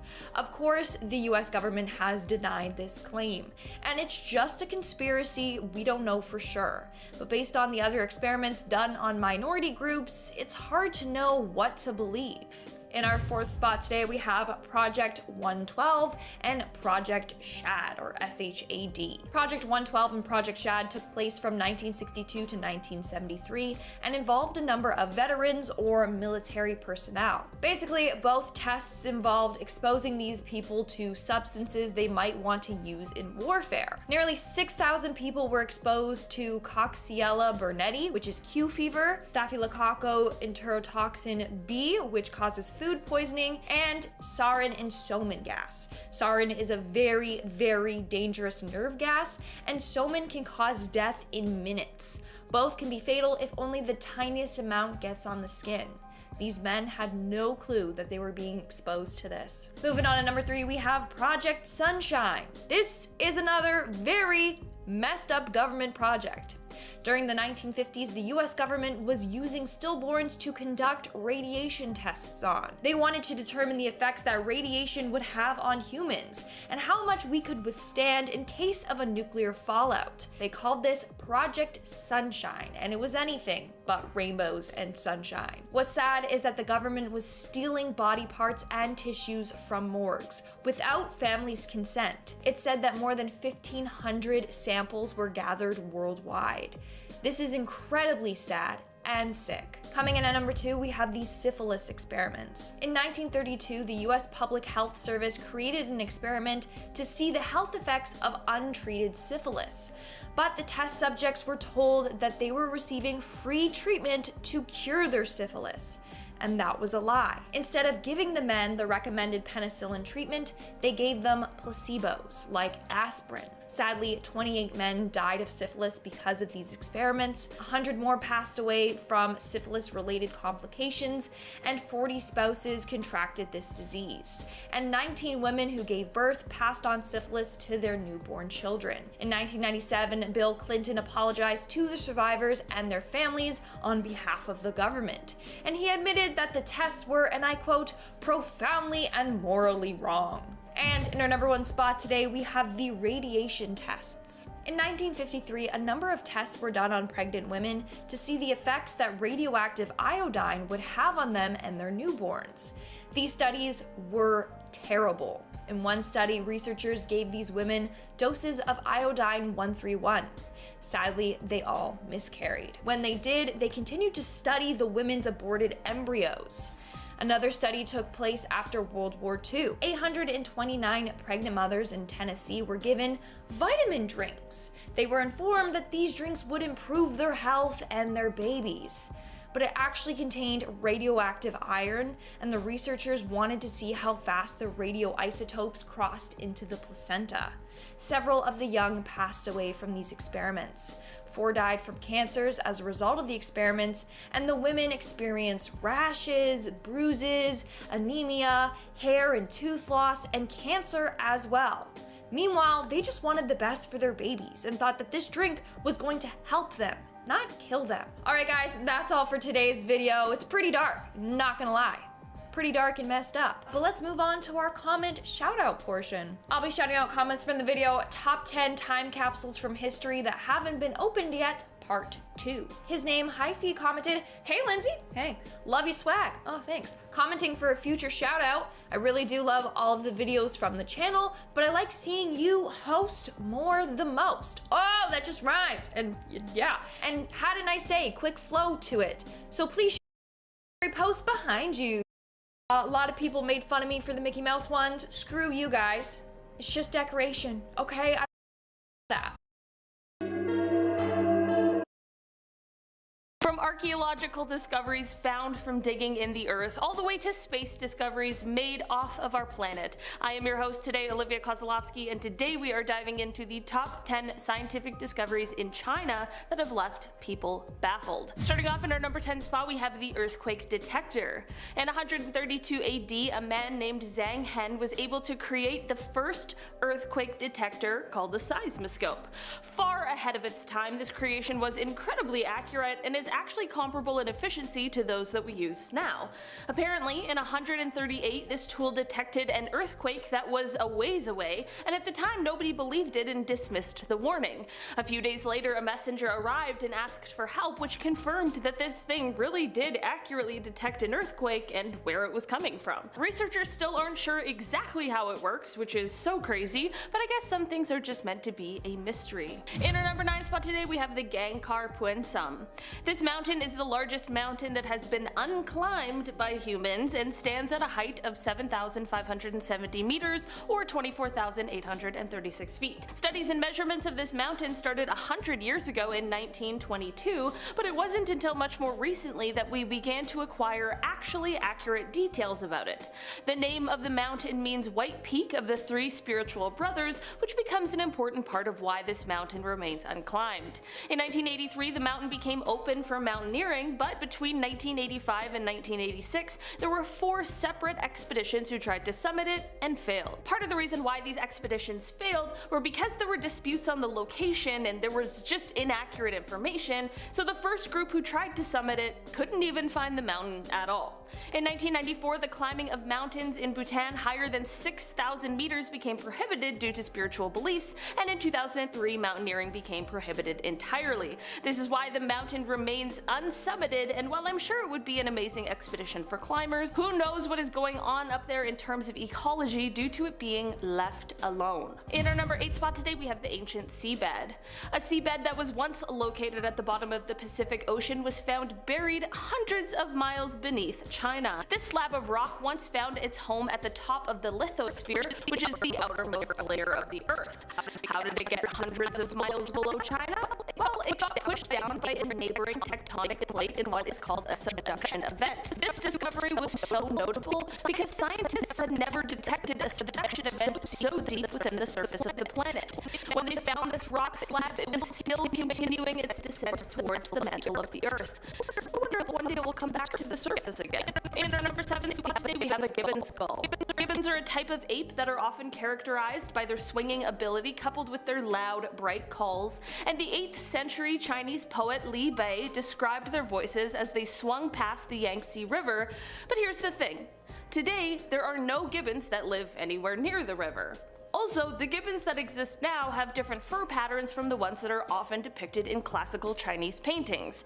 This has led experts to believe that there must have been another kind of gibbon that has now vanished, and physical evidence of this gibbon might have turned up in the most unexpected place: a tomb. This tomb, which was built for the grandmother of the first emperor of China nearly 2,300 years ago, contained a skull and a jawbone so distinct that scientists believed they must have belonged to a member of this now extinct gibbon genus.